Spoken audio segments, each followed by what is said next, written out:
Komið sæl blessuð, velkomin að Rauða borðinu. Ég heiti Björn Þorláksson og með mér er Gunnar Smári Egilsson.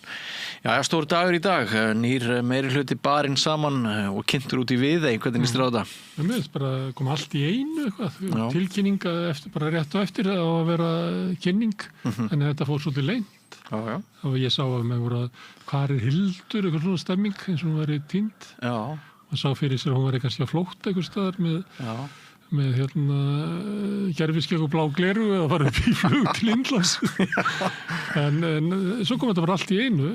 Finnst þið það ekki? Ég meina, það var enginn að tala um þetta í gærkvöldi. Nei, mogginn var með kvíðakast. Í morgun sá ég eldsnemma þegar ég las hann að þeir voru að vonast til þess að hún myndi dansa með miðflokknum og voru eiginlega hvetjana til þess að fara í dans með miðflokknum. Þeir að skrifa það líklega svona kannski kl. 9 í gærkvöldi. Þá telja þeir sig ennþá geta stjórnað í hvað hún velur. Akkurat. En svo allt í einu mætir hún kl. 11 og það er komin sáttmáli og búið að afgreiða flest mál og hún er búin að henda beini í Ara Edvald. Akkurat. Stjórnarformur í Orkuveitunni. Sem er pólitísk kænska, las ég einhvers staðar.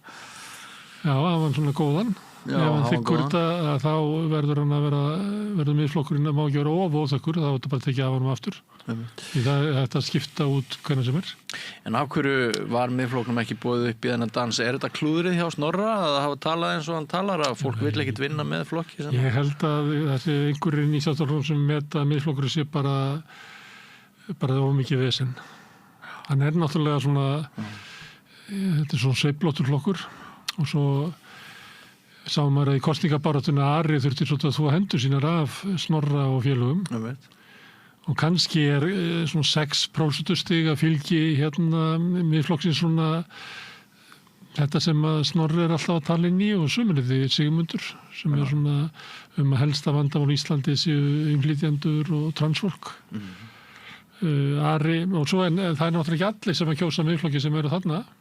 Vandinn hjá Sigmundi og fleiri að halda þessu saman með þessu inni því ef þetta fólk fer út og stofna sin eigin þvert að flokka eitthvað flokk að þá verður miðflokkurinn náttúrulega bara eins og Framsókn bara svona lítill flokkur þannig að þau eru að reyna að halda þessu inni og þar lendi held ég að þetta eins og Sjálfstæðisflokkur Hildar horfið að þetta er bara ómikið vesen sko. Já, mér hefur dottið í hug þetta sé svolítið stefnumarkandi framtíð miðflokksins að þrátt fyrir að þau muni fá fylgi eins og þau hafa verið að fá og kannski vinna einhverja pirrhósarsigra svo kallaða, þá er ég ekki búin að sjá fyrir mér að það verði mikil vilji hjá flokkunum í kringu að mynda með þeim meirihluta. Hvað þá ríkisstjórnar meirihluta? Það eru dæmi svona flokka erlendis að vill ekki vinna með þeim, ekki kannski fyrir þeir komið bara 20+% stig. Og miðflokkurinn er það ekki það, hann fekk 11% í Reykjavík. En hann er ekki með svona stöðu eins og kannski danski þjóðaflokkurinn hafði eða Svíþjóðademókratarnir sem hafa náð eða sambærilegir flokkar í Hollandi og víðar. Þannig hann er bara ekki, hann er ekki kjörfylgið og kannski mun hann aldrei náði sko. Ég átta mikið á því hvað þetta er stór hópur sem er til að fara í kjörklefa og krefja sér einhverja breytingar af samfélaginu út af einhverju gremju hvað innflytjendum og transfólki. Ég trúi ekki að það sé einhverju sko 20% sko. Tímabundin gremjubóla sem gæti hjaðnað. Ég veit ekki. Það er mögulegt. En fannst þér þetta vel spilað hjá Hildi? Að velja þennan kost? Já, og hvernig hún er búin að vera að gera þetta? Því við vorum að ræða á þann. Ég sá í mokkanum að Jón Steinar Gunnlaugsson, sem var gamall félagi Davíðs sem að reyndar vann vinslitar á milli, þannig að þeir voru ekki vinir þegar Davíð féll frá. Hann boðar sko fjölda úrsagnir úr Sjálfstæðisflokknum út af þessu. Af því að þetta sé svo mikil svífur að Hildur hafi ekki hlýtt algjörlega skýrri niðurstöðu kosninganna. Og þá er það líklega það þessi 11% eigi að stýra því hvað eru meirihlutin. En það gleymist að sko var ekki Viðreisn með sambærilega eða svona eitthvað aðeins minna fylgi og ég held að meirihluti Sjálfstæðisflokks, Viðreisnar og Framsóknar sem er fleiri atkvæða bak við sig heldur en meirihluti Sjálfstæðisflokks og Miðflokks. En er þetta ekki alltaf skemmtilega leið til þess að fagna kosningasigri að hvetja fólk til þess að segja sig úr flokknum í stórum stíl og spá því? Mér finnst náttúrulega svona kallar oft mjög skemmtileg sko. Þetta er svo kostulegt sko. Til dæmis ég óska bara Hildi og þeim öllum velfarnaðar eins og maður gerir á svona degi. Það myndu ykkur ríkisstjórn. Fyrir hvað ætlar að segja einhvern veginn. Ég sé bara dauðan og djöfulinn í þessu. Það er...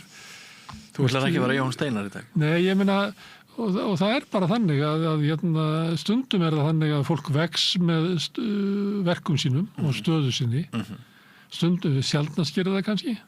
En svona þegar fólk er að hefja meirihlutasamstarf að standa eitthvað staðar og óska öllum í illfarnar, þú þarft að vera búin að tuða fyrir framan kastljósið í mörg ár til að ná þessari gremju, sko. En hvað heldur að muni breyta, sko, það sem ég hef verið það litla sem ég hef náð að skoða internetið í dag, því við höfum náttúrulega bara verið að búa til efni hérna fyrir rauðaborðið okkar, en það litla sem ég hef svona séð á internetinu, það er að menn að segja að þetta muni því að tafir á borgarlínu og eitthvað svoleiðis.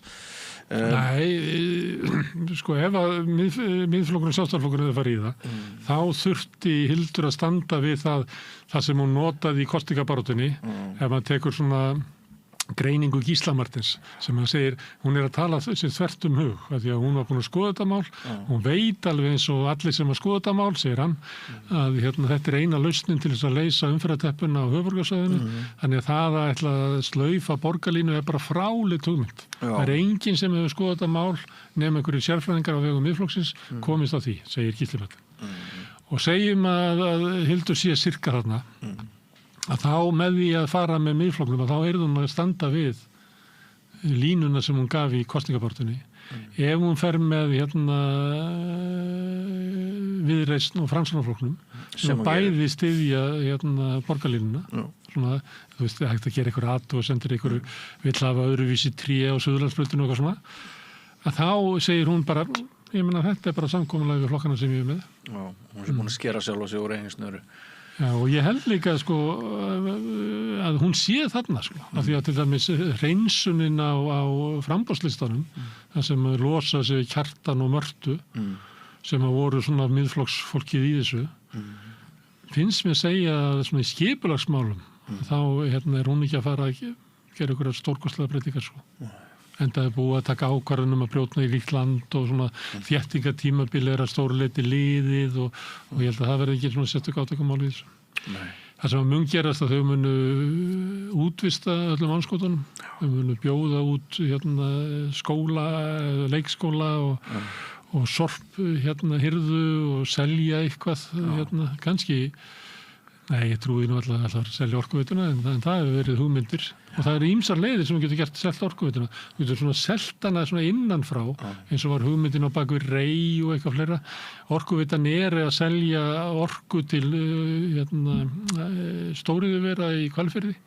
Við sjálfum sér það ekki eitthvað svona veituþjónusta sem að þannig þau ættu að fara mjög langt í bara það sem er svona nýfrjálsvíkjulegar lausnir.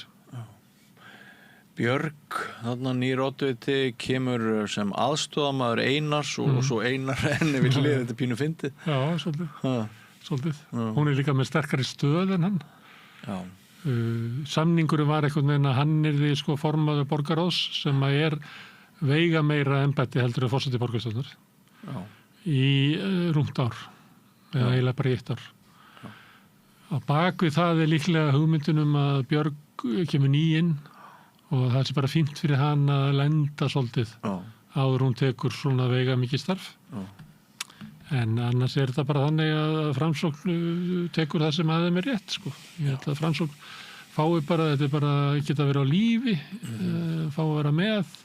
Kannski getur Einar einhvern veginn endurvakið pólitíska ferilsinn upp úr þessu. Ég veit það ekki. Nei. En sjálfstæðisflokkurinn er náttúrulega drottnandi í þessu. Já. Þeir eru með 9, það ekki? Jú. Já.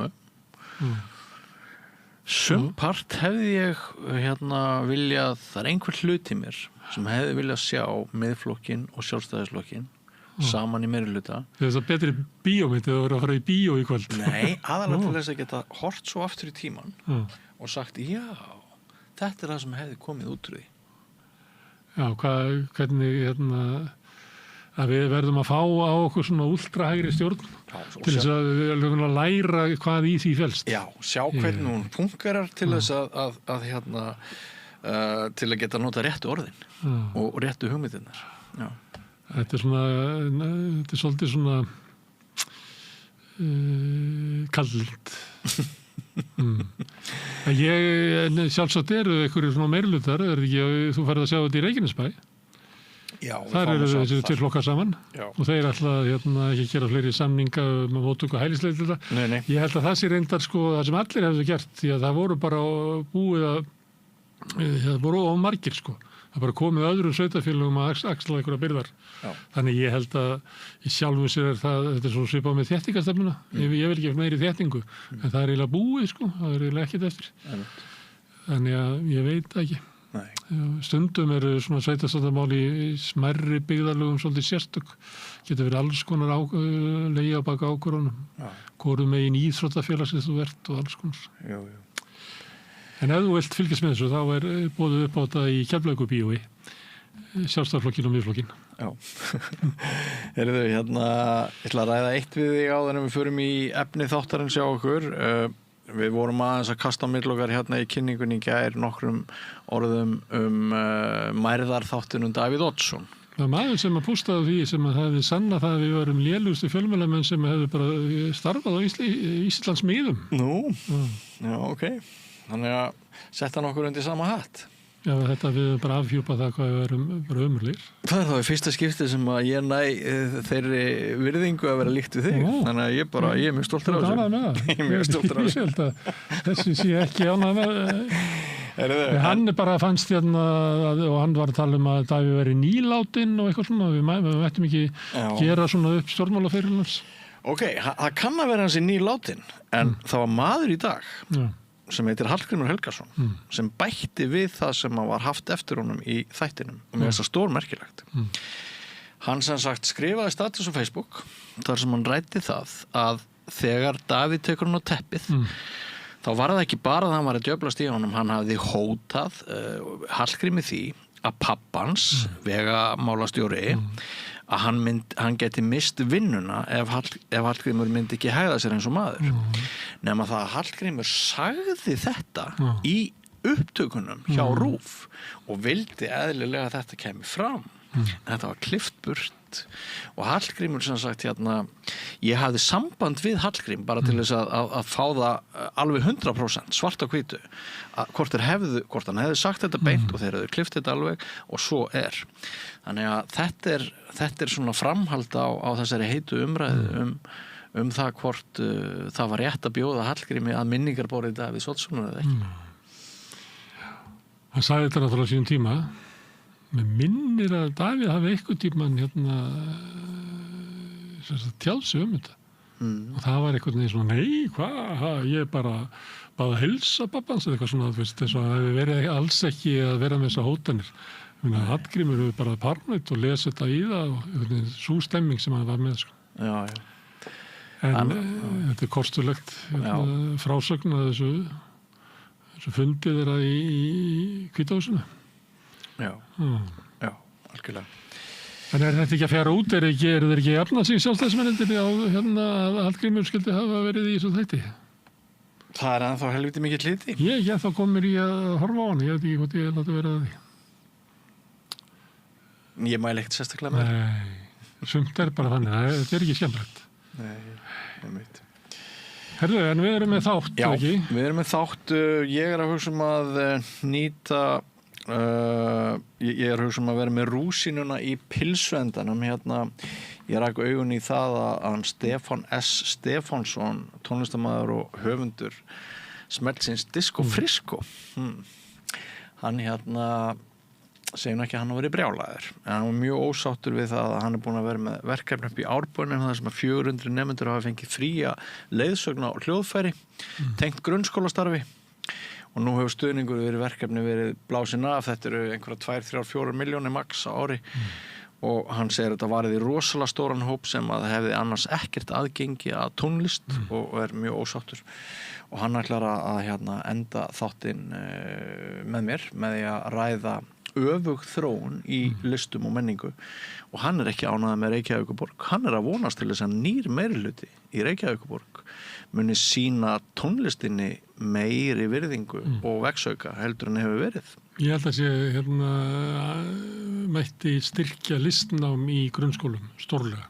Stórlega, sammála því. Og ég skil ekki eiginlega af því að við vitum ekki svona hvert samfélag að þróast og hvers konar þekkingu við eigum að hafa þegar við komum út í lífið. Listnám náttúrulega langbesta námið. Ef þú veist ekki hvort þú átt að læra algebru eða ensku, þá áttu bara að læra því að listnám kennir þér alls konar leikni og inn í listnámi líka gríðarlegu félagsþroski í því að vera í hljómsveit eða í kór eða í leikþætti eða öðru slíku. Og þú ert að læra bara að tjá þig og þú ert að læra svona persónulega leikni. Ég skil ekki af hverju það hefur svona dregið úr. Ég held að ég hefði verið í meira listnámi þegar ég var í skóla, heldur en dóttir mín sem núna reyndar að klára framhaldsskóla. Já, hugsaður. Ég spurði þess fyrir þetta í Austurbæðaskóla þegar hún var þar. Já. Og það sagði, við bara finnum enga kennara í leiklist. Maður hefur heyrt þetta. En Er verið að leita nógu vel, spyr ég bara. Okkur datt ég að segja að ég við ekki bara að finna kennara fyrir ykkur. Einmitt. Af því að ég held að þetta sé ekki svona erfitt. En talandi þetta, þá segir Stefán í kvöld í þættinum sögu að því að þegar konan hans varð ófrísk og eignaðist barn, hann var í Berkeley í Bandaríkjunum, að þá farið inn á einhverja einkaklíník og það eru 3 læknar og allir voru þeir með framhaldsgráðu í fiðlu, píanó og því. Og hann sagði þessa sögu til marks hvað það að ná færni á hljóðfæri opnar margar aðrar brautir og þess vegna hvað mikilvægt að halda þessum. En þarna erum við reyndar að tala bara þá sem að fara langt. Það náttúrulega miklu, persónulega þá finnst mér miklu meira, skipta miklu meira máli að bara massin fái bara eitthvað út úr músík. Ég held að líka sorglegt að ég held að þróunin sé svo í tónlistarskólunum á höfuðborgarsvæðinu að það sé að þetta greina svona að séu tiltekna stéttir sem eru útundan, ekki með. Ég leyfði mér að ræða það eins og stéttamismunum í tónlistarskólum sem ég orðið vitnað. Einmitt, forrétt. Heyrðu, svo ætlaði hann bróðurinn Sigurjón Magnús, hann nú að fjalla með íþróttaþátt. Með íþróttaþátt og hann að fjalla eitthvað að þú sagði nei, anskotin þegar þú heyrðir hvað hann ætlaði að gera. Já, hann að fjalla golf. Ég hitti oft bræður mín að vera 4 og þeir eru allir í golfi. Já. Þegar þeir detta í því að tala golf að leikinum svolítið að því að finna þetta svo ómerkilegt tal. Hvort einhver hafi verið í einhverjum bunker á einhverjum velli, í einhverju veðri á einhverjum stað. Akkur prófar þetta ekki sjálfur? Frábær göngutúr. Ég ætla að reyna að lifa auðura lífi heldur en þetta. Það var eins og hitti ég mann sem vildi ekki fara í golf. Hann sagði að það var svo margir jafnaldrar mínir sem halda að maður að lifa lífinu og rísa svo upp á íðagrænu golfvöllu til framhaldslífs. Og það var eiginlega að segja að maður geti kannski gert eitthvað svona sem var meiri andlega áskorun heldur en að setja, þú veist, það er mjög skemmtilegt að heyrt Robin Williams lýsa golfi. Nei. Það sem við erum að tala þegar það var fundið upp að við ætlum að taka kúlu ofan í hólu og við ætlum að hafa hóluna langt í burtu og svo ætlum að kastinni, nei, við ætlum að hafa prík, við þurfum að slá henni alla leið til að koma inn ofan í þessu hólu og það sem er best, við ætlum að gera þetta 18 sinnum. Já, það er, þú veist, bara hvernig var þetta til? Þetta er svo léleg hugmynd. Það er mjög fyndið. En það er hún Hulda Bjarnadóttir, forseti golfsambandsins sem að ræðir við bróðurðinn uppgang í golfíþróttinni og það er víst engar ríkjur. Og ekki bara gamli kallar eins og ég heldur, bara kornum tólk. Rosalegt Það bara fer í grunnskólanum, dettur það í golfið. Nákvæmlega. Svo kemur Ásdís Olsen til okkar og hún ræðir við Lukku Pálsdóttur sem vill auka heilsulæsi og fjölga heilbrigðum æviárum. Og þær eru eitthvað að ræða skils mér af hverju heilsubyltingin mætir þöggun og andstöðu í kerfinu, þannig að það verður fróðlegt. Hvað er heilsubylting? Það er ég er ekki alveg viss. Nei, ég er ekki alveg viss. En en svo fæ ég til því að við erum eiginlega líka öfurlegir, það er aldrei meiri kirs þetta. Nei. aldrei meiri offita sem svolítið erfitt að tala Já, ekki tala hana við mig sem að reyna að hætta að reykja. En okay. En svo það Sigrún Ólafsdóttir, prófessor í félagsfræði, sem ætlar að ræða við mig málið sem var svolítið í fréttum í gær að forsvarsmenn Geðhjálpar geta ekki opnað skjólshús í Breiðholti á jafningjagrunni vegna andstöðu íbúa. Þetta sorgleg frétt. Mjög sorglegt. Ég bý eiginlega alltaf ekki 2 hús yfir í Vín sem svona atkvarð fólk sem geðraskanir á Hverfisgötunni. Já, og ég sá það var einhver á Facebook í gær ég labba þarna framhjá og stundum fólk svona úti og að því að ég að reyna að búa svona í þorpinu niður í bæ og það svona heilsamaður fólki og það svo glatt alltaf og svo þekki ég suma sko ég skil þetta ekki okkur fólk vill ekki hafa þetta nálægt sér. Ég bara næði ekki. Og gistiskilið ekki rétt hjá mér. Ég labbaði hann oft framjá. Ég heyrði einmitt einhver var einu sinni hrópaði ykkur að mér eitthvað. En þú veist það ekki eins og ég sé með það var verið hrópað á mig út á götu sko. En ég sá að einhver sem ætlaði ekki að láta þið trufla þá skoðun hans að geðsjúkir hlyti að vera hættulegir og enginn vildi búa nálægt þeim að hann var að yfirheyra þau það hvort það væri einhver börn þarna og þetta svona alveg dæmigert sko. Þess að maður vildi að maður væri að setja börni sín í hættu með því að búa nálægt svona atkvæði fyrir fólk með geðraskanir. Þetta bara ekki rétt. Þetta er engar stóð engar rannsóknir sem undir þessu þetta er algjör þvæla. Samt þetta látið stjórna því hvar það er eitthvað að samfélaginu okkur að rísi ekki þá upp aðri nákvæmlega segja hvaða rugl þetta verið velkomin hingað. Það kemur fram í viðtalinu við Sigrún og það er miklu líklegra að geðsjúkir verði fyrir ofbeldi en að þeir beiti aðra ofbeldi. Það er því að ofbeldi tengi sko valdahlutföllum og ef þú ert veikur þá ertu yfirleitt undirsettur og það er miklu líklegra að þú verði fyrir. Og svo líka þetta þessi ótti við fólk sem með geðraskanir. Þú veist, ímyndum okkur að við erum í strætó og allt í kemur maður sem í svona maníu í strætó og með svona oflæti og eitthvað svona. Hvert vandamálið? Af hverju þarft þú að fara í einhverja kleinu yfir því? Bara, þú veist, það ekkert óttast. Vertu bara glaður. Og talaði við eitthvað sem er svona er aðeins öðruvísi en annað fólk, hvert vera glaður yfir því hvað vill það alltaf vera að hitta bara sjálfa þig allstað, hvað rugl er þetta?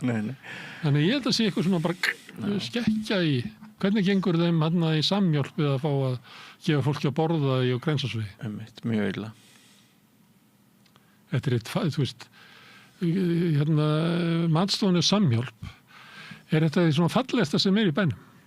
Þetta er búið að vera áratugum saman og þú veist forsetinn fer þarna og þú veist ráðherrar fara þarna og fólk fer og vinnur þarna og til þess að gera þetta gott að vita allir. Þetta er eitt af því sko fallegasta sem við höfum inn í bænum að gefa svöngum manni sem á ekki fyrir mat að borða. Af hverju vill fólk ekki hafa þetta í hverjum sinu? Ég myndi frekar að mótmala einhverju sko búð eða eitthvað sko. Ég veit ekki. Ég er að tala þetta mér er svolítið skrítið að fólk rísi ekki upp á móti þessu. Við berum sameiginlega ábyrgð á því hvernig svona mórall er í Reykjavíkurborg og ef þetta er mórallinn að fólki sem er fullt af fordómum og heift og eitthvað fleira ráðið allir umræðu og ráðið í þú veist hvernig Reykjavíkurborg er byggð upp, það er bara ekki gott. Við vonum að slá eitthvað á þessa fordóma ef fólk kynni sér spjallið við Sigrún Ólafsdóttur, prófessor. En þú ætlar að opna dagskrána í kvöld. Hvað ætlar að bjóða upp á? Mér er svolítið gaman að tala um skólamál, því að ég er alltaf að reyna að skilja svona umræðinu um skólamál sem er mjög heftuðug stundum. Það kom út skýrsla sem að samtök sveitarfélag höfuðborgarsvæðinu óskuð eftir, eða pöntuðu, starfsaðstöðu kennara og þær eru því að kennara tala mikið álag og það kom út skýrsla sem heitir starfsumhverfum í grunnskólum álag, ástæður, úrbætur og það er eftir Ingvar Sigurgeirsson og Lilju M. Jónsdóttur sem eru hjón og Ingvar kendi mér þegar ég var í 11 ára bekk og það held ég að kom örglega til tals í samtalinu. En við erum að tala um breytingar og það er margt merkilegt í þessu þeirra rannsókn. Það er bæði að Sko það mismunur eftir skólum mjög mikill. Þannig að sumstaðar kannski skóla sem eru að glíma við sömu málin, þar sem að álagið ekki álag, heldur bara verkefni og kappsemi í því að finna lausnir. Á meðan á öðrum stað eru bara íþyngjandi álag á sömu ástæðum. En svo eru samfélagsbreytingar sem eru að verða. Það eru, sko, foreldrar eru með ákafari kröfur á skólana og ásakanir jafnvel. Og það mjög erfitt að vera umsjónarkennari sem er með mestu samskipti við foreldra. Og sumir mæta með lögfræðinginn af því að drengurinn minn fekk bara 6,5 og ég veit alveg að hann ætti að vera með svona 9,2.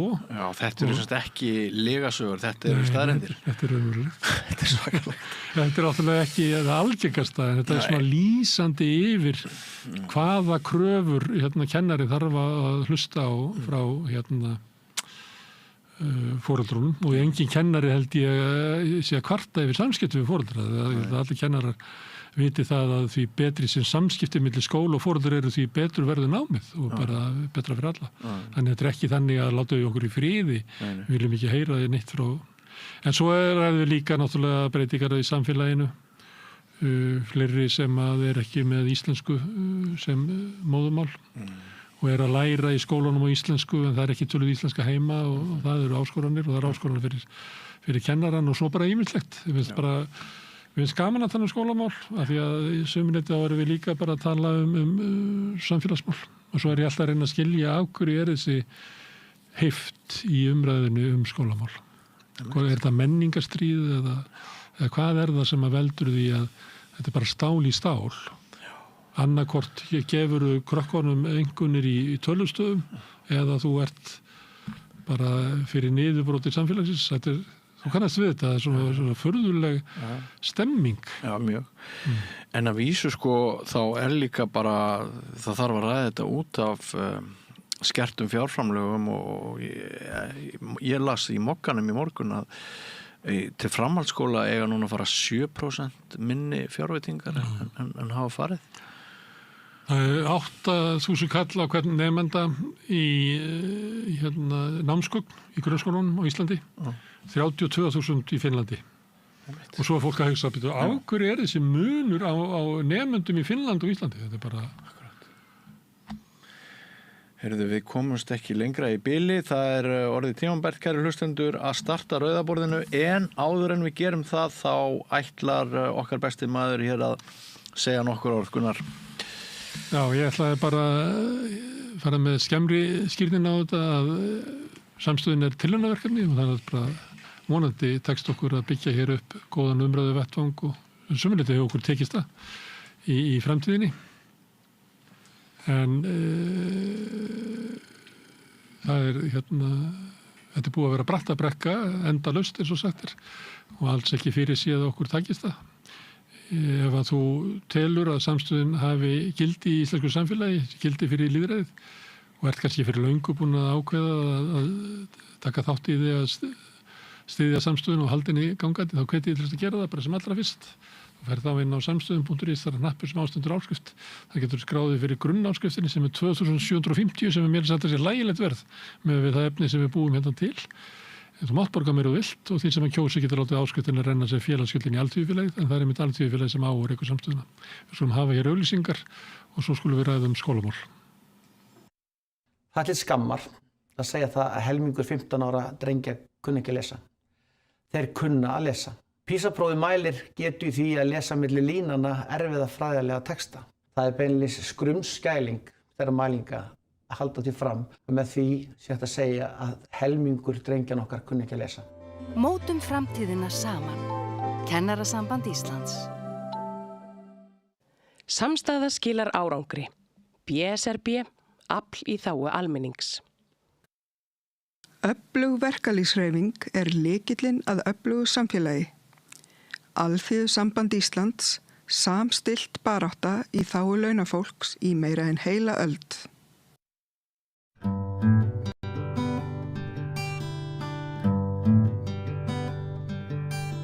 Já, við ætlum að tala skólamál, svolítið verið að gera það hérna við Rauðaborðið, ekki bara undanferð heldur, heila mörg undanferðin ár.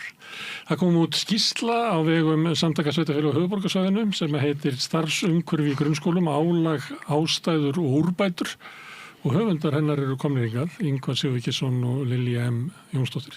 Verið velkomin. Þau eru bæði fyrrum kennarar í menntavísindasvið Háskólans, margreyndir sérfræðingar í skólamálum.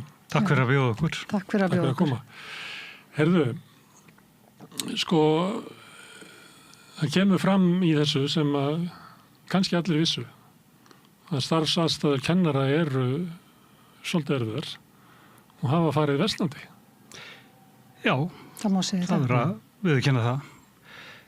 Það er þó kannski ein af okkar megin niðurstöðum er að þetta er mjög ólíkt eftir skólum. Við aflöðum all umfangsmikilla gagna, við heimsóttum 25 grunnskóla á höfuðborgarsvæðinu, þetta eru þessi 6 sveitafélög sem að kosta rannsóknina og ræddum þar við rýnihópa starfsfólks, kennara, stjórnendur og annað starfsfólk, 6-8 á hverjum fundi, þannig að það voru rúmlega 160 mann sem við töluðum við. Þetta voru svona klukkutíma til 1,5 tíma samræða. Okkur fannst mjög hreinskiptin og opinn. Svo lögðum við fyrir stóra spurningakönnun sem fór til nánast alls starfsfólks. Fengum að vísu ekki þær heimtur alveg sem við vildum. Fengum 34%, það voru tækni vandamál við útsendingu. Nokkur er sagt að 34% heimtur séu alveg viðunandi og það eru 2000 sem svara. Og við erum alltaf bæði í spurningakönnum með opnar og lokaða spurningar og við fengum mjög ítarleg svör til dæmis við opnum spurningum.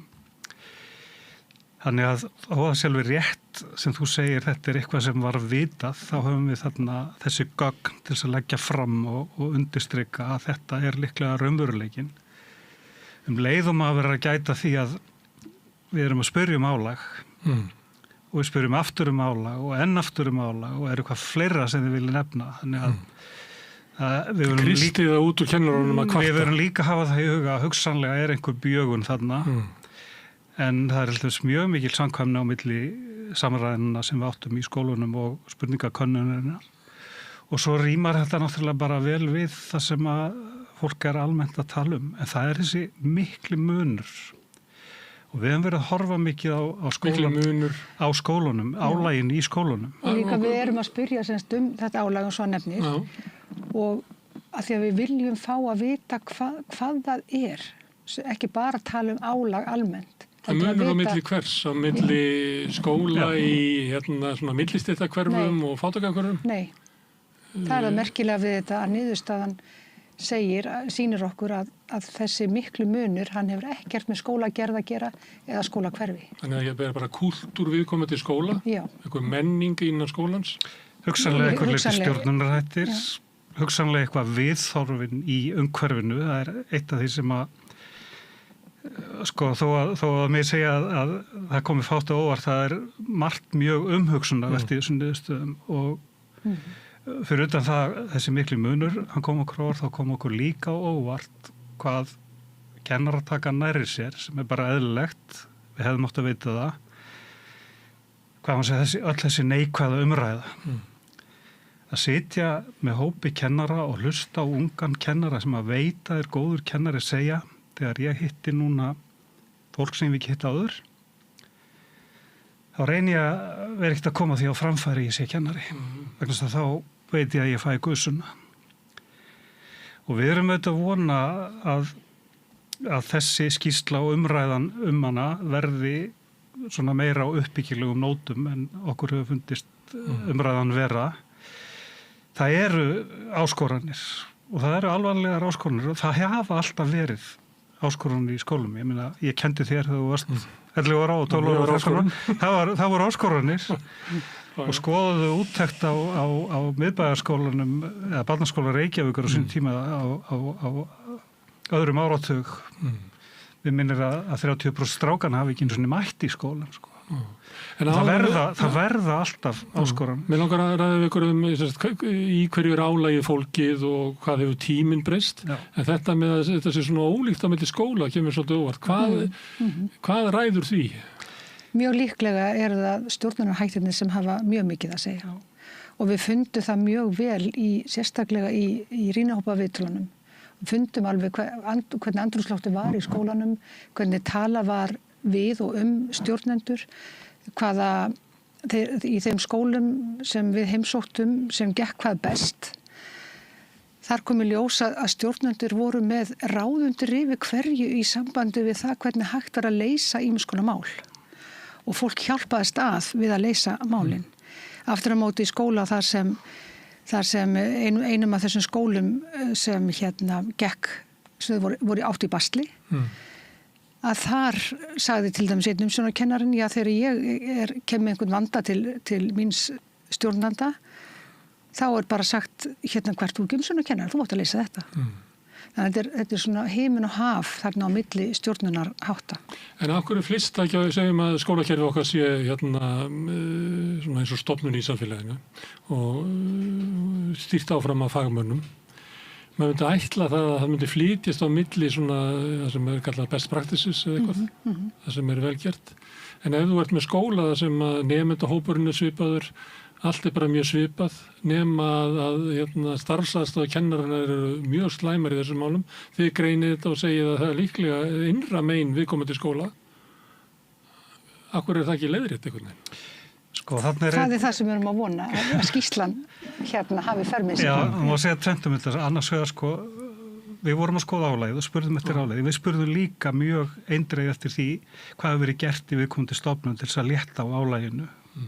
Liðka til og við söfnum líka, við höfum ekki talið það saman að það eitthvað vel og annað 100 hugmyndir stórar og litlar það hvað væri að gera í samfélaginu til þess að skapa árangsríkara skólastað þar sem að álag er ekki ekki skilja fólk eitt eftir í vandanum. Nei, við lögðum mikla áherslu á það að safna hugmyndum það sem þeir hefði verið að gera og hvað þau töldu að væri hægt að gera. Er þetta ekki eitthvað sem skólinn ætti að vita að það sé ekki snjallt að skilja einhvern einan eftir í vandanum? Jú, það er að geti rættað og þess að leysa það. Já, ein af okkar tillögum og nú verður að taka það fram að við leggjum mikla áherslu á það að það taki allir sjálfstæða afstöðu til þessara niðurstaðna. Hver skóli? Já, og hvert sveitafélag. Það er ekkert víst að okkar hugmyndir leiðir séu þær allra bestu en við höldum að aukin handleiðsla, aukin ráðgjöf til dæmis að skóli sem er að fást við mjög krefjandi vandamál og næri ekki tökum á því, hann hiki ekkert við að leita sér liðsinnis og það þurfi kannski að beita svona harðari forgangsröðun varðandi það að koma til liðs það sem að mest er þörf á. Svo er mjög mikill munur eftir störfum.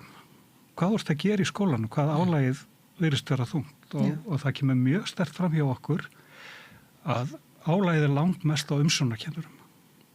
Mikið með það ekki óvart. Það er þeir sem þurfa að eiga samskipti við foreldrana. Já. Og þaðan kemur gríðarlegt álag og ég held að það kemur fram í skýrslunni að ég held að kemur mörgum óvart. Ég vil að byrst afsökur að segja að það væri kemur ykkur með óvart viðstótt eins og sér ekki að lítur þessu. En ég held að þegar fólk lesi þetta á margir sem að kemur kannski óvart hvað það er mikið álag. Það eigi í samskiptunum við foreldra. Já, við suma. Við suma foreldra. Já. Auðvitað ekki alla foreldra. En það eru foreldra sem gera óhemjulega mikla kröfur til umsjónarkennarana þjónustu, að svara erindum strax, mæta inn á gólf og gera kröfur, kennarinn með 25 manna bekk fyrir fram að sig og foreldri mætir inn á gólf og óskar eftir þjónustu. En þetta er sem betur fyrir ekkert margir foreldrar en það er nægilega margir til þess að valda töluverðu álagi. Gera líf umsjónarkennarans næstuði óbærilegt. Já, mæta með lögfræðingi til þess að fara yfir námsmat. Hvernig stendur á því að barnið mitt er bara með 6,5 í ensku? Já. Ég er fullt kunnugt að hann er miklu betri í ensku. Í einum skóla sem við komum í þá sáðu þeir sem voru í rýnihópnum að þeir varu strax farin að kvíða fyrir vorinu þegar foreldrar myndu mæta með einhverju með lögfræðinga til þess að fara yfir námsmatið með umsjónarkennarann. Þannig að þetta er ekki algengt að koma með lögfræðinga, það þekkist. Nei, það þekkist, já, það er ekki mjög algengt að sjálfsögðu. En það er lýsandi yfir það sem við erum að tala um svona mikinn yfirgang foreldra og kröfur og það sem kennaranum námsárangur barnsins. Já, og svo annað er að þetta með þessar kröfur þjónustu, að þetta tölu margir óöryggi foreldra. Bæði í rýnahópaviðtölunum og í spurningakönnunni hvað óöryggi foreldra í uppeldishlutverkinu hefði aukist. Og þar sem dæmi... Hvað áttu við með því? Já, til dæmis, sko, barnið mitt næri ekki að sofa nógu vel, áttu nokkur ráð við því, getur ekki hjálpað mér að leysa það mál.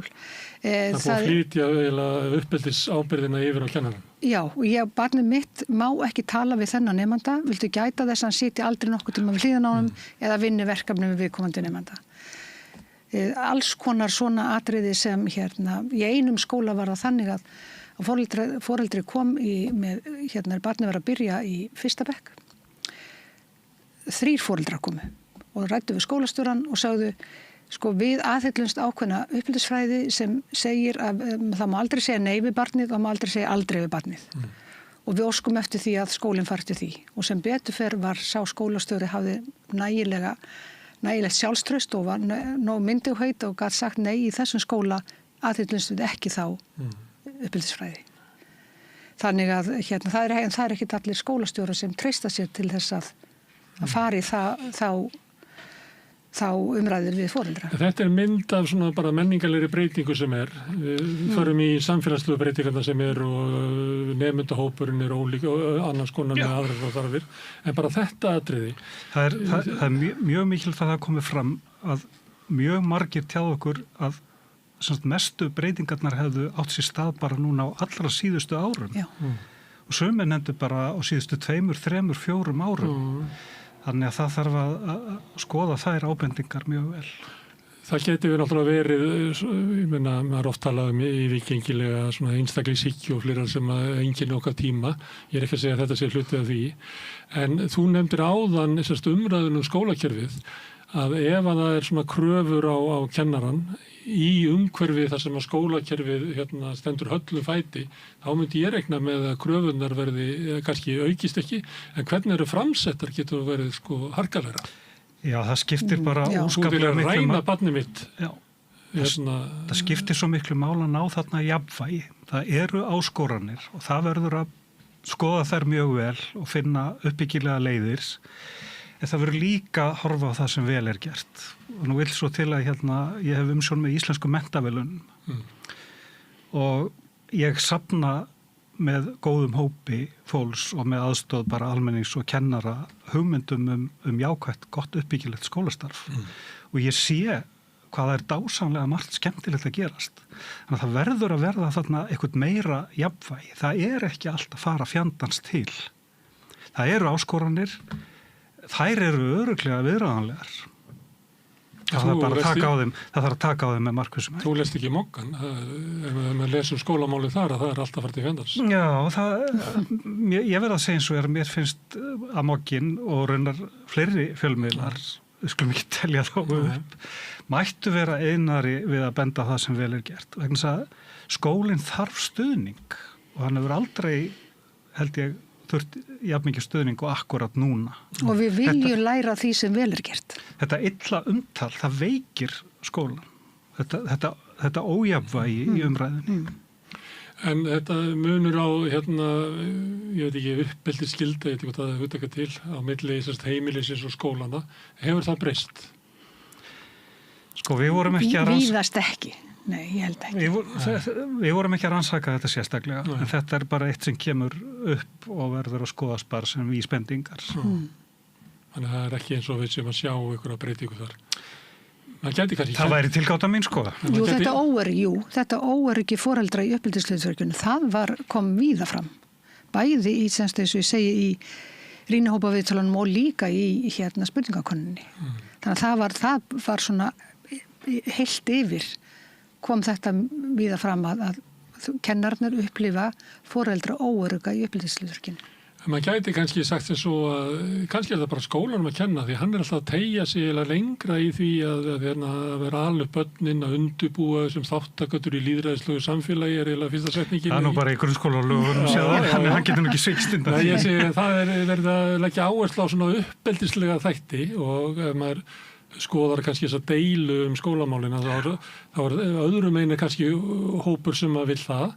Hinum einu þið bara látið þetta vera og þið bara kenna að lesa og skrifa og ekkert annað. Þið ekki koma nálægt í að segja barninu mínu eitthvað sem ég geti túlkað að væru bara einhver svona hugmyndafræði og við kannast þetta. En þetta kom inn í grunnskóla 1974, þannig að þetta er búið að vera ansi lengi þar, þannig að það er ekkert nýtt að nálinu. Stundum verður breyting í samfélaginu sem er ekki sátt og þá er það svo kallar bakslag sem kemur ef að breytingin er á hröð.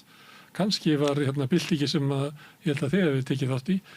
Hún kom bara og snemma og fór úr land. En það verður aldrei full sátt. Það verður aldrei allir alveg full sáttir við það sem gert í skólum. Þetta er allt saman, það er bara með það í skólastarfi að hver einasta ákvörðun sem er tekin, hún hefur einhverjar aukaverkanir. Og svo eru bara hugmyndir okkur það hvað er gæða skólastarf. Þær eru ólíkar. Ég meina ef ég spurður hvað er hágæða skólastarf og ef við tökum nú bara Jón Pétur Simsen, þann hágæða fyrirhundi skólastjóra og kennar á alþingismann, þá hugsa ég að þó við erum sammála margt, þá erum við ekki sammála það hvað væri hágæða skólastarf. Ég myndi hafa aðrar áherslur heldur en hann. Og þetta er óhjákvæmilegt. Það verða alltaf deilur skóla. Kannski er þetta einkenni á tímanu sem við lifum að stundum er eins og við höfum helst að hlusta á þann sem er reiðastur og er mest niðri fyrir. Hann lítur að hafa réttast fyrir sér. Ég nefndi þetta bara því að umræðinu skólamál er mjög sérstök. Það er átt að segja á því hvað drífur hann áfram. Þeir eru hávarastir þeir sem eru reiðastir. Ef við horfum á þetta ef það fer fram neikvætt tal skólan við kvöldverðarborðið, þá taka auðvitað börnin það upp. Og það hjálpar þeim ekki að ná árangri í skólanum að hafa lítið álit á kennurunum og námsefninu og efasemdur skólastjórnina, skilurðu. Þannig að þetta verður alltaf verða með meira yfirveguðum hætti. Og það skiptir máli náttúrulega fyrir kennar líka ná góðu sambandi við foreldra og kennarar hafa ýmsir góð ráð til þess að ná góðu sambandi við foreldra og ég hef alltaf sagt að ánægðir foreldrar eru bestu bandamenn kennara og það er akkurat það sem skiptir máli vegna umræðunar á heimilunum. Það skila sér inn í skólastofunar. Við séum saman í verkefni sem að við erum svona þokkalega sáttum markmiðin. Já. Þá gengur þetta best. Það er bara, ég gerði fyrir 20 árum rannsókn á hegðunarvandamálum í grunnskólum í Reykjavík og tók þá 35 samtöl, rýnihópa samtöl í öllum almennum skólum borgarinnar. Og þá kom það mjög skýrt fram að þar sem gekk best að takast á við erfiða hegðun, þar var besta samstarfið, opnast á hreinskiptnast á sambandi við foreldra. En það er náttúrulega, það er auðvitað að segja þetta er þetta að bæta en það kostar allt vinnu sem þarf að bæta. Og það er tímaskortur sem kennarar er að glíma við. Þeir hafa aldrei nægan tíma til eins eða neins. Það er alltaf tímaskortur. Það eru orðið mikla samfélagslega breytingar á skólakjörinu undanföllum árum og áratugum. Mjög stigmagnandi, myndi ég halda. Það veru fleiri börn sem koma á heimilu þar sem ekki er töluð íslenska.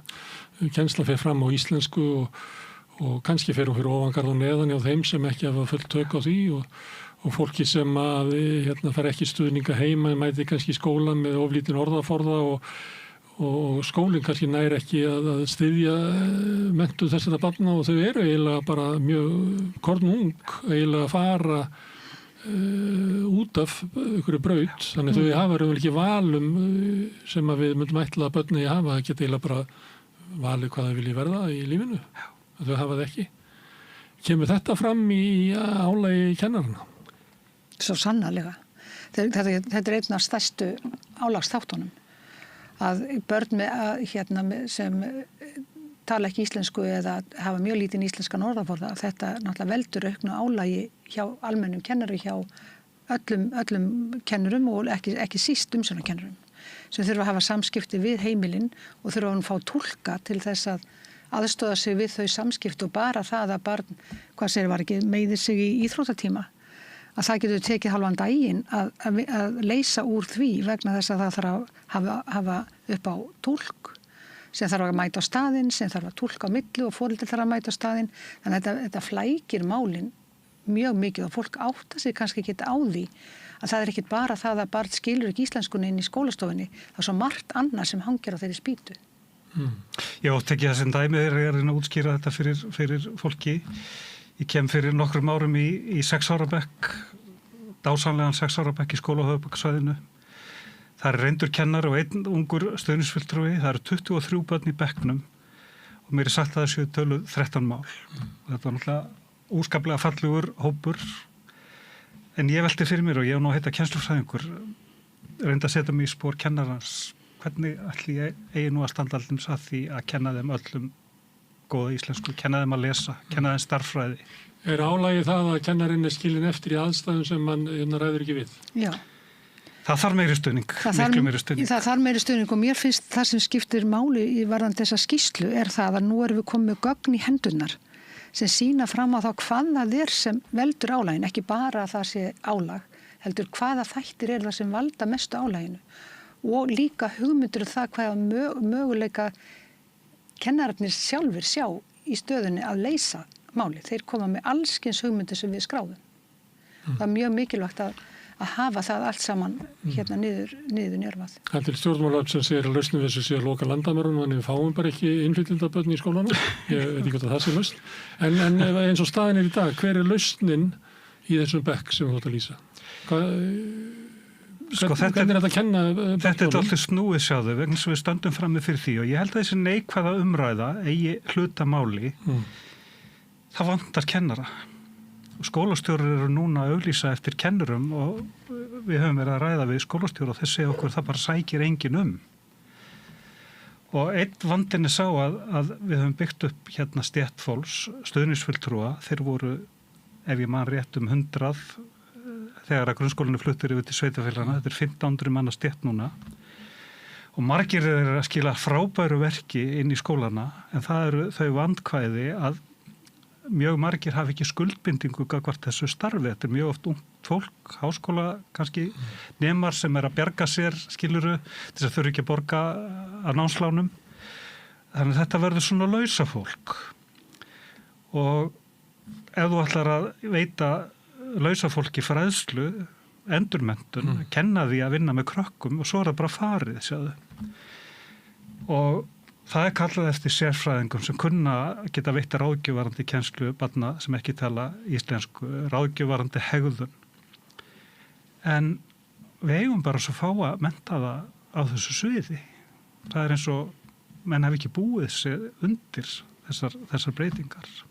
En í skýrslunni koma fram hugmyndunum það sko hvaða leiðir eru farnar sumstaðar. Og til dæmis er teymiskennslan, nú Ingvar er nú mikið talsmaður teymiskenslunar. Teymiskennsla er eitt af því sem sumir skólar hafa farið til þess að leysa þennan vanda í 6 ára bekknum, eða fyrsta bekknum. Teymiskennsla þegar 2 eða fleiri kennarar er að vinna saman með nemendahóp og fá síðan sérkennsluna, eða sérkennslukvótan sem við tölum stundum fá þann starfsmann inn í teymið. Þannig að þeir koma og vinna á gólfinu með umsjónarkennaran.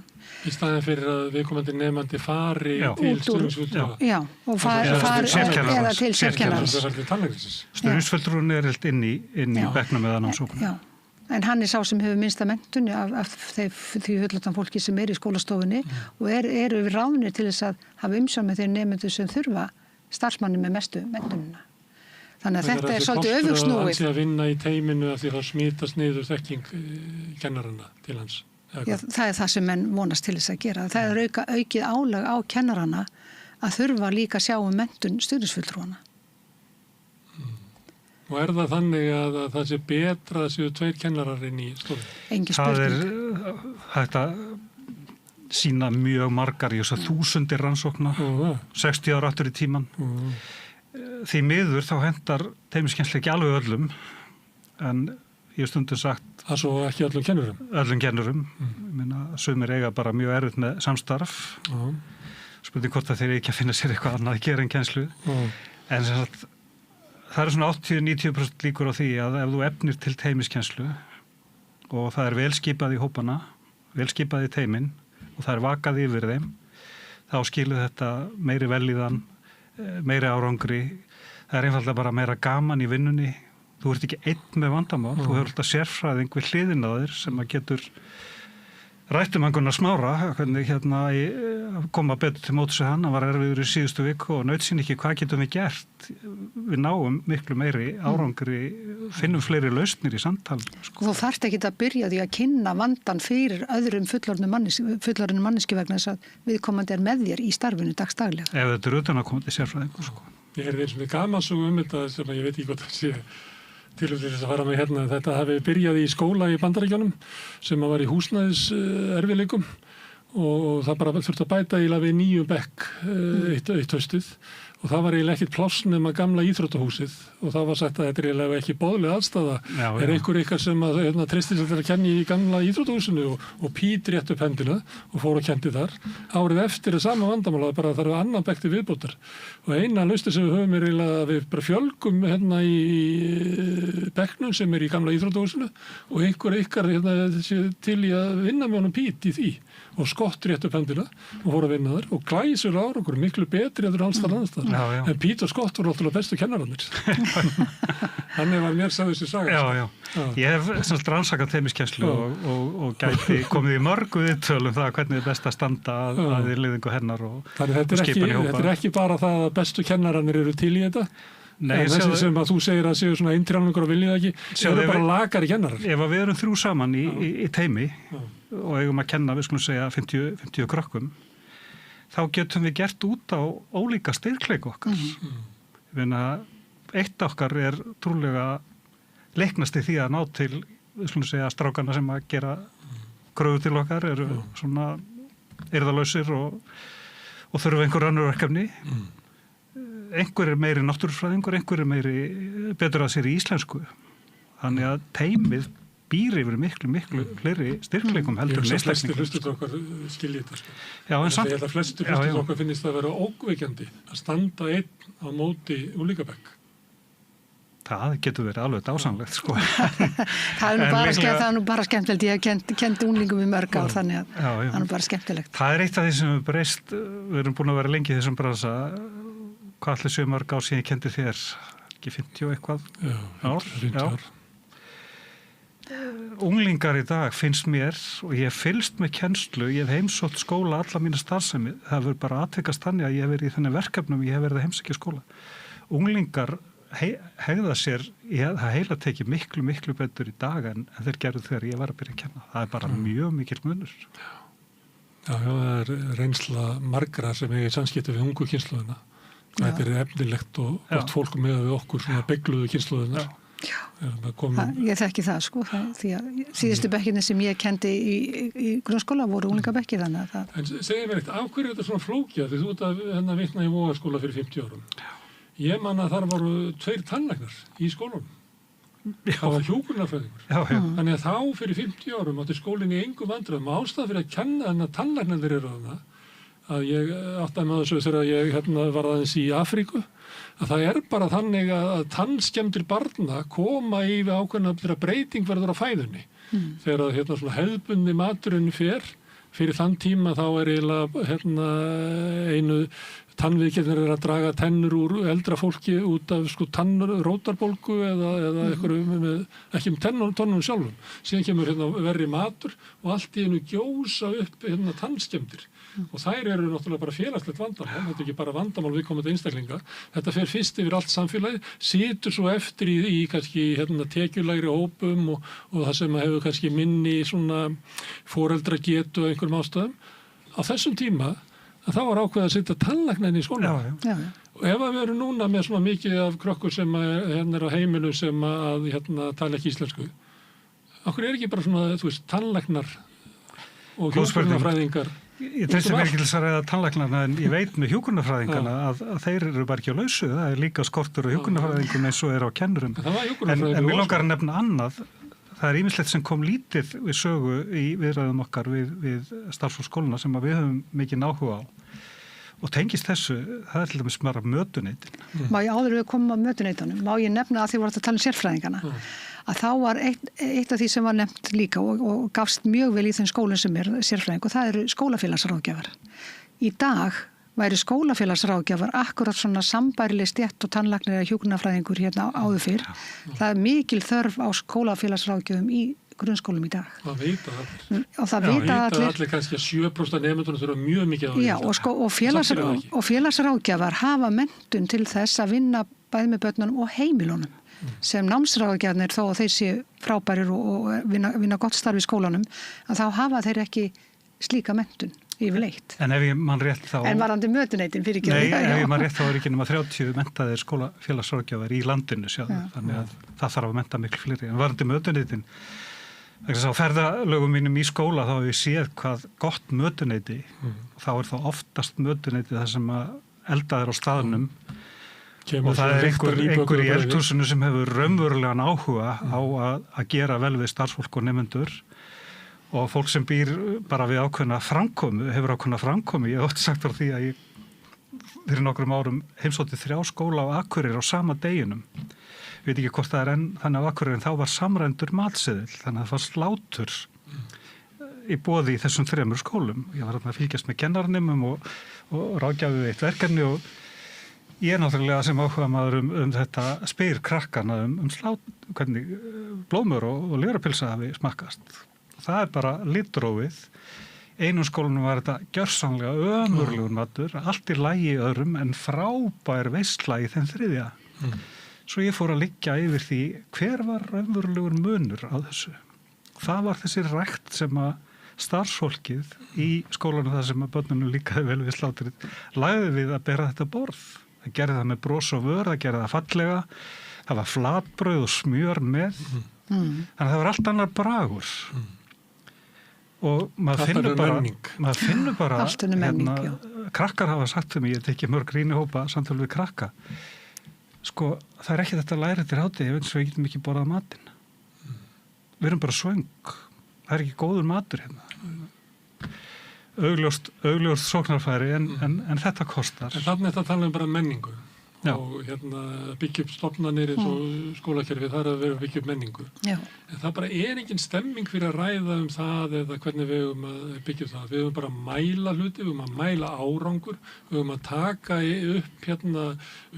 upp aðferðir Henry Ford að byggja upp verksmiðju og nota hana, fylgjast með kennarunum, hafa skeiðklukkaðum, vera með árangursmat og gera það sem við getum mælt, leggjum áherslu á það. Ég meina þetta er bara, ekki bara í skólakerfinu, þetta er bara svona gegnum gangandi hugmynd. Ég held að því heilbrigðiskerfinu líka, það orðið svona ákveðin blinda fyrir uppbyggingu á menningu. Er það alveg? Er ekki núna, ég sé að því ég skoði aðeins út frá mínum áhuga á teymiskenslu, þá skoði ég teymisvinnu hjá öðrum stéttum og ég sé ekki betur en að heilbrigðisstarfsfólk jafnvel. Þannig að ég held að stéttir geti lært heilmikið hver af annarri sko.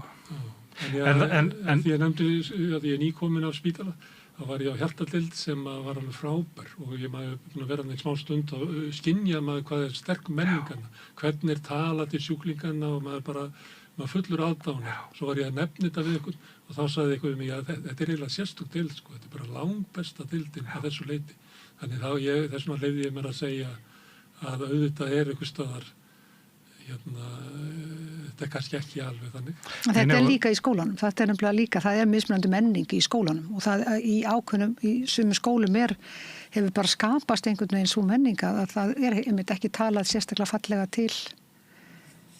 til barna eða það er ekki unnið almennilega með málin. Það er, já. Og það sem ég er að spyrja okkur gengur þó okkur illa flytja hann á milli. Það er bara þannig með, sko, allir held í Íslendinga þekkja núna verkefni í Vestmannaeyjum Kveikjum neistan sem er mjög áhugavert verkefni. Bæta lestrarkennslu og auka hreyfingu og gefa krökkum færi á að rækta meira áhugasvið sín. Því miður er engin trygging fyrir því að innleiða þetta verkefni í öðru sveitarfélagi að það gangi jafnvel þar. Tengist bara svo mikið skólamenningunni og þetta er bara einn megin vandið. Þú getur örugglega ímyndað þér 2 kennara sem undirbúa sig eins, eru með sama námsefnið, nánast útskýra eins, spyrja sömu spurningana en ná gjörólíkum árangri. Af hverju það? En það getur verið erfitt að ræða það, en ættum við ekki að æfa okkur í að ræða það, því að þetta er kjarni málsins. Ef okkur tækist að hjálpa skólunum að byggja upp góða menningu, þá getum við verið með svona flytja og baki brauðið inn í skólanum og hafi lykt á göngunum og hafi svona umgengismatinn á einhvern góðan hátt og getum tekið alls svona triks. Það er svo erfitt að breyta skólum, þetta eru þungskip, en ég vil þó nefna það má ekki gleyma því að þessi 25 viðtöl sem við tókum er okkur mjög eftirminnileg vegna þess að við fórum stundum út úr þessum viðtölum bara einhvern veginn í skýjum vegna það var svo mikill hugur í kennarunum og stjórnendunum, jafnvel þó að það væri áskoranir. Það var bara svo gaman í vinnunni, ég hlakka til að koma og krakkarnir eru svo skemmtilegir og okkur voru sagðar alls konar sögur. Svo komum við í aðra skóla þar sem að ég segi ekki að við höfum þurft áfalla hjálp eftir viðtölin, en þessi hugmynd okkar þetta er svo ólíkt eftir skólum, hún er svo sterk eftir þessa reynslu. Það er náttúrulega til alls konar rannsóknir og kenningar á því hvers vegna það gengur svona erfilega og hægt að breyta skólastarfi og hvernig það gengur svona í bylgjum líka. Ein af þeim er svo að foreldrarnir þekkja ákveðna gerða skólastarfi og ef þeir eru að koma með börnin sinni í skóla sem starfar einhvern allt annan hátt en þau eiga að venjast, þá þarf töluvert átak að fá foreldrarna í lið með sér. Og það skiptir mjög miklu máli að ef við ætlum að breyta einhverju í kennslunni hjá okkur, að við upplýsum foreldra það og útskýrum fyrir þeim af hverju við teljum þetta sé betra fyrir börnin heldur en eitthvað annað.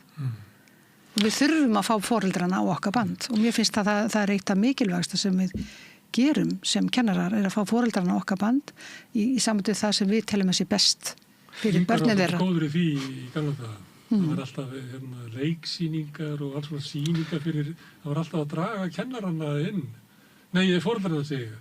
Já, ég held að það sýnaði þeim eitthvað og þau fylgdu stolti yfir eitthvað við varum skemmtilega og frábær eins og þau voruð. Ég held að við höfum oft talað það við Lilja að það væri æskilegt að ná einhvers konar sátt það að ganga miklu lengra í átt að einstaklingsmiðun heldur við gerum. Við getum kannski komið okkur saman á það sem leggja mikla áherslu á læsi og leskilning, bara gefa því forgang og einhverja starffræði orðaforða kannski ekki alla þá starffræði sem við erum að reyna að kenna öllum núna og koma kannski saman það gott og vel, enskan er kjarnan námsgrein en aðrar önnur tungumál eru val þetta væri kjarni kannski helmingur skólastarfsins svo væri hinn helmingurinn miklu opnari þannig að þessi krakkar ég er búin að sjá svo marga yndislega unglinga í algeburtímum svo ég taki dæmi eða málfræðitímum og skilja ekkert og hafa engan áhuga á þessu. En svo þegar ég fylgi þeim eftir í smíðatími eða myndmenntatími eða útikennslu þá blómstrar þessi krakkar því þemaverkefni eða áhugasöfsverkefni bara lyftastu upp. Af hverju getum við ekki opnað þetta meira upp og haft þetta sveigjanlegra? Af hverju þurfa allir að læra sömu námsgreinarnar upp allan skólan? Aukum val. Þetta er eitt af þessu sem getur verið erfitt að sannfæra foreldra að sé best fyrir börnin. Að draga, við þurfum ekki að fara svona langt í starffræðinni. Já. Við kennum eiginlega ómikið af málfræði. Kenna aðra... Það þurfum ekki allir að læra alla þessa málfræði. Sem dæmi. Málfræði er bara langt frá því að vera aðalatriðið í tungumálanámi. Já. Því það er líklega að geta tjási og... Já, málfræðin það er bara að læra málið en ekki að læra málið sjálft. Og þetta myndi, að því við erum að tala út frá svona álægi á kennara, að það er eitthvað álægi á kennaran er það að það er verið að kenna eitthvað sem að kannski kennararnir sjá ekki tilgangin í eða er bara of-erfitt. Það er nú mjög slæmt að kennararnir sjá ekki tilgangin í það er bara of-erfitt að koma þessar algebru í gegnum hennar bekk. Það er verið að setja mig eitthvað verkefni sem er bara of-erfitt. Ég geti gert miklu meira með sömu orku. Akkur er verið að setja mér þetta? Er það að meina það? Já, örugglega gagvart mörgum. Já. Er það eitt sem að því að þú fórst að rifja upp þarna fyrir 50 árum. Þú varst bara, held ég, kornungur, bara rúmlega 20 þegar þú komst að kenna mér. 21. Þá varstu búin með kennaranámið. Já, ég tók kennaraskólinn gamli var framhaldsskóli. Ég tók stúdenspróf svipað leyti og ég var að kenna þér til hliðar utan skóla. En af hverju verið að láta kennarana eftir stúdentspróf verið 5 ára námi? Það vegna þess að kennarar þurfa mjög góðan undirbúning en rótin af lengingunni var þetta Finnar voru fyrirmynd. Finnum tókst að gjörbreyta stöðu kennarastarfsins. Mér hefur verið sagt að þegar að kennaranám auglýst þá séu 8 umsækjendur hvert pláss. Í Finnlandi. Í Finnlandi. Það ekki hér. Það var vonin að þetta yrði. Það myndi ganga eftir hér. 8 stöður auglýstar, þá 1 umsókn á Íslandi. Þegar 8 stöður auglýstar á Íslandi, þá 1 umsókn. Ég að tala kennarannámi. Já, í kennaranám. Já. Þannig að þeim einhvern veginn tókst að lyfta kennarastafinu virðingu fyrir því og ég held að lenging kennaranámsins fyrir utan það náttúrulega að kennarar þurfa að kunna svo ofboðslega margt að jafnvel þetta 5 ára nám, það dugar ekki til, sagðu. Og að því vorum að tala virðingu, fyrir kennarastarfinu, við vorum að velta því fyrir okkur hvað allir margir stjórnmálamenn hafi tekið sér til og gert athugasemd við eitthvað annað nám heldur en kennaranám. Hvernig staðið að því? Hvernig staðið að því og hvert inntak þeirra er. Af hverju bara umræðu inntak kennaranám? Getur nefnt mér eitthvað dæmi umræðu menntun annarra stéttar? Sem jafn óvægin og gagnrýnin. Þetta farið að leita svolítið stundum við talað listamenn af sömu svona fyrirlýningu. En ekki menntun þeirra? Ekki menntun þeirra? Nei. Heilbrigðisstéttirnar er einhver stjórnmálamáður, er einhver Inga Sæland að tala að stytta hjúkrunarfræðinám eða læknanám? Nei, það sem vandi... Það getur kannski bara verið skynsamlegt. Það sem náttúrulega í sambandi við það er að fólk, allir hafa gengið í skóla og allir telja sig hafa vita á því sem fer fram í skólum og telja sig hvernig best er að haga því. Það er skólanum sem þeir voru í. Já, og frá sinni eigin reynslu og þeir telja sig hafa þá þar alveg vita á því sem það ætti að fara fram og þeir halda að það sé nóg bara að kunna geta sjálfur reiknað einhver ákveðin dæmi til þess að geta kent öðrum hvernig á að reikna dæmin eða kunna sjálfur að lesa til þess að kenna öðrum að lesa en þetta er ansi miklu flóknara heldur en það. En svo einn gagnrýni sem er núna komin upp á yfirborðið sem vert að staldra við. Það verið að benda á það og þetta kemur fram í okkar skýrslu. Kennararnir lögðu mikla áherslu á það. Við eigum stöðugt meiri tíma í námsefnisgerð en það vantar námsefni. Ef þú skoðar þróunina aftur í tíman á því hvað líklega allir stjórnmálaflokkar á Íslandi hafa ákveðið að verja, hvaða upphæð þeir hafa ákveðið að verja til þess að búa til námsefni handa börnunum okkar. Og nú spyr ég þig bara, hvað heldur þú þurfir háa upphæð á hvert barn til þess að útvega því námsgögn í öllum námsgreinum og öllum sviðum? Í þróun efnisins og framleiðslu og allt saman. Já, ef þú fer út í bókabúð og ætlar að viða þér svona nokkrum bókum, hvað þarftu svona að lágmarki til þess að vera sæmilega búinn? Fyrir hvern vetur? Já. Ég veit að ég vil ekki giska á 73.500. Já. Þannig 8.500 duð ekki langt. Það er upphæðin sem að MMS, Miðstöð menntunar og skólaþjónustu, hefur alveg til þess að framleiða það allt námsefni og gefa út og prenta, pakkaði inn og keira í skóla, borga höfundum, dreifa því. Og meðan talaður að Finnar verji 30.000 krónum á hvern nemanda á sama tíma. Þannig ég var svolítið rausnalegur. Líklega værum við vel sett að þetta væri 50.000-70.000. En varðandi að þið vorum að tala um svona menningu og ákvarðanir. Er ekki dæmi sem að þið taki frá Finnlandi með dæmi um það er ekki nóg að taka bara formið eins og að leikja kennaranámið. Því að við erum þú varst að segja við ungan kennara sem að þeir yfir því fermingavísluna sem kennari til þess að fá ekki yfir sig bara ásakanir í brjóskassan. Ég meina, þannig að við lengdum námið en gerðum ekkert af hinu og sittum eiginlega uppi með lakari stöðu. Ég er ekki sem að mig alveg taka svona djúpt í árinni, en skoðu, ef þú tekur leikskólastigið, umræðan þar, það er engin gagnrýni á inntak leikskólastarf. Það er fyrst og fremst gagnrýni á að sveitarfélögin byggja ekki nægilega marga leikskóla eða get ekki ráðið nægilega marga leikskólakennara. Ef þú tekur framhaldsskólan, er þar einhver gagnrýni á inntakið við líka og er á grunnskólan? Ef þú tekur háskólana, af hverju ráðast menn á grunnskólan? Ég spyr. Já. Ég hef spurt fólk að þessu hérna, ég næ ekki alveg hvað drífur þessu umræða áfram. Ég skil það ekki alveg. Maður geti sagt að þetta veri bara búa til kaos til þess að vera að koma með lausnina, við ætlum að enga við allt saman. En það er bara, minnst það er þetta er of skamt á við að komi til þess að maður trúi því.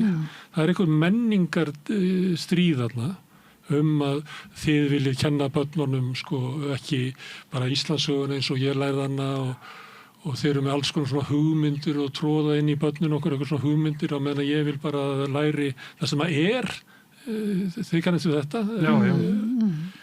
Þannig að þetta er svona kannski margflókið. Einhver leit er þetta þannig að framhaldsskólinn svo kristaltært dæmi ólíkar skoðanir okkur á því hvað er mikilvægt. Sumir eru núna að tala fyrir því að samræma stúdentspróf.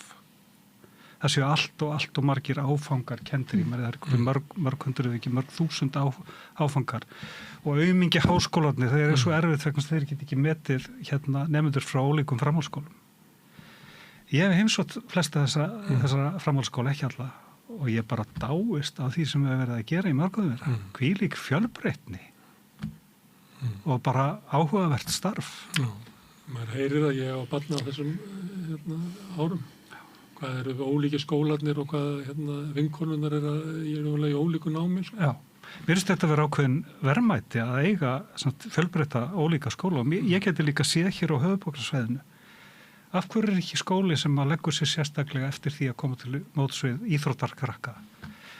Af hverju er ekki annars með tónlistina, með myndmenntina, með starffræðina, menn af hverju er ekki skóli sem að gera út á náttúrufræði? Getum kannski ekki komist til yfir að samgöngurnar á höfuðborgarsvæðinu eru svo ömurlegar að þetta myndi gera málin mjög erfið. Allir að skutla á milli hverfa.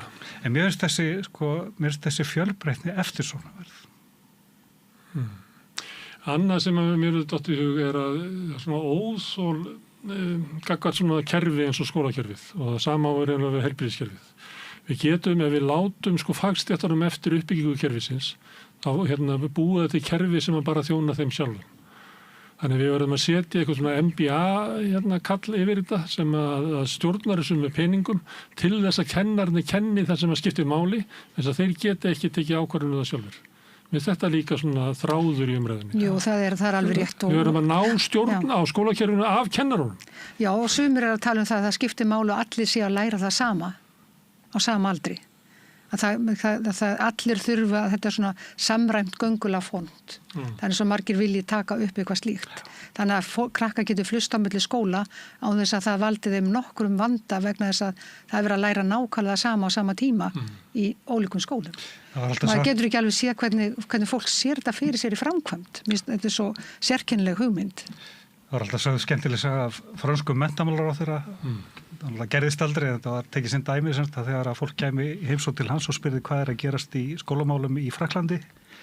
Þá liti hann á töflu upp á vegg og sagði, það er öll 12 ára börn núna að læra frönsku stjórnarbyltinguna. Já. Þetta er ekki alveg sá skóli sem að... Það er einhverju sem vilja þetta og þeir eru ansi háværir. Ég veit ekki, við viljum treysta kennurum. Stelpa mín var í 7 ára bekki í Frakklandi. Kom heim alveg buguð, ég er ennþá að læra nýjan Lúðvík. Þeir kenna bara alla kóngana 7 ára börnum. Já. Já, en það er leið númer 1, 2 og 3 er að treysta kennurum og treysta fagfólk í skólana fyrir því hvernig ákvarðanir eru teknar. Það er eina leið, svo má alveg hafa smá eftir. Gagnrýnendur skólakerfisins eru bara ekkert sammálaðir einhver. Nei. Þeir eru bara alls ekki sammálaðir þessu. Þau velja að setja einhverja stjórn á skólana til þess að hemja fólk eins og ykkur sem hafi farið með skólakerfið okkar. Það þarf að hafa eftirlit. Útópíska. Það þarf að hafa uppbyggilegt eftirlit með skólum. Það er mjög mikilvægt. Það hafa allir gagn af því að fá rýni og ábendingar.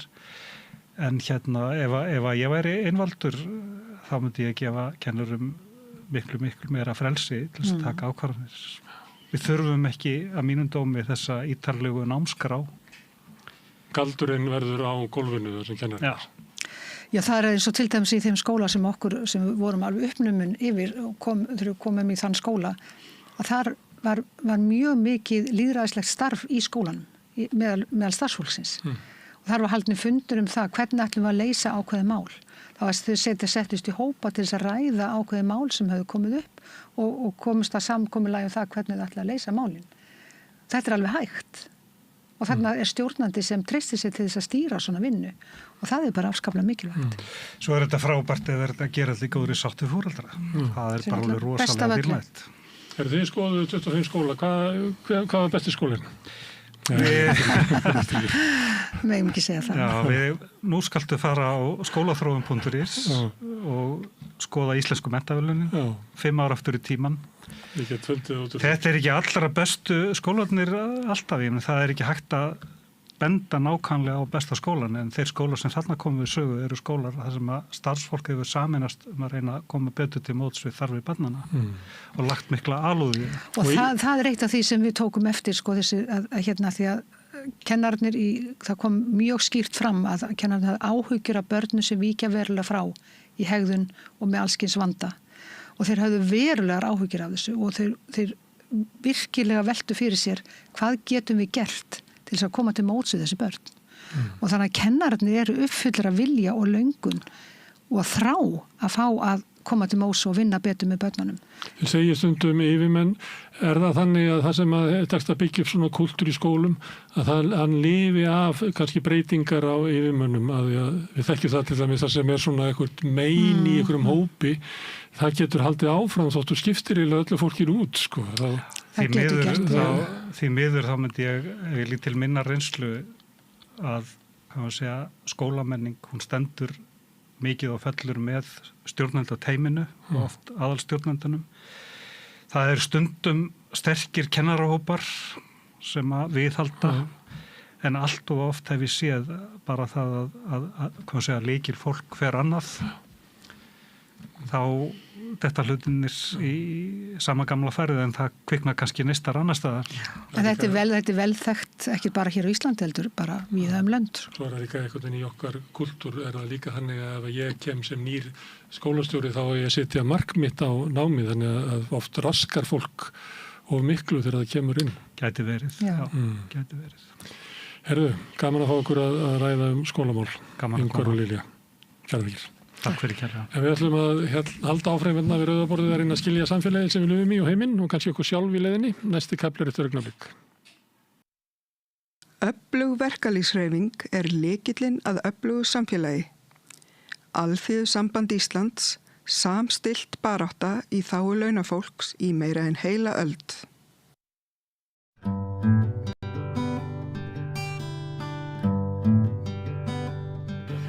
Á fundi Geðhjálpar í gær kom fram að forsvarsmenn Geðhjálpar geta ekki opnað svokallað skjólshús í Breiðholti eins og til stóð. Og þetta tengt andstöðu íbúa við verkefnið og við höfum síðustu vikur hér á samstöðunni svolítið verið að fjalla fordóma gagnvart geðveikum. En eftir því sem skilst þá eru þeir nú samt að minnka þótt fréttamál gærdagsins sé nú frekar svona leiðilegt að verða vitni að örlögum þessa skjólshús. Og hún komin hingað Sigrún Ólafsdóttir, hún prófessor í félagsfræði við HÍ til þess að ræða við mig þessi mál. Vertu velkomin, Sigrún. Já, takk. Sko, það ekki rétt hjá mér að þrátt fyrir að fréttir íslenskra fjölmiðla hafi svolítið snúist að það sé dapurlegt eins og komið hefur fram hjá talsmönnum Geðhjálpar að íbúar hafi ekki verið tilbúnir í Breiðholti fyrir skjólshús meðal annars vegna fordóma sennilega. Á sama tíma og það staðurinn þá hafa þína rannsóknir samt sýnt að fordómar þeir eru minni núna gagnvart geðveikum en var eða hvað? Já, við sjáum að það hefur dregið verulega úr þeim. Ég sem sagt byrjaði árið 2006 að skoða fordóma gagnvart geðrænum vandamálum á Íslandi og það var hluti af alþjóðlegri rannsókn sem var framkvæmd í 17 löndum og þá var sérstaklega að skoða fordóma gagnvart einstaklingu sem var lýst með þunglyndi annars vegar og hins vegar með geðklofa. og strax 2006 þá sjáum við að fordómarnir eru hvað minnstir á Íslandi í alþjóðlegum samanburði. Þeir eru enga síður verulegir, en við verðum náttúrulega líka að hafa í huga þarna eru við erum eina Norðurlandið sem að sem sagt er í þessum gögnum og þarna eru við með lönd á í rauninni í hverri heimsálfu. Þannig við erum að bera okkur saman við lönd eins og Bandaríkin, við erum með Austur-Evrópu, við erum með Filippseyjar, við erum með Suður-Afríku. Þannig að kannski kemur ekkert á óvart að þá séu fordómar hvað minnstir á Íslandi árið 2006. Ég skil. En síðan sem sagt eru þetta búið að birta dálítið úr þeim gögnum og skoða fordóma í alþjóðlegu samstarfi eða samanburði og síðan svona upp úr 2020 þá fer ég í samtal við þau hjá Geðhjálp mikilvægi þess að fylgjast reglulega með fordómum á Íslandi og endurtaka þá þessa rannsókn. Þannig að við erum núna búin að gera það tvisvar árið 2022 og 2025 og þar sjáum við að það hefur dregið verulega úr fordómum og kannski svona það sem er mikilvægast er að við sjáum frá 2006 til 2022 að það dregur úr fordómum gagnvart einstaklingum sem er lýst með þunglindi og þetta er svipað og við sjáum í öðrum löndum allavega Bandaríkjunum og Þýskalandi að við erum kannski svona svolítið búin að normalisera kannski það sem við myndum kalla svona mildari geðraskanir og við náttúrulega getum hugsað bæði þunglindi og kvíða, hvar dregur mörkin á að vera bara svolítið leiður yfir í að vera þunglindur og við erum líka farin að tala svolítið bara þetta í almennu máli, við erum öll kvíðin, við erum öll þunglind og það virðist hafa þá dregið verulega úr fordómum en á því tímabili gerist ekkert varðandi að draga fordómum gagnvart því sem við myndum oft tala sem alvarlegri geðraskanir eins og til dæmis geðklofa. Stóra sagan er hins vegar svo og kom verulega óvart og samkvæmt því sem ég veit best þá er það í fyrsta skipta á heimsvísu að það mælist að það dregur úr fordómum gagnvart einstakling sem er lýst með geðklofa og við sjáum það þarna á þessu 30 ára tímabili í okkar gögnum. En síðan er auðvitað mikilvægt að hafa í huga líka hvað við erum að mæla og síðan svona lifaðan veruleika hér á Íslandi og þarna erum við auðvitað að vinna með spurningalistakannanir og þær eru afar dýrmætar til að mæla svona almenn viðhorf, líka sérstaklega við erum að gera það í annarkvort samanburði við önnur lönd eða yfir tíma. Er þetta þá allt megindlegar aðferðir? Þetta eru megindlegar aðferðir, já. Og þar má í rauninni segja að ég myndi kannski segja við erum að mæla svona kannski minnsta mögulega fordóma. Þannig að þú kannski hugsar bara hér og ef við tökum þetta í samhengi við það sem að þú byrjaðir hér á, þá er það svolítið annað að vera að svara spurningalista í tölvunniðinni og þar ertu spurður hvort að þú viljir fá hann Jón sem er lýst með geðklofa sem nágranna eða að þú fáir símtal frá nágranna og slíkur einstaklingu sé að fara að flytja í sömu götu og þú. Þannig að við erum í rauninni alltaf að undirmæla myndi ég segja, fordóma þó að þetta auðvitað gefi verulegar vísbendingar og við sjáum það ennþá að það eru verulegi fordómar í íslensku samfélagi þó að það hafi dregið úr þeim. Já, þetta er góðu punktur hjá þér og maður tengir einmitt við þetta. Það var alveg fólk sem að sagði við mig í gær sem að var að fylgjast með fréttum að þetta væri bara eðlilegasti hlutur í heimi að íbúar væru hugsi yfir svona sendingu eins og einn kunningi minn orðaði það. Hann sagði að þetta geti haft bara áhrif á fasteignaverðið og bara svona praktíska þætti. Get ég eitthvað spurt þig út í þetta? Já, það eru auðvitað bara eitthvað sem við vitum og ég meina við vitum að fordómar hafa raunverulegar afleiðingar. Þeir hafa afleiðingar fyrir bæði myndi ég segja samfélagið í heild og sérstaklega þá einstaklingar sem að verða fyrir fordómum. Við vitum frá rannsóknum og við vitum að það eru auðvitað alls konar ímyndir fólk sem á við geðræn vandamál að stríða og kannski eins og algengasta sem við hefum er auðvitað að þeir séu hættulegir. Já. Og það sjáum við, það hefur reyndar breyst mjög mikið, til dæmis ef við hugsaum fjölmiðla. Ef við hugsaum fjölmiðla kannski fyrir 20-30 árum, þá vorum við nánast einungis með kannski neikvæðar ímyndir af fólki með geðræn vandamál. Þá getum við öll hugsa hér brjálaði maðurinn með byssuna sem er í geðrof og kemur inn á spítal og skýtur alla. Já, eða stelur barninu, 10 ára gömlu barninu með skólatösku. Bara alls konar sem að þannig að þessar ímyndir eru eðlilega kannski sterkar og við vitum náttúrulega líka að fordómar virka þannig að við erum alltaf í rauninni kannski skipta heiminum í okkur og hina og það er mjög sterkt þegar kemur að geðrænum vandamálum og ef við bara skoðum það til dæmis í sögulegu ljósi þá náttúrulega mjög ómannúðleg meðferð sem að við höfum séð varðandi einstaklingar sem átt við geðrænum vanda að stríða.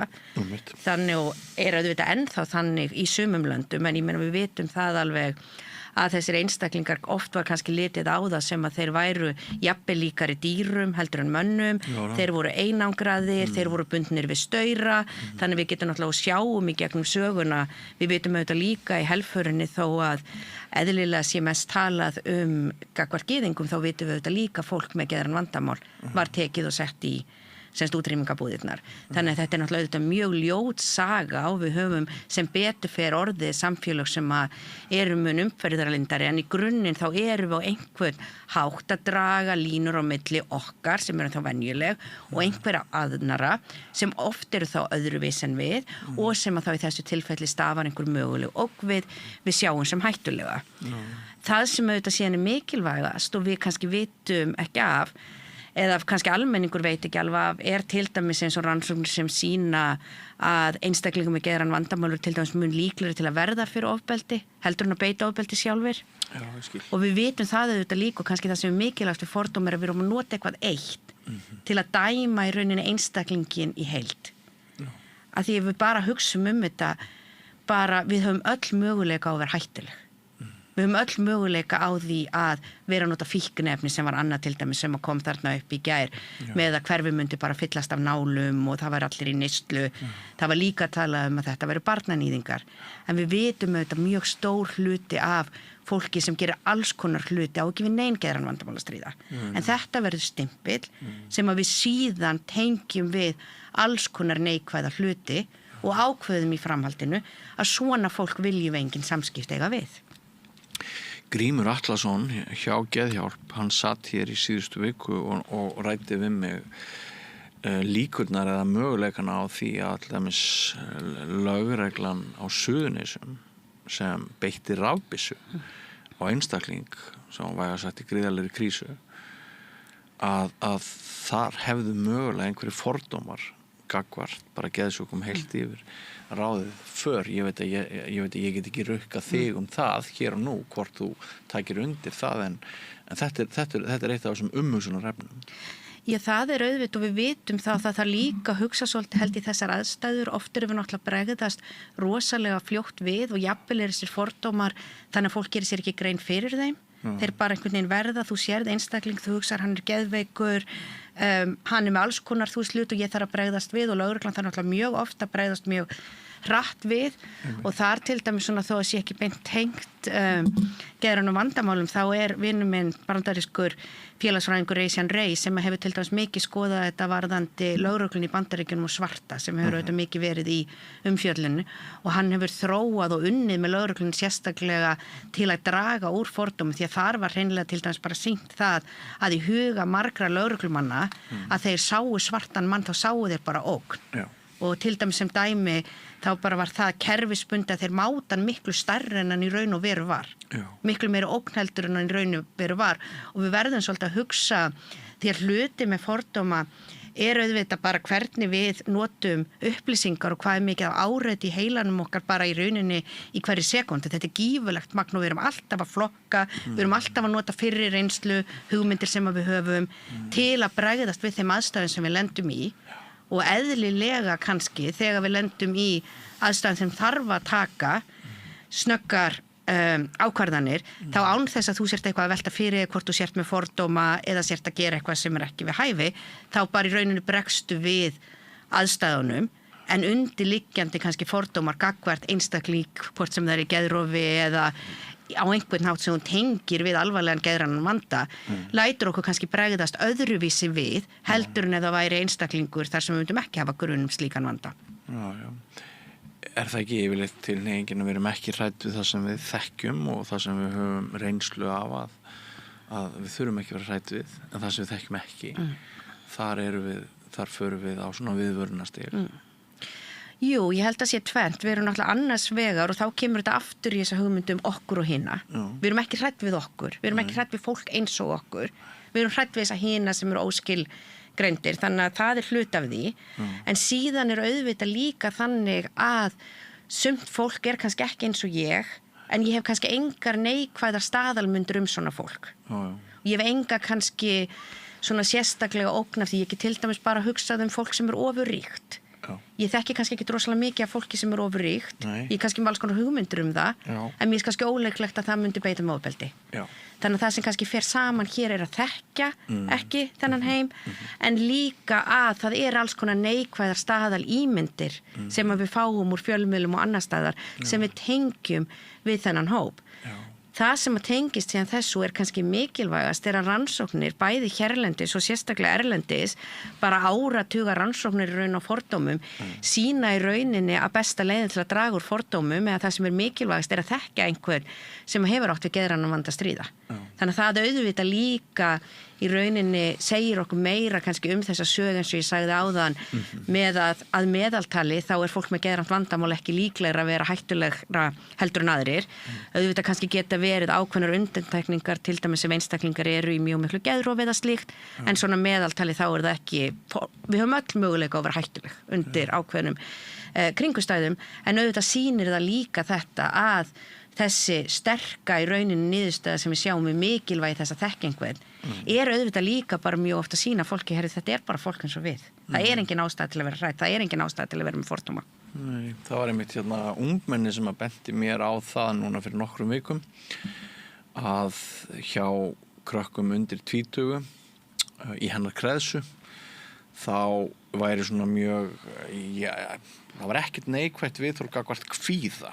Kvíði væri svona, það væri orðin til einhver konsensus í samfélaginu það væri bara fullkomna normal að einhver var að stríða við kvíða sem jú geðlegt ástand það ekki þegar það komið upp á svona, komið úr einhverjum böndum. En þannig að kvíði var allir geta verið með kvíða og mætir ekki neikvæð viðhorfi hjá ung fólki. En geðhvörf til að mynda að mati þessa ungmennis þá svona annað viðhorf gagnvart því og þá sem sagt telur unga fólkið að það sé eitthvað ófyrirsjáanlegt við geðhvörf og því getur stafa hætta af einhverjum sem með geðhvörf en því stafi ekki hætta af þeim sem með kvíða. Já, og þetta auðvitað kannski getur við tengt líka við bara munin á til dæmis bara hversu vel við getum fundið okkur í ákveðnum mismunandi geðrænum vandamálum. Já. Og það hefur verið mikil gagnrýni til dæmis á hvað við höfum sjúkdómsvætt mikið bæði kvíða og þunglindi. Já. Og hvar í rauninni við drögum mörkin á milli til dæmis þess sem bara eðlilegur kvíði. Já. Og við vitum alveg upp að ákveðnu marki þá kvíði okkur mjög gagnlegur. Men það mjög vont að vera aldrei kvíðin. Tengist tímabundum aðstæðum oft og bara... Já, þú bara hugsar ég meina ég ekki vissum að, þú veist, ég væri hér sem prófessor í félagsfræði, ég hef aldrei verið kvíðin. Það ekki? Þú veist, ég meina, ef ég hefði ekki verið með neitt smá prófkvíða, hefði ég lært eins mikið fyrir prófin. Já, mennar. Ég meina, hefði ég, þú veist, passað að skila ritgerð á réttum tíma. Já. Hefði ég passað að skila mér þeim verkefnum sem ég þarf að skila af mér. Það jákvæðar afleiðingar kvíða. Þannig að þú veist, ég meina einstaklingur sem algjörlega kvíðalaus. Ég svona kannski að meðaltalir ekki að fara ná miklum árangri í lífunu, þá sé ekki kannski að segja það almenn. Hann flýtur sofandi að feiða rósi. Það má ekki að gera neinu. Og sama, þú veist, má segja með, þú veist, hvað munurinn á til dæmis að vera leiður og vera komið þunglindi. Já. Og augljóslega, þá vitum við að það eru einstaklingar sem eru það þunglindir og það kvíðnir að þeir þurfa að fá hjálp, hvort sem að það hjá læknum eða öðrum heilbrigðisstéttum eða frá jafningjum eða bara samfélagin í heild. Þannig að við vitum það, en eitt sem að við náttúrulega hefum séð að við erum alltaf að færa þessa línu í rauninni, þannig við erum farin að tala mildar og mildar útgáfur sem mögulegan sjúkdóm. Já. Og núna, ég til dæmis get ekki ímyndað mér að hafa farið og tala við mína kennara hér aldamótin og segjast vera kvíðin eða þunglind. Nei. Þú veist, þetta voru bara orð sem að bara voru alltaf til í minni orðabók sem manneskum tvítugt. Nú annar hver nemandi þunglindur og kvíðin. Og það auðvitað mjög gott að við séum farin að tala andlega líðan. Það reynsla þín sem prófessor, eru nemendur þínir, 50% nemendur en að segjast þér kvíðinir eða þunglindir? Ég get ekki sagt nákvæmlega prósentutölurnar, en það var reyndar rannsókn sem var gerð í HÍ þar sem það var yfir helmingur nemanda sem var með verulega einkenni sem að hefði verið greind sem þunglindi. Samkvæmt þeirra eigin svörum. En munur, samkvæmt þeirra eigin svörum, sem náttúrulega sama og er notað til að greina þunglyndi. Einmitt. Þetta alltaf okkar eigin svör varðandi spurningar. Já. En kannski munurinn að ég hefði bara óttast það að vera bara fordæmd og talin ekki góður nemandi og ekki eiga neina framtíð ef ég hefði farið og sagt mínum prófessor ég væri þunglynd. Einmitt. Eða ég væri með kvíða, of mikinn kvíða. Einmitt. Þannig í dag, þú veist, þá er þetta bara svona eitt af, þú veist, þetta er nánast bara, þú veist, liggur við að þarna, mér skaman að fara á stúdendakjallarinn eftir vinnu og kvíðin minn er svona, eða að ég hátt ég mitt er svona. Þannig að þú veist, það er bara talað það á mjög svona eðlilegan hátt sem að er auðvitað jákvætt. En kannski punkturinn hér er þá að þarna erum við bæði náttúrulega annars búin að normalisera, en líka þetta eru tilfinningar sem að við könnumst öll við. Og ég held að það sé engin manneska sem kannast ekki við að hafa verið leið eða kvíðin. Þannig að hvar drögum við mörkin? Ef við hugsaum geðklofa eða geðrof, þá náttúrulega erum við oft á tíðum að tala hluti sem við kunnumst ekki öll við. Þannig að við getum til dæmis velt fyrir okkur, flest okkar heyra ekki raddir. Nei. Þannig að þá ertu strax komin með eitthvað býtt ef þú ert svona, þá er það einhvern veginn í grundvallar atriðum allt öðruvís en ég sem manneskja. Og það sem hefur náttúrulega verið gert þar, sérstaklega þá kannski svona undir svona læknisfræðilega læknamiðuðu nálguninni að megin áherslan þá að bæla niður einkenni. Og það var auðvitað þannig að í rauninni bara ungmenni sem að kannski greindist með geðklofa var í rauninni bara skrifað úr leik, bara nú er lífið búið, þú þarft ekki að hugsa eignast fjölskyldu, eignast börn, þú skalt ekki vera að fara í skóla eða vinnu, nú erum við bara að fara að taka næstu 50 árin í að halda niður í einkennum. Og þessi nálgun hefur breyst mjög mikið, meðal annars auðvitað út af starfi eins og hjá geðhjálp, hjá hugarafli og fleirum hér þar sem að meðal annars til dæmis núna orðið bara viðurkennt allavega hjá ákveðnum hópum að til dæmis vinna með að heyra raddirnar. Raddirnar þurfa ekkert að vera svo skelfilegar eða hættulegar og oft líður fólki miklu betur ef það er að vinna í rauninni með þeim, þá verða þær ekki eins ljótar og vondar og þau ert stöðugt að reyna að bæla þær niður. En þetta er kannski svona svolítið sem að kemur inn á það sem þú ert að segja hvað við getum samsama okkur með og hvað er svona eitthvað sem að er öðruvísi, er hættulegt, eitthvað sem að við þurfum að óttast. Já. Ég tek undir þetta sem þú sagðir áðan að sko það er léttara í dag að segja frá einhverju á geðræna sviðinu en það var og sem dæmi þá hef ég hérna svolítið við Rauðaborðið verið að gera þætti með geðlækni og fleirum svona geðræn mál þar sem ég hef dregið upp persónulega úr mínu minningarsafni hérna mjög slæmt tímabil frá 9. áratug síðustu aldar þegar ég var mjög geðveikur og ég heyrði raddir Já. og það voru og miklu fleiri hafa heyrt raddir heldur en þora nokkuð tímann að segja það. Það voru leiðinda skilabóð sem ég fékk því að skilabóðin voru þú ert hann það var sem sagt Messias Já, alveg sturlaður sko.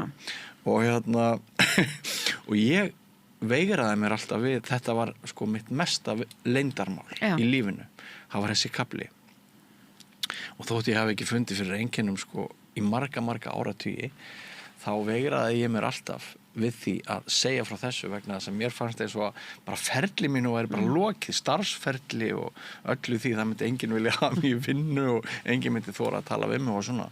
En ég upplifi núna árið 2026 margfalt frelsi til þess að ræða þetta. Maður upplifir hjá sér þörfina að hjálpa öðrum, minnka fordóma einmitt með því að segja frá valdefla aðra, bara horfa í vélina og þú ert ekki einn og við erum miklu fleiri en þú hyggur sko og allt þetta. Þannig að hérna, mér finnst sem bara borgara á Íslandi alveg frábært ef þetta er svona eins og þú ert að segja að hægt og rólega minnka fordómar og þessi opnun verður þessi mál. Já, það er auðvitað líka svona sem að þú veist hengist inn á sem þú ert að tala og sérstaklega gegnum tíðina þá hefur þetta náttúrulega verið kannski svona eitt sá versti stimpill sem að einstakling geta fengið. Og bara vegur vóbeinta lífsbjörgum manns, möguleikum manns til þess að afla lífsbjarga.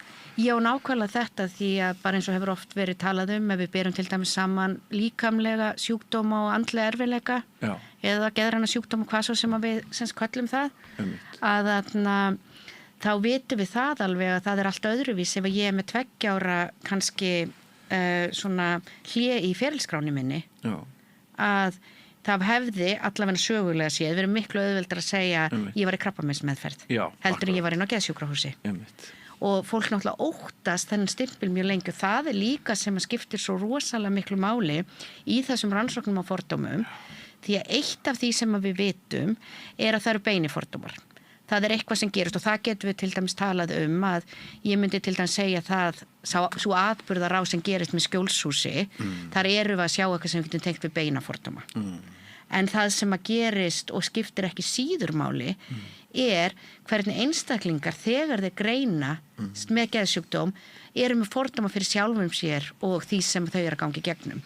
Og það hefur verið talað og sérstaklega eru þá félagsfræðingar sem heita Bruce Link og Joe Phelan sem hafa þróað þessar kenningar sem að tala mikilvægi fjölmiðla og þetta bandarískt fræðafólk að þróa þessar kenningar svona aldamótin og þar til dæmis sýnaði fram á að börn eins ung og 5 ára hafa einhverja hugmyndir hvað þýðir að vera geðveikur. Og þau vita þetta fólk sem öðruvísi, jafnvel hættulegt, skítugt og svona eitthvað sem þú vilt ekki vera að eiga mikil samskipti við. Þannig að síðan í rauninni, þá varðandi þetta, þá talum við frá mjög ungum aldri, þá eru við með tiltölulega skýrar hugmyndir hvað þýðir að vera geðveikur. Og við erum með neikvæðar staðalmyndir það. Síðan hvað gerist þegar ég 18 ára, 20 ára, 25 ára og allt í allar þessar neikvæðu hugmyndir eiga orðið við mig. Og mjög margir sem að eiga við og hafa greinst með alvarlega geðsjúkdóm að tala að það hafa jafnvel verið það sem var erfiðast og kannski tengist því sem þú varst að segja að komast yfir sína eigin fordóma gagnvart ástandinu. En þeir voru byggðir á einhverju meiri tilfinningu og maður taldi sig sjá það að ef atvinnurekendur gátu óttast að viðkomandi væri ekki algjörlega svona fyrirsjáanlegur þá myndu að síður á það hann heldur en einhvern annan. Já, og það líka það sem gerir sem að verður þá næsta skref í rauninni í ferlinu að þá í rauninni í staðin fyrir að hugsanlega láta hafna okkur út af því að við áttum í geðrænan vanda að stríða og hefum þá náttúrulega hér í huga það hægt að hafna okkur af alls konar ástæðum að þá fyrir við að forðast aðstæður og það til dæmis það sem hefur mikið verið sýnt á að sækja ekki um vinnu reyna ekki að eignast vini reyna ekki að fara kannski í ástarsambönd og þá getur alveg hugsað það að einhver sem með enga sögu geðrænan vanda sækir kannski 30 vinnur og fær ekki nema kannski 1 tilboð eða 2. Þannig að það ekki eins og, þú veist, það sé bara að þú fáir vinnu ef að þú hefur ekki átt við geðrænan vandamál að stríða. En það líka þessi forðun sem að í rauninni fer þá að sýna að skiptir mjög miklu máli. Að óttin við að verða hafnað, að óttin við höggið leiði til þess að maður fari úr virkni í vanvirkni. Já. Og svo eru þetta hlutir sem gerast því að ég meina fordómar eru raunverulegir þannig að þó að ég sé hér að segja að hluta myndinni séu sér beinu fordómar sem við sjáum og getum sagt þetta hér augljóslega þetta en þessi ótti auðvitað byggir hann á einhverjum raunveruleika. Hann byggir á raunverulegri reynslu ég hugsa flestir sem að hafi farið inn á geðspítala hafi sennilega einhverja sögu þar sem þeim hefur verið tekið með neikvæðum hætti að því að þau hafa þá sögu. Við vitum hvernig umfjöllun oft í fjölmiðlum, við vitum hluti sem gerast í samfélaginu sem hafa áhrif á hvernig einstaklingur upplifir sig og sína stöðu í samfélaginu. Ertu búin að lesa Ótíð í víti eftir Gyrði Elíasson? Nei. Þú voru að gera það? Já. Það nú engin smá áfellisdómur yfir geðræktar hluta Landspítalans. Hér. Talandi það hvernig tekið á móti okkur á geðspítölum eða geðdeildum en höfundur Gyrðir hann hrósar Kleppi á hvert hælir Kleppi á hvert reipi en mjög bitur gagnrýninn og á mjög vondar minningar frá 33 á spítalanum hér. Nei, og það bara því miður staðreind sem við vitum alveg að ég hef ekki séð rannsóknir hér á Íslandi en rannsóknir erlendi sína að oft eru fordómarnir ekki minni og jafnvel meiri innan kerfisins. Einmitt, á meðal starfsfólksins. Meðal starfsfólksins og þarna og þetta getur alveg hugsað svona í rauninni hvað það þýður og það var náttúrulega til dæmis mjög lengi svo nálgun í geðheilbrigðisþjónustu að þú ert með í rauninni heilbrigðisstarfsfólki hér og svo þá sem eru með geðrænum vandamálin hér og þeir eru í rauninni að gera allt sem að þeim sagt og oft náttúrulega kannski að taka frá okkur hluti sem skipta okkur mest sem manneskjur og ég bara til dæmis veit að það var til dæmis kannski þessi hugmyndafræði að lífið ætti ekki að vera of flókið, jafnvel til dæmis var fjölskylda haldið frá því oft var kannski fjölskyldan álitin svona ákveðin uppspretta geðræna vandan sem hún kannski í einhverjum tilfellum var, ekki að vera kannski námi eða bara gera of mikið.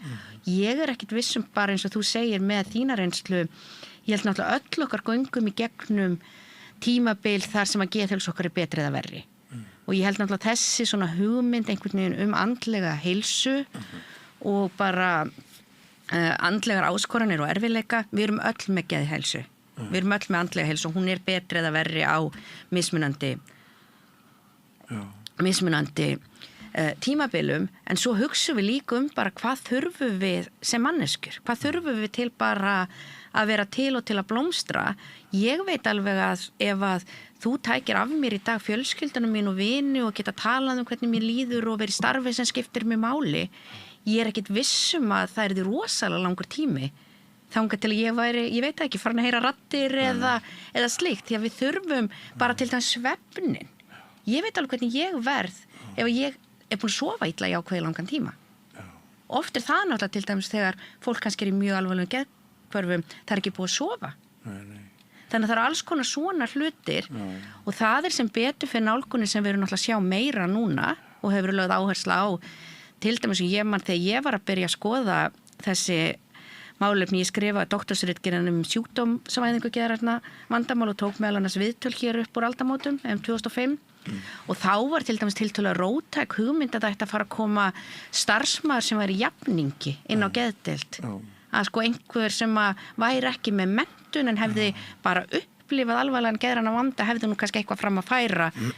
Núna þetta það algjörlega orðin bara algild hugmyndafræði held ég, hvað jafningar eru mikilvægir í bata. Sorgarviðbrögð, alkoholistar, þetta út allt.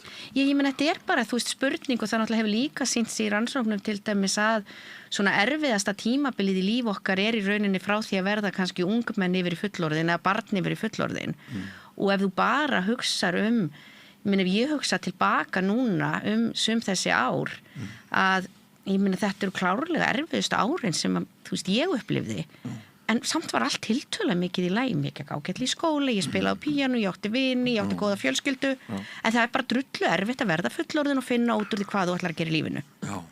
Bættu við ofbeldi, bættu við að sé alkoholisma á heimilinu, bættu við einelti, bættu við enga vini. Ég meina eitthvað skrítið þó að fólki líði ofsalega illa og það komi út í alls konar andlegum áskorunum. Nei, það ekki skrítið. Og þegar ég misti vitið, þá var það einmitt út af þessum praktísku þáttum að ég svaf ekki, ég vann nú mikið og ég drakk mikið brennivín. Og bara allt í einu fór allt sko, bara allt í einu var öllum undir stöðum, undir fótunum á mér kippt í burtu. Og ég var bara heppinn, komast tilbaka. Já, og það svo mikilvægt líka að þá fá þá í rauninni sem við náttúrulega því miður gerðum stundum að dæma fólk hreinlega úr leik. Já.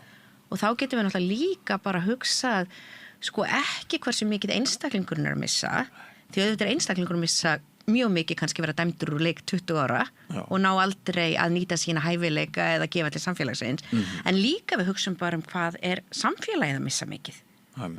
Ef að bara út af því að fólk kannski bara líka lendir í alls konar aðstæðum sem eru erfiðar og óheilbrigðar og skaðlegar og svo það bara dæmt úr leik. En ef við förum þá kannski aftur heim í lokin og aftur að upphafsreitnum, að sko horfir þá ekki í að þetta skjólshús komist á laggirnar, geturðu sagt mér það?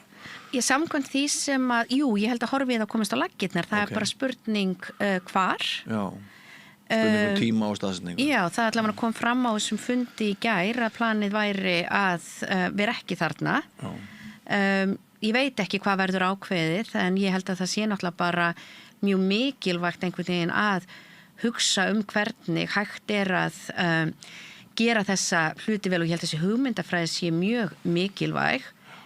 Ég myndi ekki óttast það að hafa slíka nágranna, ég held að sé alls konar fólk sem ég myndi óttast meira að hafa nágrann og þú veist aldrei, eins og ég segi, það geta allir verið hættulegir og þarna þú sýnir náttúrulega bara reynslan að svona úrræði eru alveg gífurlega mikilvæg til að hjálpa fólki að svona koma aftur inn í samfélagið og ég held að það sé það sem að við í rauninni viljum flest, við viljum búa til hér mannúðlegt samfélag þar sem að hjálp fyrir fólk sem þarf á því að halda og það sem að auðvitað við vitum ekki er vandamála þó að við séum að flokka í okkur og hina.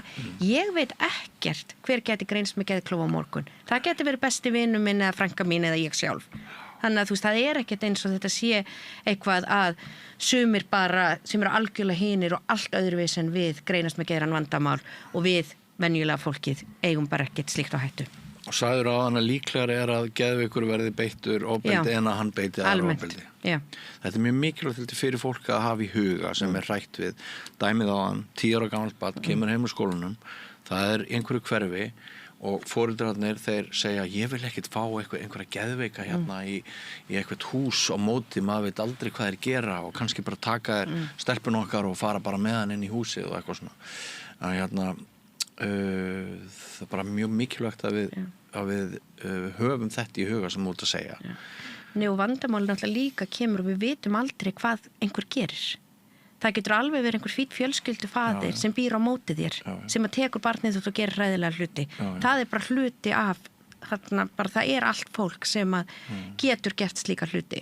Og það auðvitað sem skiptir gífurlegu máli að þegar við hugsum eitthvað svona eins og þessa hugmyndafræði og skjólshús, þar sem að þú ert líka náttúrulega að velja fólk inn sem að hendar þá inn í úrræði á þeim tíma, þannig að þetta byrjar til dæmis með fundum, það ekki bara eins og einhver flytji inn sem að bara í brjálaðri neyslu eða eitthvað slíkt, það náttúrulega valið inn hvort að þetta sé úrræði sem hendar þeim einstakling, þarna ertu líka með jafningi á fólk sem vinnur með einstaklingnum, þannig að þarna getum við hugsað ef einhver fær svona hjálp núna þá það kannski einstaklingur sem að verður ekki mjög hættulegur að eftir að ferja alvarleg ofbeldisglæpi eftir 10 ára eða 5 ár. Þú getur komið í veg fyrir að 10 ára stelpan einhverjum árum síðar verði ef að fólk að fá þá hjálp sem að það þarf á þeim tímapunkti. Akkurat, þannig að við þurfum að hugsa þetta við þurfum að komast aðeins upp úr augnablikinu. Já, við þurfum náttúrulega líka að því að við vitum og það hefur til dæmis verið gagnrýnt eins og í fjölmiðlum að við erum kannski að sjá, ég veit ekki hvað marga fréttir ofbeldi á hverjum degi, en þar til dæmis mjög oft tilgreint ef að það var einhver með geðran vanda eða innflytjandi og þá kemur þessi ímynd. En það líka fullt af svoleiðis fréttum þar sem þetta á ekki við. Nei, einmitt. En þá stimplum við ekkert eins og ég segi einhvern millistétta fjölskyldu faðir sem að með ágæti stöðu en gerir eitthvað hræðilegt. Það verður ekki þessi stimpill, hann að gera það sem einstaklingur, hópurinn ekki stimplaður, það ekki álitið að allir sem eiga við geðran og vanda stríða séu bara eins og oft hefur náttúrulega verið talað tikandi tífamaðsprengjur.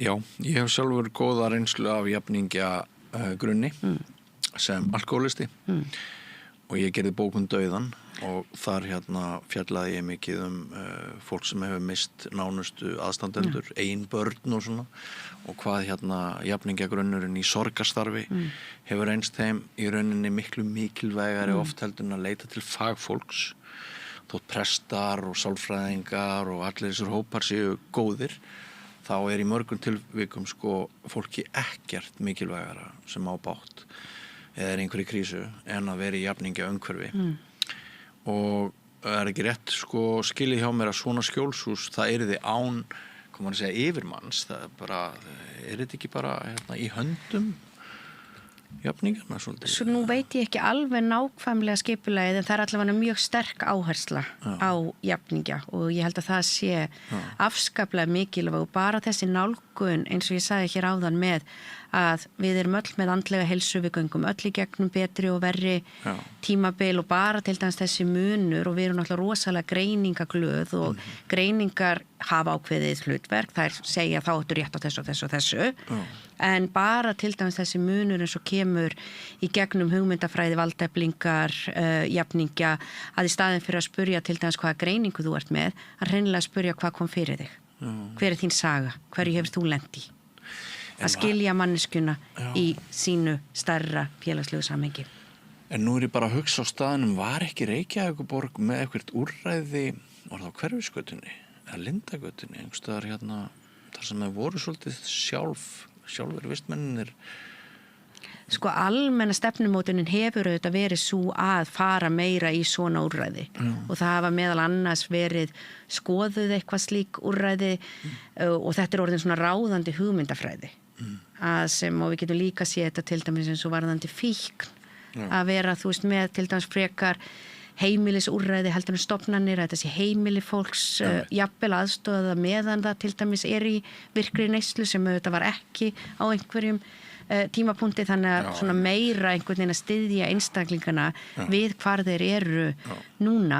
Síðan auðvitað heyrum og það einhverja rannsóknir sem hafa sýnt það að það náttúrulega eitt að vera með ákveðna hugmyndafræði og ég held að við séum svona almennt sem samfélag dálítið mikið búin að kaupa bata hugmyndafræðina og jafningja en hvað síðan gerist innan stofnana, hvort sérfræðingar vilji láta af sínum völdum ef maður getur sagt það sem svo og svo auðvita þetta við svona kannski upplifum Ísland sem samfélag sem svona frekar mannúðlegt og litli fordómar en hvernig það síðan í raun auðvitað önnur empírísk spurning. Einmitt. Heyrðu, en það allavega gott að heyra að segja það að þótt umræðefni í dagsins hjá okkur sé örlítið drungalegt á köflum, þá erum við samt að sigla upp úr neikvæðninni, upp úr fordómunum. Við erum að sigla til betri vegar. Já, riðustöð með sína það og ég verð alveg að segja, ég myndi það eru önnur samfélög en ég myndi alveg segja það að ef að ég eða einhver náinn mér myndi greinast með geðsjúkdóm í dag eða á morgun þá held ég myndi frekar vilja búa í Íslandi heldur en í flestum öðrum löndum. Einmitt, það er gott að hafa það í huga. Kæra þakkir fyrir komuna Sigrún Ólafsdóttir. Við höldum áfram með rauðaborið hér eftir andartak, ekki fara langt. Frjáls fjölmiðlun á í vök að verjast, allstaðar, ekki bara á Íslandi. Peningavaldið og sterku hagsmunaöflin eiga greiðan aðgang að stjórnvaldi og fjölmiðlum og eiga jafnvel sína eigin fjölmiðla. Þess vegna samstöðin svo mikilvæg. Hér pláss fyrir alla raddir, málin eru krufin til mergjar og samtölin eru stór og innihaldsrík. Samstöðin mikilvægt lýðræðistæki. Ég heiti Kristín Helga Gunnarsdóttir og ég styð samstöðina.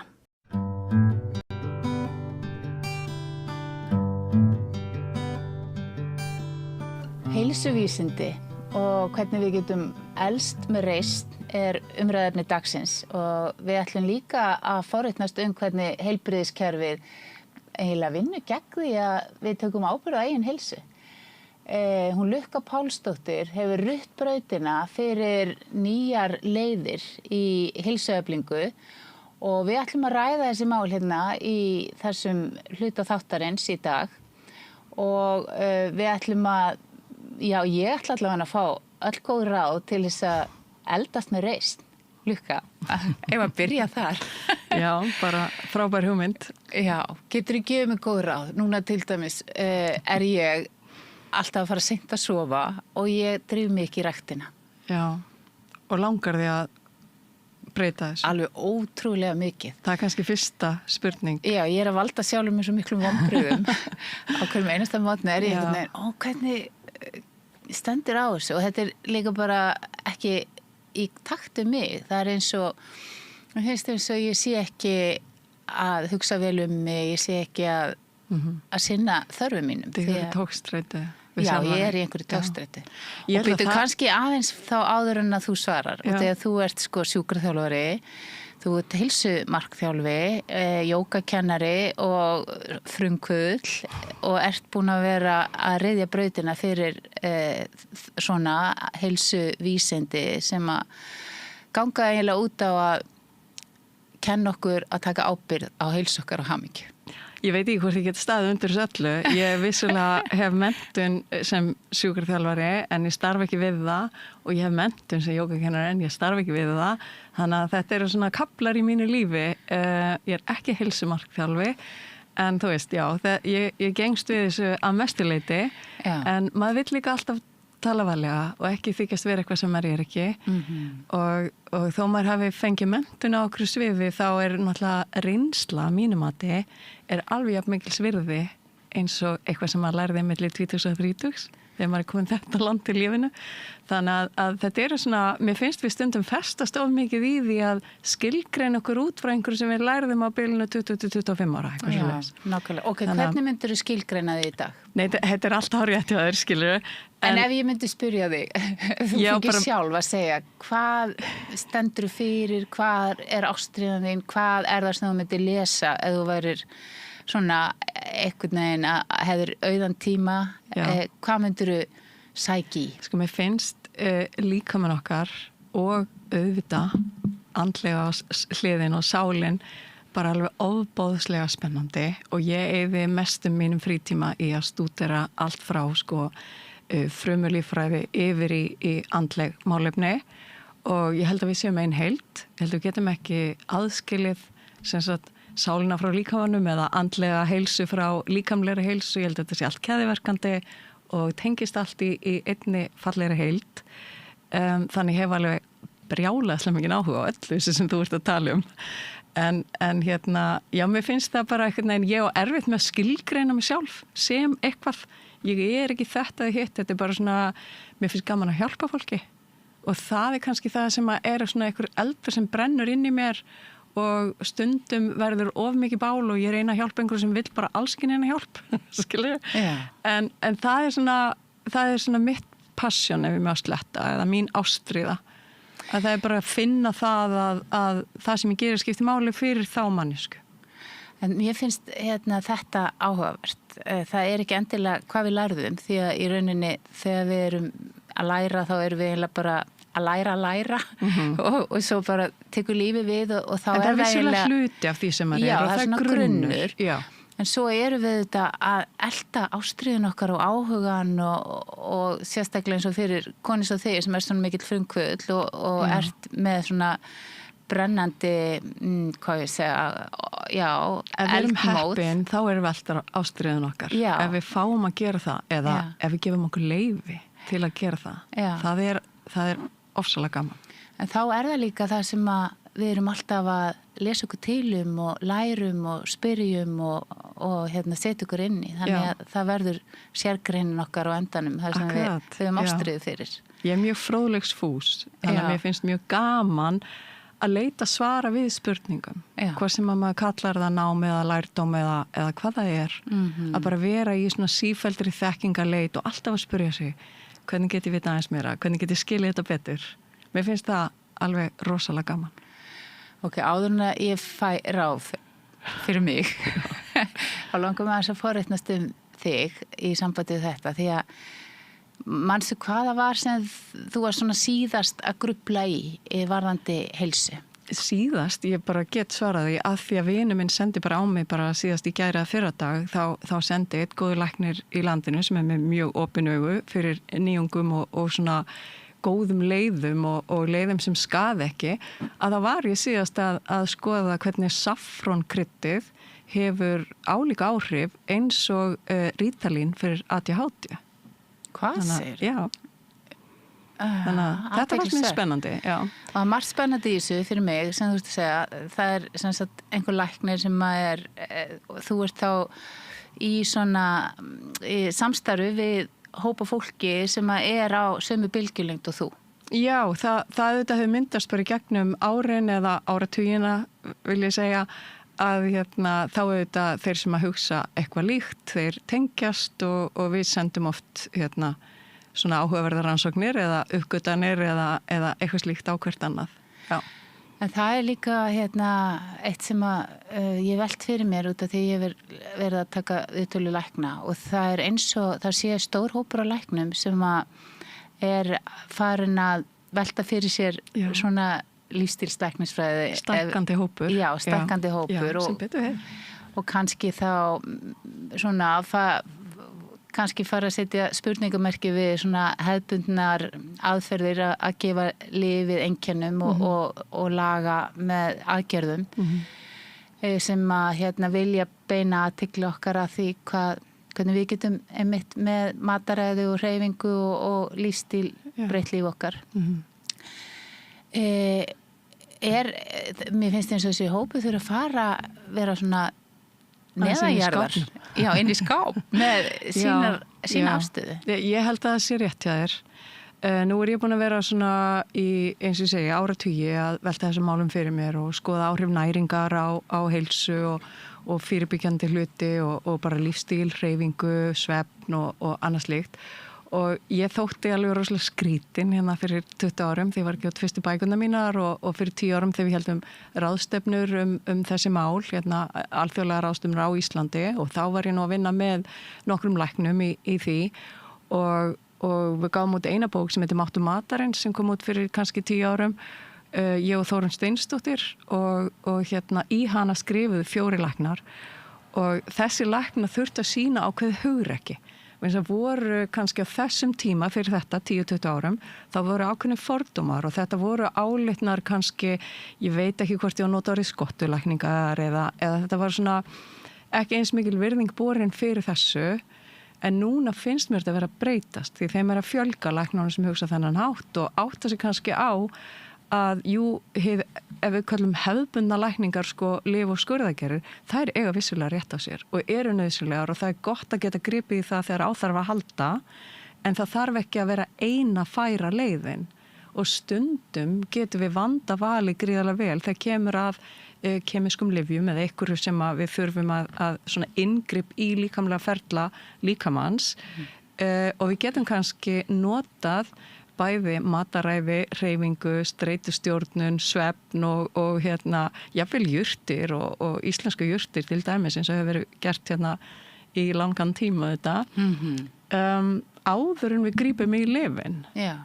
Og það bara, ég veit ekki hvort fólk átt að sá því hvað þetta orðin hérna svona útbreytt. Það bara mjög margir læknar sem hafa góða þekkingu þarna en kannski það ekki þeim að kenna, þetta ekki notað í meira mæli, heldur frekar að kerfi okkar þannig uppbyggt að þeir þyrfti að hafa lengri tíma með skjólstæðingu sínum til að geta ráðlagt betur. Já. Og svo það kannski líka svolítið hugsana villa hjá okkur, bara almenningi í landinu, að halda að læknir sé endilega sá sem hefur mest vita á heilbrigði. Já. Læknir hefur vissilega mestu ráðinn þegar að það bjátar eitthvað á, þegar við erum komið með sjúkdóm eða sjúkleika eða hérna verðum fyrir slysi eða það þarf að tjasla okkur saman og laga beinin eða eitthvað svoleiðis. Þetta er mjög góður en heilbrigði og kannski bilið frá bara svona sæmilegu heilbrigði yfir í það sem við kallum optimal ástand eða fullkomið heilbrigði eins nálagt því að við komumst, það ekki endilega sérgrein lækna.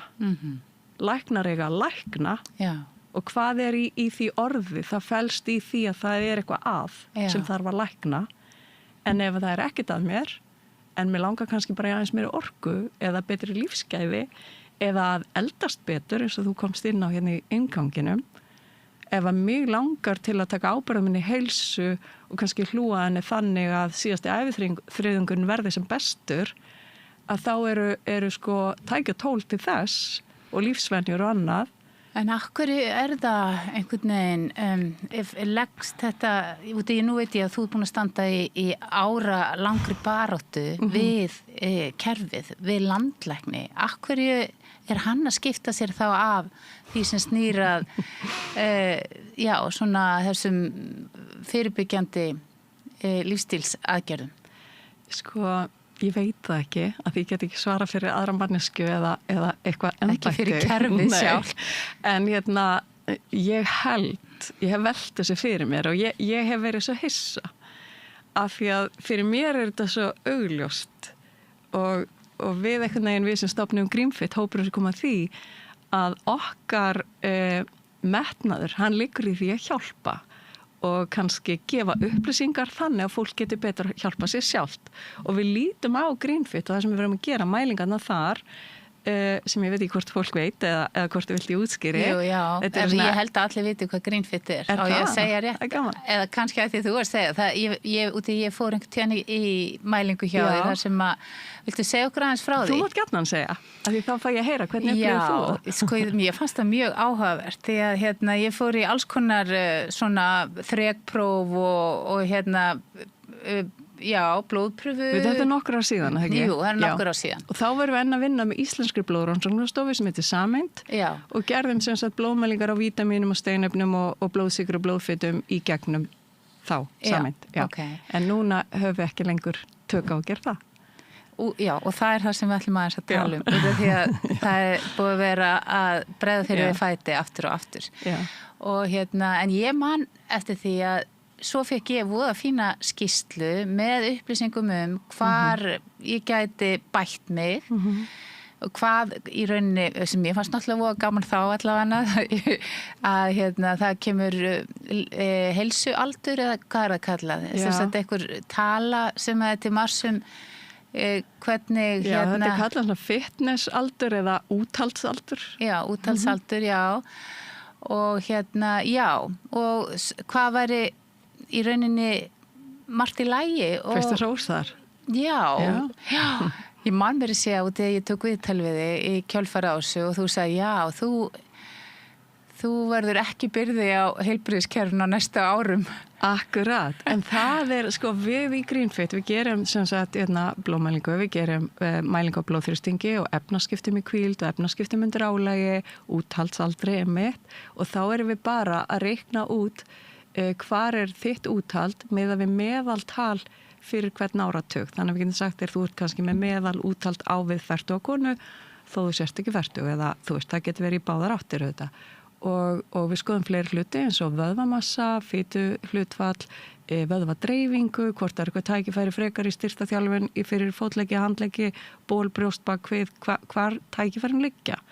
Þannig að við lítum á þetta, þessar útkomur úr þessum mælingum, eins og bara Google Maps þegar þú ert að keyra. Já. Og ég persónulega þannig að ef ég set óþekktan áfangastað sem ég hef ekki keyrt á áður, inn á kortið mitt, þá kemst ég bara hraðar þangað. Ég myndi kannski finna hann með því að leita bara, en ég kemst bara hraðar og öruggar á áfangastað ef ég er með kort. Og þetta er eins og kort fyrir heilsuna. Þannig að við getum sagt þér, ertu mjög þreytt, skortir þig járn eða áttu ekki D-vitamin eða vantar bara æfingar fyrir úthald eða skortir þig vöðva eða hvar liggja tækifærin. En hvað er það sem og ef við tölum núna þetta brautirindastarf þitt og við datt allt í einu hug einhver sagði við mig einhvern tíðan verð ekki svona baráttuglöð eða þeir sem reiðja brautina þeir brenna út á endanum og þegar við erum alltaf að reka okkur á veggi. Viltu segja mér svona aðeins frá þessu ferðalagi þínu í eiginlega hvernig kerfið hefur unnið gegn þér? Þarna kemur held ég held að ég sé langt frá því að brenna út núna þó ég mæti alveg þröskuldum og fyrirstöðum og ég var það kannski áður fyrr þegar maður byrjaði og þá leit ég á þetta sem svona baráttu og það held ég að sé mistökum að þar stundum bara sleppa tökum og ég er ekki neitt í baráttu. Ef einhver vil leggja stein í mína götu þá bara verður það bara að vera þannig og ég hef ekki stjórn á því. En ég er ekki bara við neitt, hvorki við embætti landlækni nokkurn annan, engan lækni, engan í kerfinu. en við myndum bara vilja fá að halda áfram að hjálpa fólki. Það er það sem að manni finnst kannski skrítið að sé ekki alveg sjálfsagt. En fáið þið ekki að gera það? Jú, við höfum bara fundið okkar leið til þess. Já. En það sem þú ert að vísa í er að það komu athugasemdir frá embætti landlæknis, það er bara sannleikurinn í málinu og þau báðu okkur að láta af þessari ólöglegu heilbrigðisstarfsemi og við teljum okkur ekki vera með heilbrigðisstarfsemi vegna þess að í skilgreiningu, lagalegum skilgreiningu sjúklinga. Þetta er starfsemi fyrir sjúklinga. Okkar starfsemi í Greenfit er í rauninni fyrir heilbrigt fólk sem langar að hámarka heilsu sína eða bæta á eitthvað nátt. Stundum kemur til okkar, það er alls konar fólk sem kemur til okkar á öllum aldri. Og stundum er þetta fólk sem langar að fara á ólympíuleikana og keppa og bæta sig sekundur í hlaupi eða sundi eða þríþraut eða hvað það er. En stundum er þetta bara fólk sem er að stíga upp í sófanum og langar að breyta lífsvennu sínum og eins og þú, þarf fyrir að sofa, mæti ræktina oftar og svona bara ofsalega venjulega hluti. Og þá getum við verið að hjálpa í því að það sé markvissari vinna og skili þér ávinningi hraðar. Og ég held að þetta það er nýtt á Íslandi og það er eðli brautriðjanda starfs það mæta einhverjum þröskuldum eða viðnámi. Og mér finnst það fullkomlega eðlilegt. Það á að gagnrýna það sem við erum að gera. Við tökum örugglega ekki alltaf alveg réttar ákvarðanir á hverjum degi og það bara allt í lagi, þannig læri maður. Það gott að hafa kannski aðhald og að það sé svona eftirlit. Já. En maður á móti getur kannski ætlast til þess að aðhaldið eða þeir sem ætla að veita aðhaldið komi og kynni sér. Já. Þá starfsemi sem þeir eru að veita aðhald. Og það kannski var aðeins skortur á því þarna árið þegar við fengum þetta bréfum að láta þessar ólöglega heilbrigðisstarfsemi vegna þess að þáverandi heilbrigðisráðherra, hann kom og kynnti sér starfsemina og í rauninni stutt okkur bara með ráðum og dáð. Og við kunnum honum alveg bara ótrúlega mikla þakkir því að það oft aðeins erfitt að synda móti straumnum en einhver þarf að gera það ef við ætlum að breyta einhverju og það blasir alveg við í landinu að við þurfum að styðja heilbrigðiskerfi okkar. Það í rauninni undir miklu álagi og starfsfólki sem þar vinnur undir miklu álagi. Þannig að það sem við í Greenfit erum að gera að hlúa að heilbrigði og efla heilbrigði þannig að við getum notið þess alla ævi og sem síður byrði á heilbrigðiskerfin okkar.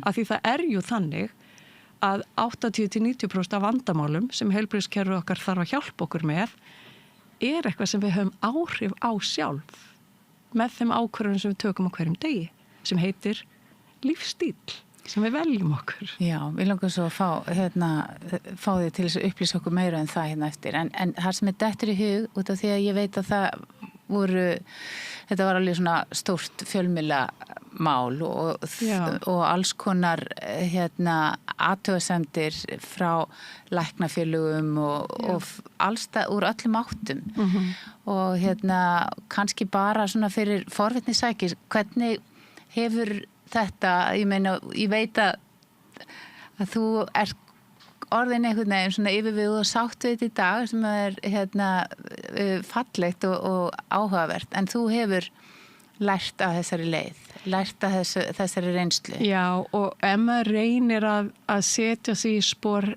hins, alveg sama hver það að þá getur maður skilið þeirra sjóna með líka. Já. Það oft einhver hlutir sem verið að auglýsa eða setja einhvern búning og kannski selja fólki einhverja lausnir sem eiga ekki endilega við bara vísindi og rökastyðjast. Þannig að ég skil það alveg að það að vera einhverja hömlur. Og samaskapi get ég alveg sagt að fjölmiðlar, hvað vilja þeir? Þeir vilja bara fleiri klikk og lestur og selja sína greinar. En það alveg augljóst að mínu mati að þarna birtu fjölmiðlar fréttir sem þeir vissu að voru rangar. Eins og ég get bara nefnt sem dæmi að Landspítalinn væri að þvo hendur sínar á blóðrannsóknum Greenfit. Blóðrannsóknir Greenfit voru gerðar hjá sameind blóðrannsóknstofu sem sama blóðrannsóknstofa og flestar heilsugæslur á höfuðborgarsvæðinu nota líka og læknar og þú veist allt þetta og það var samskipta örðuleiki á milli Landspítala og sameindar sem olli því að einhver fekk niðurstöðu sem var undir röngu nafni, röngu læknanafni, og þetta var blásið upp í fjölmiðlum. Það læknanafn á blóðprufu? Já, ég sem sjúkraþjálfari hafði, eða sem ekki bara sem sjúkraþjálfari, það eiginlega rangt hjá mér að segja það, heldur bara ég sem heilbrigðisstarfsmaður? Nei, ekki heilbrigðisstarfsmaður einu sinni, vegna ég ekki með starfsleyfi sem sjúkraþjálfari því ég starf ekki við fagið.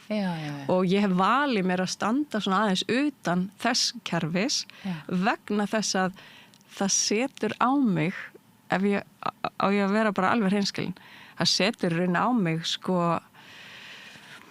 höft og á frelsi mitt til að tala og það bara þannig að þetta rosa stórt sem þetta segja. Ég veit það, en það það þá út í að þá starfar undir landlækni? Já, og í raunin þannig að þá ber mér að hlíta ráðleggingum þess embættis og stundum þá stangast það á við árangurinn sem viðskiptavinur minn að ná. Og ég sé það bara því við erum alltaf að vísa í rannsóknir og vísindi að mikið af rannsóknum eru gallar. Eðli vísinda í rauninni þróun. Við erum alltaf að skoða, við erum að leita svara við spurningum, við erum að endurmeta, við gerum rannsóknir og það er ákveðið atriði rannsóknir sem þarf að vera til staðar ef það eru marktakar og það þarf að vera að endurtaka þær. Og stundum endurtökum við þær að komast að nýrri niðurstöðu sem, þetta var nú ekki alveg rétt hjá okkur. Við vitum þetta. Og við þurfum að vera alltaf opið fyrir því að skipta skoðun. Og ég meina, við fáum vísindarlega niðurstöður eitthvað sem við erum búin að vita í 10-15 ár. Þú veist, í fyrsta lagi út af því að það tekur bara langan tíma að en svo fáum við líka ráðleggingar sem virðast stangast á við það sem að vísindin segja okkur. Og ég get bara nefnt dæmi, þú vilt, að það að segja landsmönnum að þeir megi ekki borða meira en 350 grömm af rauðu kjöti á viku, það að mínum að það er kannski ekki endilega hægt að færa alveg nógu sterk rök fyrir því. Og ég hef bara séð fólk ná alveg gríðarlega miklum bata. Með svona karnivar mataræði. Já, til dæmis. En það eru í rauninni svolítið öfgar og það getur verið tæki sem hægt að beita til skamms tíma til að leiðrétta einhverja ferla. Það getur vissulega átt rétt á sér.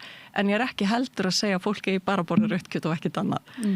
En ég skil þig. Við hefum náttúrulega margar sögur af því hvernig það við fáum einhverjar upplýsingar frá heilbrigðiskerfinu sem að reynast svo ekki vera réttar og við vitum að líka það eru oft lyfjafyrirtæki sem gera þessar rannsóknir.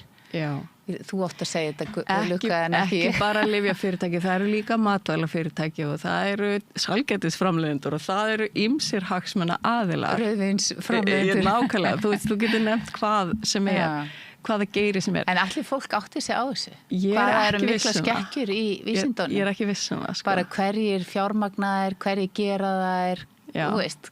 Og það ég stundum velti fyrir mér þegar ég vinn við rannsóknir. Það hægt að koma að stað alls konar sannleika. Nákvæmlega. Og jafnvel, ef við erum, þú veist, fyrst að við erum komnar út í þetta, að þá líka tölfræði ákveðið fag og það líka ákveðin listgrein því að við sjáum það bara í stjórnmálum. Hvernig getum við haft 2 stjórnmálumenn að tala fjárhag borgarinnar og þau komast að algjörlega misjafnri niðurstöðu.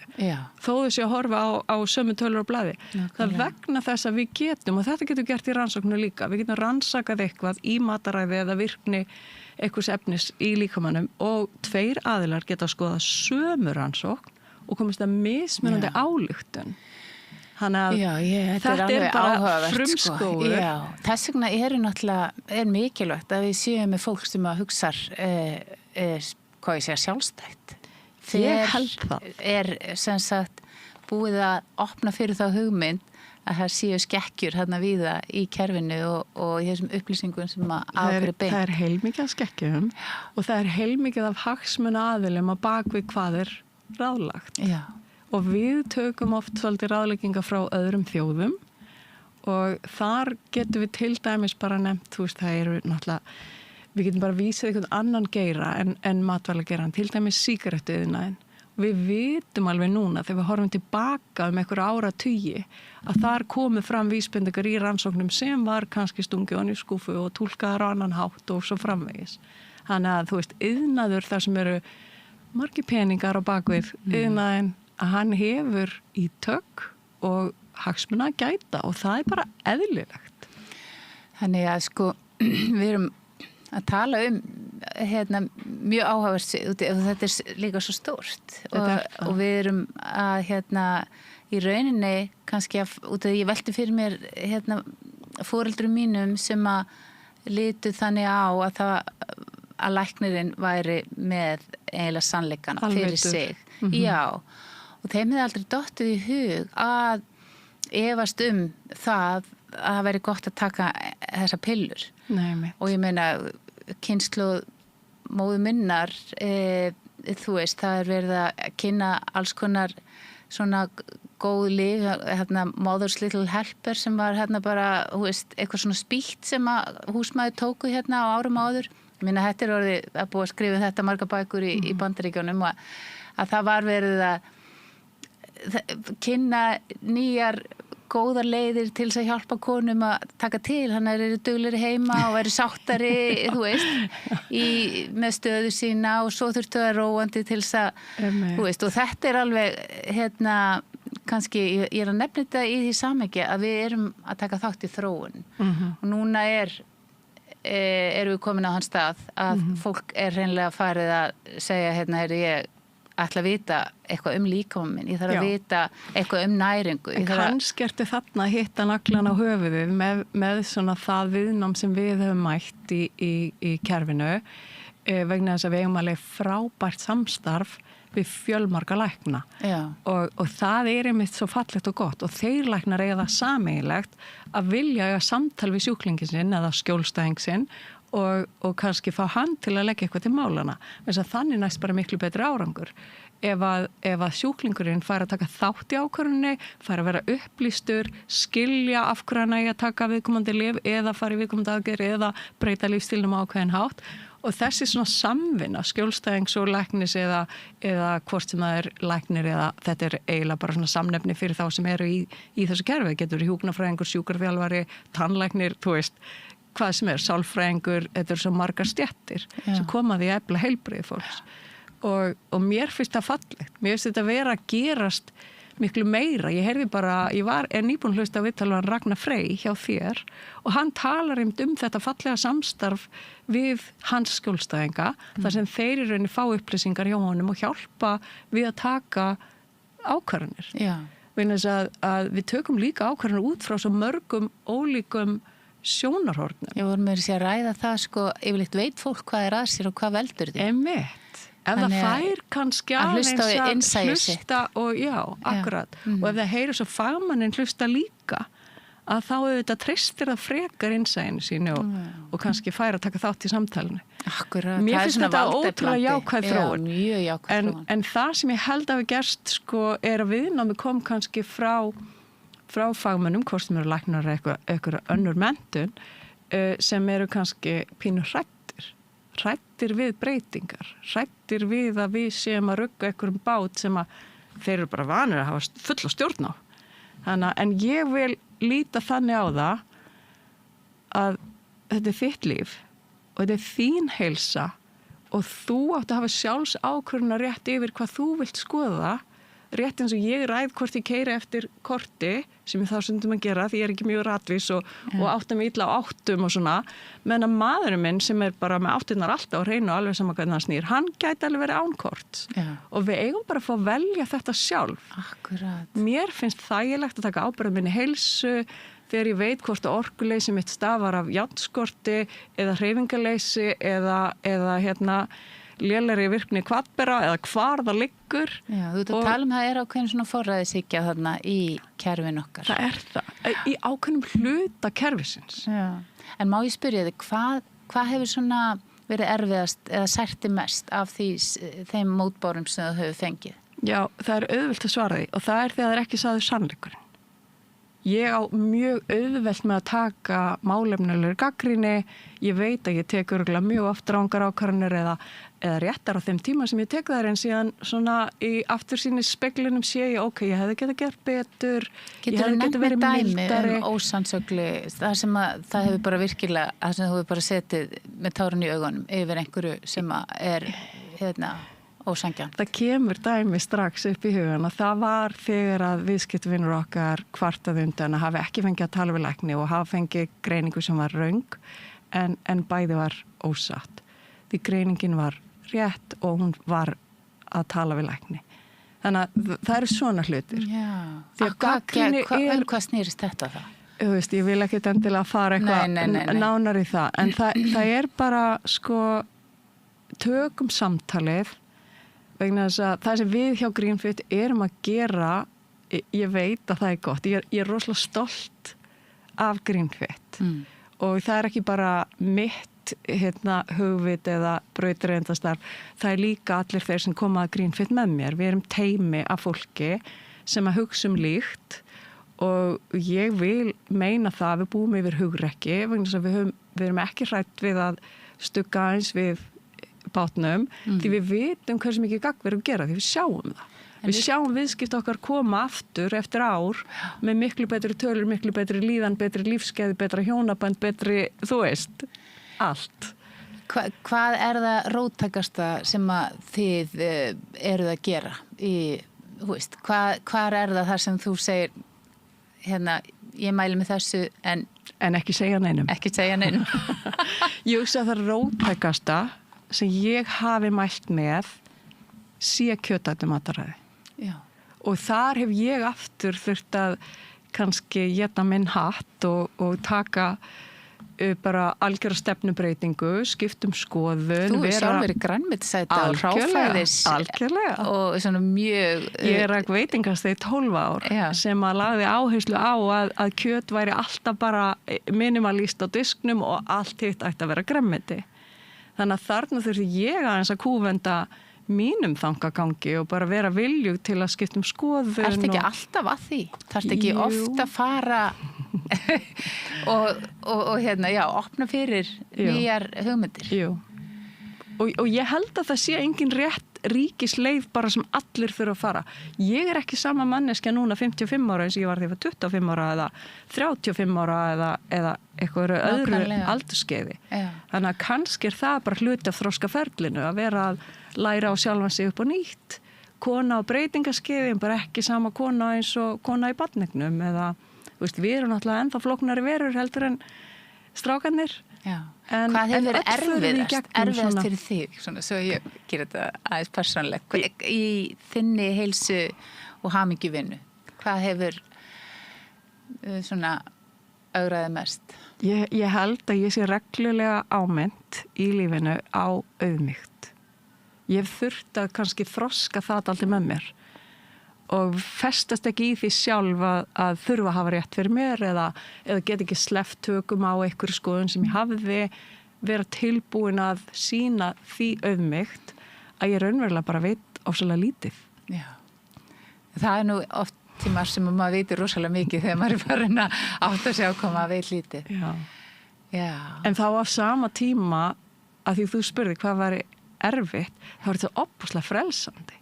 Já, auðmýktin. Að átta sig á því að ég þarf bara að sýna auðmýkt að því ég get haft rangt fyrir mér alveg eins og sá sem ég á öndveru meiði við og ég þarf líka að vera tilbúin að sleppa bara tökum á því sem ég hef trúað alveg frá því að, ég veit ekki, frá því ég var krakki eða frá því að ég hef kenta í háskólanum eða frá því að ég læraði eitthvað starf annar staðar. Nefndu dæmi eitthvað svoleiðis, eitthvað svona róttæka afstöðu breytingu. Já, mataræði er náttúrulega augljósasta. Já, mataræði er mjög skýrt og áhugavert. Og ég lærði það á einskinni að hérna, allt þetta grænmeti sem ég var að tróða í mig var ekki endilega að gera mig gott, en svo getur vel verið ef ég hefði farið þá leið og verið bara fullkomlega bara á hráfæðinu grænmetinu að mér líði líka jafnvel, en ég finn það núna að borða. Ég segi oft við fólk sem er að leita eitthvað ráð á við flækjum átt hlutina og hérna förum of svona djúpt í kannski við köllum stundum að major in the minors, þú veist, fara í, þú veist, eitthvað lítið snefilefni og ég taka meira af þessu bætefni eða eitthvað svona, en mér finnst einhvern veginn einfaldast núna á þessu æviskeiði sem ég stödd á að hugsa bara hvað var í boði í sveitinu minni fyrir 50 árum. Já, hvað er bara næst náttúrunni, einfaldast og best. Já. Það held ég að sé einfaldleikin sem við ættum að sækja svolítið í og síðan getum við kryddaðan með einhverjum nútíma hætti svona 10%, eitthvað svoleiðis. Þannig að svona svolítið, hvað ég segja, back to basics, þetta mér í huga að segja, en svona í hreinasta og einfaldasta fæði. Já, ég held að mistökin sem við gerum í dag, ég meina farðu í matvörubúð, alveg sama hvað hún heitir, 80% af því, nú er ég að henda þessari tölu fram með engin tölfræðileg rök á bakvið. Þú eru ekki hunguð. Ég myndi giska á 80% af því sem er til sölu í matvörubúðinni. Það er raunverulega kannski ekki að byggja upp góða heilsu, jafnvel skaðlegt. Já. Og þetta er auðvitað samfélagi sem við búum í. Þess vegna vilja margir kalla það sem við glímum við í svona heilbrigðismálum, ekki lífstílstengda sjúkdóma, heldur samfélagssjúkdóma. Ok, útskýra þetta aðeins. Því að við getum náttúrulega ennþá valið hvað við kaupum og það ætti nú kannski að stýra því hvað er í boði. Erum við þá bara almennt að kaupa en þarna höfum við nefnilega völd. Við áttum okkur oft ekki á því, við kvörtum undan samfélaginu, en það eru við sem erum samfélagið, við búum það til og við styðjum við ákveðna hluti og getum dregið úr ákveðna hlutum með því að stjórna bara með buddun okkar þegar við förum í búðina. Ef við kaupum bara kjötfisk, egg og grænmeti, þá það sem verður til sölu. En þarna eru kannski fólk ekki með réttar upplýsingar. Út af því eins og þú varst að segja að það ennþá verið að gefa út einhvern fæðupíramíta sem að stendst enga skoðun og þetta eru boðskapur heilbrigðiskerfisins og fólk skamma fyrir að segja eitthvað annað. Það akkurat máli. En við erum búin að meiri sig að leika okkur að því eða ekki leika okkur heldur bara, maður hefur áhuga á þessu og maður vill líka vita, það sem ég að segja að því það stangast á við það sem einhver annar að segja, eru einhver rök með mínu máli sem ég get stuðst við og eru einhver rök hinum megin sem kannski mögulega eru eitthvað svona smáseki og þegar við köfum voni í þær rannsóknir sem að bak við næringaráðleggingarnar þá finnum við mjög mikið af skrýtnum hlutum. Þannig að það bara ekkert kannski... Men eru þá einhverjir hagsmunir hugsanlega, einhverjir að fjármagna sem að hafa skoðun? Hugsanlega, en það getur líka verið bara að rannsóknir eru flóknar og rannsóknir mataræðir sérstaklega flóknar. Það rannsóknir sem við viðkennum sem svona gold standard eða bestu rannsóknirnar eru svo kallar double blind randomized stúdíur og þær eiginlega ekki hægt að gera varandi næringu því þá þarf þetta að vera með það sem kallað sko lyfleysa og ætlar að skoða áhrif einhvers lyfs og notar kontrólhóp og gefur hann lyfleysu og svo berðu saman. En það ofslega erfitt að gefa sko öðrum hópnum kíló brokkoli og hinn brokkoli lyfleysu. Það í eðli mataræðis rannsókna, þær eru erfiðar. Þannig ég ekkert endalega vissum þetta sé alltaf ásetningur eða hagsmunir eða eitthvað svona... Og svo blandast hugafærið þarna ofsalega sterkt inn. Þannig að margar af næringarrannsóknunum gerðar með spurningalistum. Og ég veit ekki hvernig minni þitt en ég væri spurð sko hvað borðaðu marga ávexti í síðustu viku. Ég veit ekki hvort ég gæti alveg svaraði hár nákvæm. Þannig að mikið af næringarrannsóknum eru gerðar með spurningalistum þar sem þú svarar sjálf og síðan þú veist, við getum talað endalaust mataræðisrannsóknir. Það eru bara flóknar, erfiðar, erfitt að draga ályktanir og síðan oft spurning til þín, það sem kallað healthy user bias. Þú stundum eins og ég á tímabili borðaði mjög mikið grænmeti og var mikið að hugsa heilsuna og þá var kannski mín háa grænmetistala tengd því að ég var líka að stunda alls konar aðra heilsueflandi hegðun.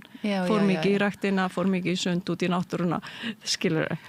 En það þarna að við vitum samt og ég nú veltaði fyrir mér úti, mér langar svo að heyra frá þér, hvað hefur svona haft mest afgerandi áhrif á þinn lífstíl eða þína heilsu? Hvar var það sem þú áttaði á því, heyru, þetta málið fyrir mig? Ég oft búin að upplifa þetta moment. Þetta málið fyrir mig. Og svo kannski eftir 5 ára eitthvað annað málið fyrir mig. Og það allt í lagi í eðli sínu. Því að við erum eins og ég segi, við erum stanslaust að þroskast og við erum ekki alltaf, líkamann okkar ekki alltaf eins á ákveðnu skeiði í lífinu.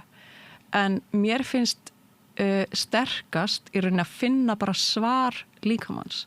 Hlusta á líkamann. Og að gera tilraun á sjálfri mér. Ekki að festast í því að lesa rannsóknir, heldur vertu þín eigin rannsókn. Prófa þú að taka sigur og hveiti eða hvað sem í tísku að taka út mataræðinu eða setja eitthvað inn í mataræði sem heldur sér gott fyrir þig og upplifðu bara svör líkamanns. En fyrir okkur sem erum ekki kannski svona fróð og erum með ástríðu einhverstaðar annar staðar og en langar að einmitt að eiga frábært þriðja æviskeið. Hvað ráðleggur okkur? Líka eins og ég var að segja áðan, ef ég fæ að vera dæmi, hvernig á maður að koma sér í gang? Sko, fyrst alltaf áhugi. Og þig langar greinilega til að breyta einhverju í þínu lífi. Þig langar að kannski stilla þig 3 gráður til vinstri eða hægri. En mér langar einhver annar að taka ábyrgð á sig. Já, það oft þannig. Og þess vegna eiginlega fyrsta spurning okkar í Greenfit þegar fólk kemur og leitar ráða hjá okkur, þá spurðum við hvað langar þig að fá út úr þessu? hvert langar þig að fara? Ok, langar þig til Parísar, þá er þetta leiðin sem þú þarft að fara, skilur, langar að finna Eiffelturnin, hann er hér og þú kemst þangað með því að beygja hérna til hægri og hérna til vinstri, skilur. En í grófum dráttum bara, ef að við erum hérna kannski stór hópur og fólki sem erum akkurat að skríða yfir 60, erum að horfa fram á aðeins farin að finna hennar styrleika í líkamanum á mótnana og finnum meira og meira fyrir kannski orkuleysi og getuleysi. Hvað er það sem þú myndir ráðleggja? Það er sko, við byrjum alltaf að skoða og velja einhvern þátt sem fólk langar að byrja að vinna með. Og fyrir því að því þú nefndir þetta með að fara svo 3:00 og hérna fara ekki í ræktina, að þá myndum við skoða þá þætti fyrst. Hvernig getur við stuðlað að betri svefnvenjum? Gætið þú búið til einhvern ramma? Fyrsta væri kannski að vakna alltaf á sama tíma á morgnana, því það myndi skapa meiri svefnþrýsting á kvöldin. Og kannski skoða koffínneyslu. Það myndi líka kannski ef þú drægir úr henni, sérstaklega eftir hádegi, myndi skapa líka meiri svefnþrýsting á kvöldin, þannig að þú væri kannski ekki svo viljug að vaka til 3. En ef ég segi þér að ég er með svona örugglega ADHD en kemst í flæði þegar líða tekur á kvöldið. Ef ég er að vinna, þá eru kvöldin og næturnar besti tími minn. Þannig að ég er alveg rosalegum fókus. Já, með það eru margir sem segja þetta og þá þarf maður að skoða hvaða þættir eru þínu umhverfi kannski. Eru áreiti yfir daginn, þú veist, er þetta einu tíminn þar sem þú ert í næði ein með sjálfur þér, væri hægt, ef þið langar að breyta þessu, væri hægt að finna einhvern annan næðistíma, gæti hann verið snemma á morgnana, þú veist, þá er kannski líka lítið áreiti, ég til dæmis vakna flesta morgna 5:00, þá og ég mín moment þar sem ég hlusta á gott hlaðvarp og glósa og hérna lesa einhverja rannsókn eða fyrir ræktina og þá snýst sólarhringurinn auðvitað svolítið við þegar maður fer að vakna snemma á morgnana og nýta þann tíma í svona næðisflæði, ef við getum sagt það. Já. Þannig að þú veist, þetta er allt breytanlegt. Það bara fer eftir hvað langar þig að vinna með. Þannig að þú getur eiginlega ekki sagt við mig, mér langar að fara fyrir að sofa og sagt mér svo, en þetta er besti tími minn. Þannig að þú þarf svolítið að velja. En bara ég vissi ekki, þegar ég fór að tala um þetta við hérna, þá vissi ég ekki almennilega akkur ég gerir þetta.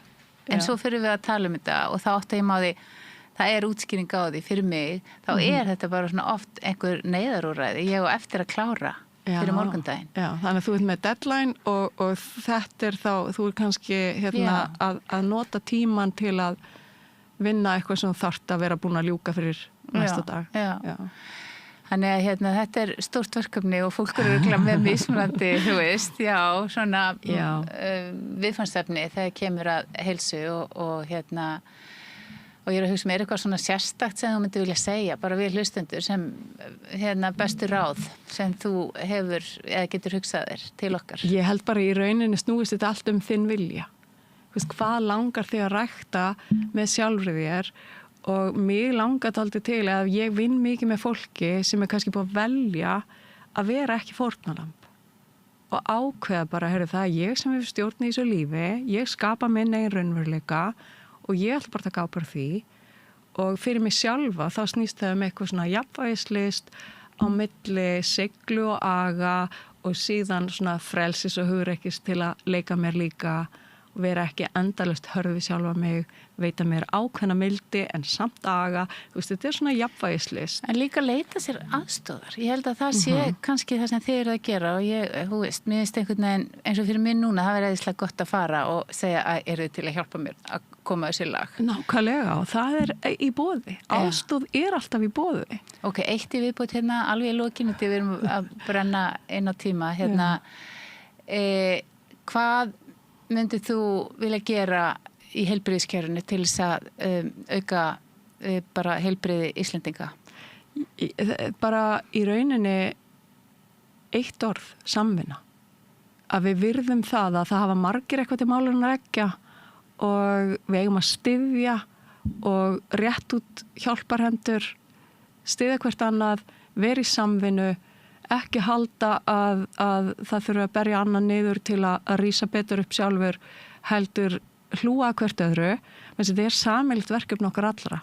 Við erum langlíf þjóð, við búum við alveg ótrúlega góðar aðstæður í þessu landi og við frábært heilbrigðiskerfi, við ótrúlega vel menntað og öflugt fólk í heilbrigðiskerfinu og við að gefa þeim líka frelsi. Þú talar svolítið eins og stjórnmálmaður. Hefur þið hugleitt að verða bara heilbrigðisráðherra? Nei, aldrei. Ég myndi aldrei treysta mér í það starf. Ég held að sé bara alveg gríðaleg pressa og erfitt starf. Þannig nei, ég myndi ekki treysta mér það. En ég gæti hins vegar hjálpa heilbrigðisráðherra. Ég er samfærum það.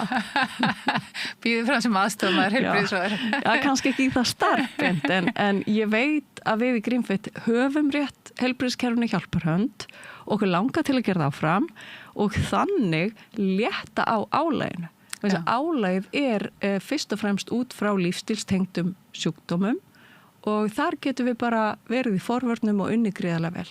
Og við höfum meira segja... Þetta er svolítið góð hugmynd. Það er sem sagt til þess að eiginlega spara í heilbrigðiskerfinu á að styðja við forvarnir og heilsueflandi. Þá að fjölga heilbrigðum Íslendingum. Já. Það er bara augljósa máli. Auka heilbrigði. Og það allir vinna. Einstaklingarnir, þeim líður betur þegar heilbrigðir, kerfinu líður betur, það þarf minni fjármuni í kerfið. Þetta er bara einhvern veginn svo augljóst. Og við höfum meira segja, kannski bara að því það er ekki víst að allir starfsmenn Landspítalans vita af því, að við hjá Greenfit erum með góð afsláttakjör fyrir starfsfólk Landspítalans að því það þarf að hlúa að heilbrigði þeirra líka. Þetta er fólk sem vinnur undir gríðarlega álagi að mörgu leyti eða margar deildir og við viljum gjarnan styðja þau líka til heilbrigðis. Ekki bara með því að efla heilbrigði landsmanna, heldur líka starfsmanna heilbrigðiskerfisins. Og kannski bara eitt af lokum sem ég tek náttúrulega eftir er að þú ert bara tilbúin í samtali, þú er ekkert að fela, allir með að koma til okkar og prófa og kynna sér þetta. Og þannig að það er ekki ótti sem að stjórnar þér. Það er engin ótti, ég er gríðarlega stolt af starfsemi Greenfit og ég hef líka lært það að ef að mér verður ekki gert kleift að starfa áfram fyrir Greenfit þá bara fyrir að gera eitthvað annað. Þá er lífið bara að færa mér eitthvað annað tækifæri. Þannig að þetta snýst ekki mig og ekki mitt ego og ekki mínar hvorki starfsraman né annað. Við erum bara að reyna að hjálpa, gera vel. Frábært, takk fyrir þetta spjall og bara, ég ætla... Við erum bara að skoða þín mál síðan aðeins svona meira prívat. Já, það verður bara svona persónulega milli okkar, sko. Og við fáum kannski, mér langar að tala fleira við þig og ég fæ kannski að leita til þess hérna, en við ætlum að segja þetta gott í bili og við höldum að með þáttinn hérna eftir þetta. Ég heiti Kristinn Sigmundsson og styð Samstöðina. Samstöðin er óháð sjónvarpsstöð sem fjallar þjóðfélagsmál á vandaðan og yfirvegaðan hátt. Ég skora á ykkur að styðja hana með því að gerast áskrifendur. Samstöðin er ómissandi.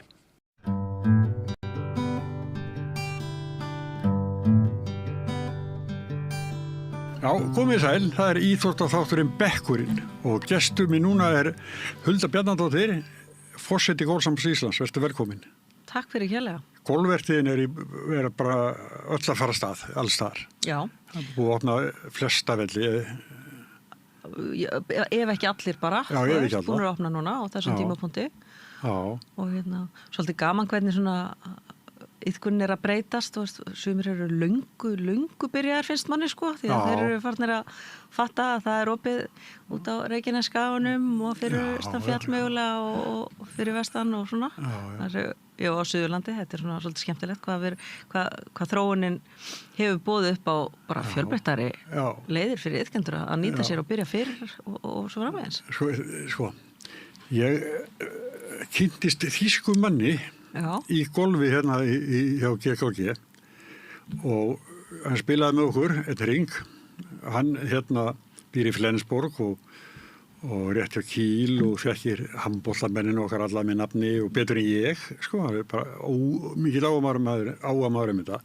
En hann finnst svo merkilegt að sko þegar hann lendir á Keflavíkurflugvelli að þá sandgerði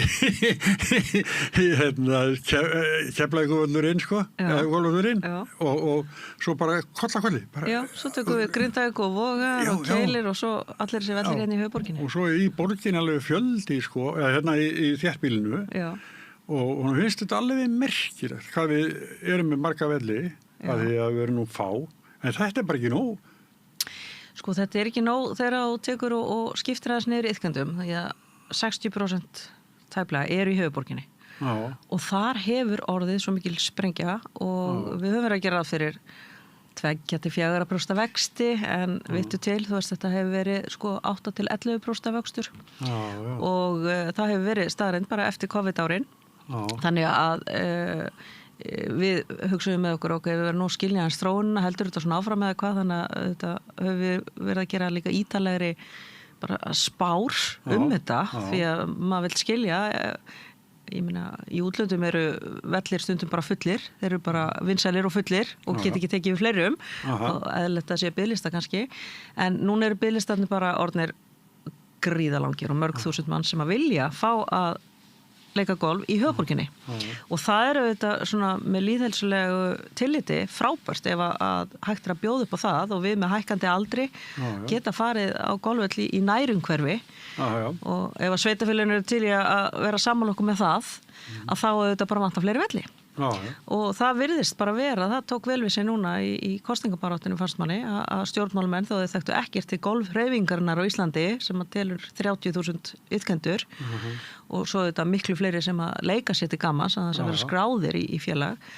að þá náðu við einhvern veginn fannst mér svolítið til þeirra sem að í frambóði voru upp á það skilja bara það eru svo mörg þúsund manns á biðlista sem að eru raunverulega bara að segja að mig langar í grænt fjölnota útivistarsvæði hér nálægt mér í minni heimabyggð og þá getum við meira að tekið þetta niður á sko, einhverju OECD viðmið á grænum svæðum og annað, það sem er verið að miða við einhverju svona lýðheilsu og viðmið að búiru í borg, þéttbýlu svæði að þá eigi svona heppilegasti kosturinn að vera að sjá að þú getur gengið að grænu svæði innan svona 10-15 mínútna göngufæris. Þannig að það er svona allt sem að segir, ok, leggjum upp í þessa vegferð, bendum pólitíkina á að það vantar á því velli, það eru þúsundur á biðlista, hérna er tækifæri líka fyrir ykkur að koma til móts og byggja upp svona íþróttarsvæði í borg og við erum iðkendur, þetta er engin búbla og það sýn okkur spár líka.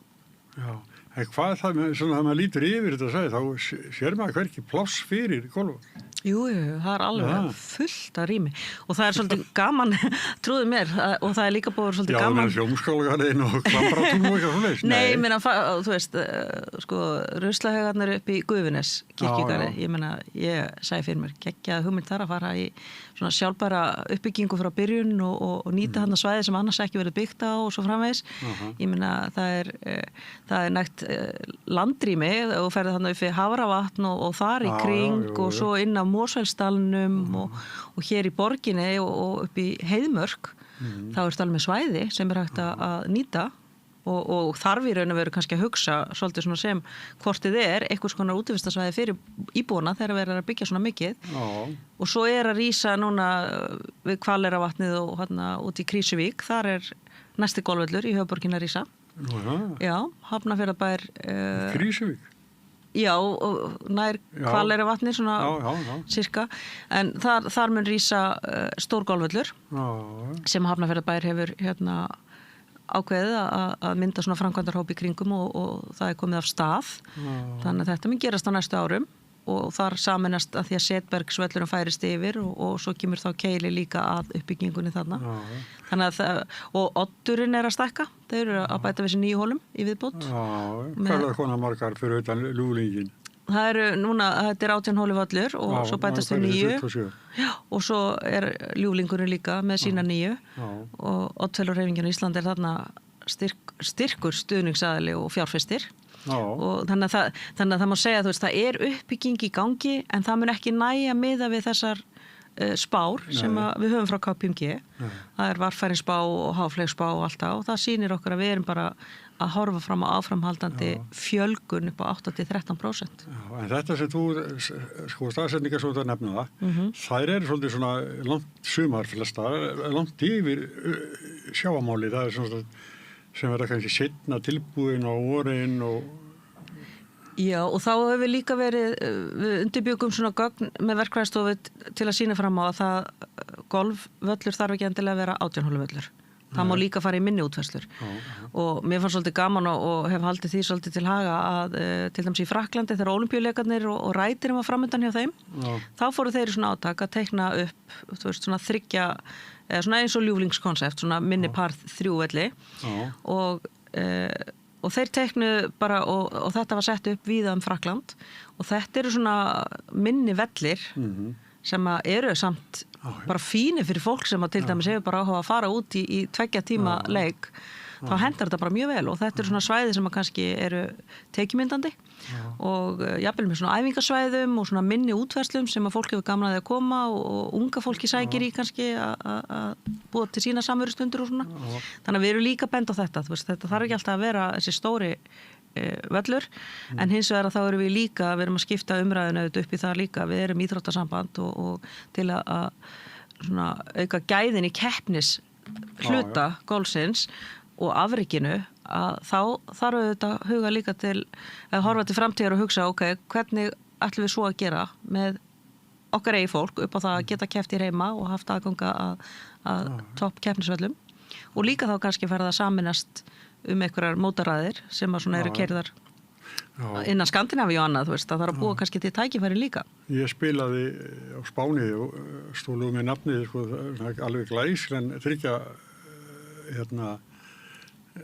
par 3 völl. Já, alveg glæsilega, sko, og svo fallið gríninn og þetta var bara virkilega gaman. Já. Mér dettur í hug líka því ég var síðast þarna á Bernardus, þar sem að Solheim Cup kvenna svona rætirkeppnin verður haldin í Hollandi næstunni. Þar sko æfingavöllurinn, hann einmitt svona, hann er þannig að þið langar út á hann, sko, hann er svo fallegur. Og þetta bara svona par 3, eða svona stuttaspilsvöllur. Og þá þetta að hugsa líka, hvernig getum við verið mjög góð í einhverju? Við getum alveg verið að þjálfa okkar kylfinga, okkar afrek upp í svona stuttaspils spili og þá þarf kannski bara að búa til þannig völl þannig að við erum ekki alltaf að hugsa þetta í 9-18 hólum alls ekki, heldur í minni útverslum og sumir á að líka vera að tala hvað með 12 hólu völl og svo framvegis það ekkert heilagt í þessu, það meira svona hvað býður landsvæðið upp á en þú veist náttúrulega hvernig þróunin var hérna áður fyrsti golfvöllurinn, hann reis í Laugardalnum ekki langt frá okkur, hér ekki í Kringlumýrinni. Já, var hérna fyrst í Laugardalnum, svo fann í Kringlumýrina og svo alltaf ítt svona út fyrir og nú vil ég meina að það sé komið að því að snúa þessu við og að stjórnmálamenn verða að fara að hugsa líka, heyrðu, nú ætla ekki alltaf íts út í jaðarinn, heldur einmitt að hugsa halda svæðinu áfram inn í borg. Þetta hljóma mjög vel, sko, skemmtilegu völlur og þá verður ekki 4 tímar, sko. Akkurat. Og það er bara mikið fyrir sumt fólk að spila 4 tíma, bara aðstæður heima og fleiri leifa það kannski ekki. Akkurat og þetta líka, ég meina frisbee golfvellin þeir hafa komið svolítið sterkir inn því að það eru krakka bara geta hlaupið út í 1,5-2 tíma og það er komið sér fyrir hér og þar. Þannig er líka að hugsa svona minni golfvelli, minni útverslur, fosfórun hefur verið nefndu líka. Jú, alveg rétt. Já. Og það eru fleiri svæði sem að vissulega væri hægt að koma golfvelli fyrir og svo náttúrulega Álftanesi, þar mun flutningur eiga sér stað. Já, einmitt. Yfir og þá nær Bessastöðum. Já, Norðurnesi sem að ég var eins að ræða við Einar Sveinbjörnsson veðurfræðing Norðurnesi. Já. Og hann var að tala að hamfara flóð þarna yfir sko nokkur sinnum á öld. Já, við erum vön því. Við bara mætum vaski sjálfbóðlega golfhreyfingarna koma á rótum grjóti. Grindvíkingarna, þeir fá oft yfir sig sko grjót, bara sko hnullunga á golfvöllin hættan sjáa megin. Já. Og þeir bara þegjandi hreinsaði þetta bara. Já, vestmannegingar og golfhreyfingin er kannski ekki að kipa sér upp fyrir svona, þetta er auðvitað ekki skemmtilegt en það hefur sýnt sig, það þarf stundum að taka svona áhlaup og hreinsu upp og bara mæta með stórtæki og tól en það gengur alveg upp og svo, ég minna, við erum að nefna Álftanesi þarna, við erum að nefna Heiðmörkina Kópavogur, þú veist, það er svæðið þar inn af Heiðmörk og jafnvel hérna niður í Fossvogs hlutan þannig að það er alveg til svæði. Já, bæjarstjórinn líka talað hérna við Guðmundalund. Akkurat, Guðmundalundur hefur nefndur og það er nú verður vinnan svo að fylgja eftir þessum yfirlýsingum og ég efaði ekki að það verið tekið vel í þetta samtal og þetta eru mörg samtölu sem þarf að fylgja eftir en það þarf líka að hugsa til framtíðar því að það er bara svo óðbóðslega eftirspurn núna í golf á Íslandi. En þetta hljóma mjög vel þegar maður er elda, sko, þetta fyrir að vera gott en þegar maður er með gang. Já, en þú þekkir þetta ég held að svona hluti af vinsaldanum, það er það að þegar fólk kemur inn, og að því að við erum á almenningsíþrótt á Íslandi, þetta er ekki almenningsíþrótt alls þar í heiminum, þetta er bara þetta er ríkramanna sport í mörgum löndum og það eru flestra að vilja færast í þessa átti að ná í unga fólkið, ná í fleiri konur, jafna hlutföll kynjanna og svona tala meira inn í þennan lýðhelsu hluta og draga fram heilsuna því að þú ert að ganga helling, þú ert að ganga 5-10 km svona öll í jafnaði, þú veist 5 km fyrir nýjólur og 10 fyrir 18 það er svona góð þumalputtaregla en þannig að við erum einna stoltust af því í fyrsta lagi að við séum almenningsíþrótt og að við getum boðið og höfum náði gegn til almennings að þetta er frábær leið til að stunda og vera í félagskap, góðum félagskap líka og þess að fattar fólk allt í að þetta er svo miklu meira heldur en bara að eldast við kúluna og tæknilegar útverslur og keppni við sjálfa sig, sko. Já, við hjónum spila mikið á Spáni, vorum þar tvisvar í 6 mánuði, svona í vetrartímann og endum í COVID.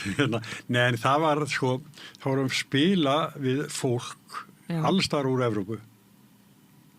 Bara Pólandi, Belgíu, Bretlandi, bara út allt. Og þetta var mjög skemmtilegt, sko. Að þá bara ofta, sko, það líka svo vel á öllum, sko. Já, þetta er svo gaman, sko. Nema eitt og eitt högg, það er náttúrulega heyrist af og til. Já, þetta er... En svo ég var að segja hérna frammi á hann að eitt sinn komum við svona til að snemma mótni, þarna upp í GKG og þegar við leggja bílnum og þá eru litlu krakkarnir að mæta með gólpókan sinn á bakinu og svolítið flott, sko. Og svo aðeins, þá sáum við, sko, þess að 8 ára við voru líka að mæta, sko. Já. Og þessi, sko, 8 ára og 80 ára voru að fara að spila sama leikinn og jafnvel, stundum á sama vellinum, sko. Já, þetta er svo yndislegt mitt. Já. Og þarna stinga sér allir bara saman inn í hall og ungur spilar með eldri og þetta er, og þessa þróun sá maður byrja að gerast eins og kannski, ég var að segja fyrir 20 árum, sem maður svona raunverulega sér þetta fara að þróast í þessa átt. Það var nú sumir sem fussu og sveigiðu yfir það að veru börn og úlingar komin út af völl. Þú veist, það var bara þannig og ég hef upplifað það sjálfa að heyra svona orðfæri gagnvart unga fólkinu, en núna telst þetta orðið sem svona kostur þess að fjölskyldna geti fyrir saman, ömmur og afar eru jafnvel stolt og að draga krakkana með sér og koma þeim að stað, veist, og hjálpa jafnvel foreldrunum að koma krakkanum að stað og svo eiga þetta allir saman þegar allir eldast, sko. En svo er líka það sem að, sko, þegar að krakkar og úlingar sem að æfa golf og ná tökum á því og svo þurfa við kannski að hætta að koma barneignir og allt það, en sko grunnurinn er alltaf til, sko. Já. Svo að mæta aftur út á völl og þá er bara grunnurinn til, sko. Já, það er svolítið heppilegt maður byrjar nóg ungur, þá maður aðeins mýgri. Já, ég byrjaði 56 ára. Sko. Já, þú sér, en samt mögulegt, sko. Ég segi oft, ég tróð pappa af stað, hann var 77 ára. Það er ekkert að seint að byrja, en vissulega heppilegra að þú byrjar, og við segjum oft, sko, þetta eru framtíðakylfingarnir okkar sem byrja og svo eru þetta samkeppni við margar íþróttir, það er það. En við erum enn að kynna það svolítið, við erum með mörg þúsund börn og úlinga í golfi á Íslandi og það eru margir sem að hafa allt annars konar ímynd af okkur. En það er staðreynd. Það eru alveg 4500 núna sem eru 19 ára og yngri og þetta er mesta aukningin. Sjáðu til, það er mesta aukningin af þessum 11 mann sem kom inn milli ára, það er mesta aukningin 19 ára og yngri. Þannig að COVID gerði það og svo náttúrulega hermagolfi líka. Það er að verða til svona félagsmiðstöð var stemning hjá krökkunum og þau koma saman, þau fatta, heyrðu, þetta er ótrúlega skemmtilegt og þetta er bæði keppni við sjálfa sig en svo er þetta líka þessi félagskapur sem að er bara að draga unga fólkið í golf. Það er alveg frábært. Já, svo kynnist maður bara fólki og það er bara gaman. Já. Þetta er skemmtilegu leikur, þá er þetta bara, við búum samt við þetta, að það vantar aðstöðu. Það vantar aðstöðu og ég held að það sem að þú ert að nefna þarna líka, þú veist, þetta er svona kærleiksríkt samfélag, þú veist, og þetta er svolítið svona eins og maður segir oft, fjöllum, það er bara til jákvætt fólk á fjöllum og það er, þó að fólk séu þetta frústrar oft í golfið, þetta er svolítið svona hugaleikum yfir sjálfa sig sko, og erfitt á köflum, að þá er þetta samt oft, þetta dregur fólk og maður hefur svo oft séð fólk sem hefur lent í veikindum eða mist maka eða annað eins, þetta dregur fólk áfram út og eftir kannski áföll og svona, að því þetta er samfélag og það er það sem við megum ekki gleyma, þetta er samfélag og mjög jákvætt samfélag, kærleiksríkt myndi ég vilja segja líka, en fagmennskan samt líka alltaf að aukast og það má ekki að því að svona velgengni verður aldrei til á einni nóttu, þetta er svona samansafn af alls konar þáttum, þú veist, fólk er búið að mennta sig, ég meina séu vallarstjórana, þeir fóru sko margi til Skotlands á sín tíma að læra þessi fræði, hvernig á að viðhalda golfvellinum sko, þannig að þarna er alveg óðbúslega þekking sem að verður til þessa þegar fólk núna mætir út af völl, sér bara tvíli gæði sko, því að nú þekkið þú að spila á Spáni og hér og þar út allan heim, að svo sér það allt í einu hvað við flotta velli, þú veist, sem standast bara samanburð og eru bara og ég veit að útlendingar að maður hefur fengið tækifæri til að taka og fara með fólk úr hreyfingunni í Evrópu svæðin hérna heima og þau eru þetta bara hrifin og hvað þá þeir sjá hermagolfi og innanhús aðstöðuna hjá okkur, þetta er bara það flottast í Evrópu.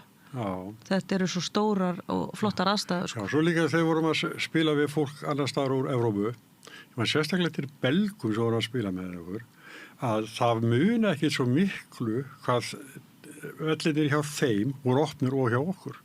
Nei. Það er óvinni seint núna sem við byrjum reyndar, en þá hafði þetta verið bara betri árið, sko. Það munaði lengur, sko, sem að við gáttu verið út að spila, út af veðri og vetri, sko.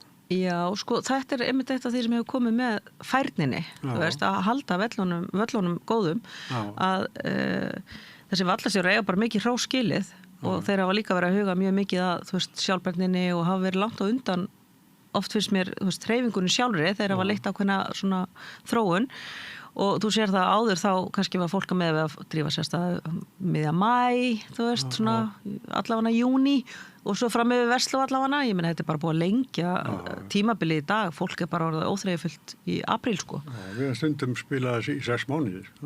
Algjörlega og meiri segja, sko, að því ég var nú að spila í einmitt talandi Sandgerði, ég var að spila Sandgerði núna á dögunum og hann er alltaf fínn maður. Já, bara allt árið, þá auglýsa þeir sko sumagrín, það er opið inn á flatirnar allan ársins hring og þú veist, þetta er náttúrulega bara þvílíkur lúksus að geta gengið að þessu. Þetta er metnaðarfullt hjá golfhreyfingunni. Ég hef oft spilað þar og mér finnst líka sko grínin hjá þeim er svo góð. Frábær. Það er eitthvað svo mjúkur jarðvegur en eitthvað, sko, þetta er bara... Og ég held líka að það sem að gerist svolítið er að fólk er að gefa þessu sjens, gefa því tækifæri að fara svona eins og ferðast, jafnvel með settið og þá fer það að sjá, metnaðurinn í bara hinum og þessum, jafnvel bara sjálfbáðarlegum í hverjum klúbb út á landi, sko. Skagastrand, sko, við fórum þangað, ótrúlega, sko, 30 manns í klúbbnum, sko. Já. En þetta er ótrúlega vel öll umhýrða á og fínt, sko. Og það eini golfvöllurinn á Íslandi sem ég séð, það sem að líka á skilti, sko, þegar maður er upp á teig, hvert falli verður, sko, eða brekka upp í móti, þegar bara les maður það bara, sko. Já. Hugsaðar metnaðin í að hafa fyrir þessum smáu litlu atriðum og þetta er það sem að mér finnst eitt af skemmtilegasta við hlutverk mitt í dag að vera forseti golfsambandsins. Það er þegar við förum út á land og hittum klúbana fyrir og ég meina svo Austurlandi, þar er þetta bara komið svona nýja kynslóð sem er tilbúin að taka við og er bara með metnaðarfull markmið að koma upp öðrum og nýjum velli og þeir eru farnir að hamast í pólitíkin og benda á hverslags, hvaða tækifæri þetta getur verið, af því að það má ekki líka gleyma því að það þarf kannski að skipta þessum hópum og iðkendum aðeins niður eftir landslutum. Hér í höfuborginni, þar ertu með fólk, þú veist, á biðlistum sem er tilbúið að komast inn, en út á landi þá náttúrulega ertu komið annars konar tækifæri líka í ferðamennskunni. Og þar ertu með þessi skemmtiferðarskip sem er að koma að landi með mörg þúsund manns á dag og á Ísafirði og á Seyðisfirði, ég held að sé milli 3.000 og 4.000 manns á dag sem kom í land. Þannig að þú getur rétt ímyndar ef þú ferð að markasetja golfvöllin og ferð að fjárfesta kannski eiga nokkuð sett bát og jafnvel eiga bíla ef þetta eru bandarískir ferðamenn, að þá getur þú kannski farið að búa þarna bara til flottan tekjugrunn fyrir svæðið. Þannig að, og það hlýtur líka að vera kostur bara fyrir svæðið, það geta búið upp á fleiri afþreyingamöguleika. Og ég þetta eru jafnvel ferðamenn að því að golftúrismin, hann nú oft þannig að þetta eru svona betri borgandi ferðamenn sem við erum alltaf að hamast við að reyna að ná, og þetta fólk sem að koma af skipunum það oft á tíðum og ef þú ert búin að markasetja þetta en svona inn með ferðaþjónustunum þá eru þarna alveg gríðarleg tækifæri ennþá til að auka. Hversu mikinn áhuga þarf maður að hafa golfi til að vilja vera forseti golfsambandsins? Það er mjög góð spurning. Maður segir oft að þetta er meira gaman en leiðilegt. Ég hef haft mikla ánægja af því að taka þátt í þessu. Ég velti því alveg fyrir mér af hverju maður býði sér fram til svona starfa, en það var þannig að ég kem vissulega ekki með þennan golfbakgrunn. Ég er ekki alin upp í íþróttinni, en ég átti eða á eiginmann sem er alin upp. Þannig að ég var búin að vera og fylgjast með hreyfingunni vaksa og þróast og dafna og ég sá tækifæri þarna sem að kannski aðrir sáu ekki. Þú veist, þá var maður að koma úr annarri átt, bara með markas- og kynningamálin og þessa samfélagslegu þróun og innviða uppbyggingu og svona, að því að grunn kjarnastarfsemi íþróttasambands eru auðvitað að halda út í mótum og halda út í landsliðum og afreiki og svo framvegis. En það kannski gleymist aðeins að huga að svona innviða uppbyggingunni og strúktúrnum og mælingum og skýrslugerð og svona því sem að ég þekkti þá bara úr minni atvinnu. Þannig að þá gat maður einhvern veginn farið að hugsa, kannski bara er einhvers virði að koma inn með þess konar þekkingu núna þegar hreyfingin er að stækka svona mikið, að þá kannski þurfum við líka að fara að huga, hvernig getum við framleitt eitthvað meira miðlægt, verið í annars konar þjónustu við klúbbana og svona hugsa þetta meira á þeim nótum. Þannig að það var það sem ég taldi mig geta svona haft fram að færa og áhugan hafði ég vegna þess að ég var búin að verða vör við hvernig krakkarnir voru að reyna að koma sér að framfæra, þessi krakkar sem ætluðu sér að verða atvinnumenn í golfinu og eitt sinn var bent á mig að starfa með kylfingi sem að þjóðin þekkir í dag, Ólafía Þórunn. Þannig að hana vantaði aðstoð, hún hafði aldrei farið í svona útvarpsviðtöl eða neinviðtöl og var að byggja upp svona ímynd sína og vörumerki og þá fór ég að átta mig á þeim hluta golfsins. Að þarna eru þetta bara fullt af krökkur sem allar sér stóra hluti út í heim en þeim vantar stuðning og þjálfun og annað eins og ég hafði unnið gegnum störf mín kom almannatengslum á þeim tíma með verkefni sem ég Team Visa. Það var svona, Visa var að byggja upp krakkar sem voru að fara að taka þátt í Ólympíuleikum og það var verið að styrkja þau í framkomu og svona kostunar verkefnum í raun og veru og leyfa þeim að hitta stórstjörnur og svona goðin sín. Þannig ég segi, ég get örugglega hjálpa eitthvað til í golfhreyfingunni í Íslandi og að því þú spyrir hvaða ástríðu og hvaðan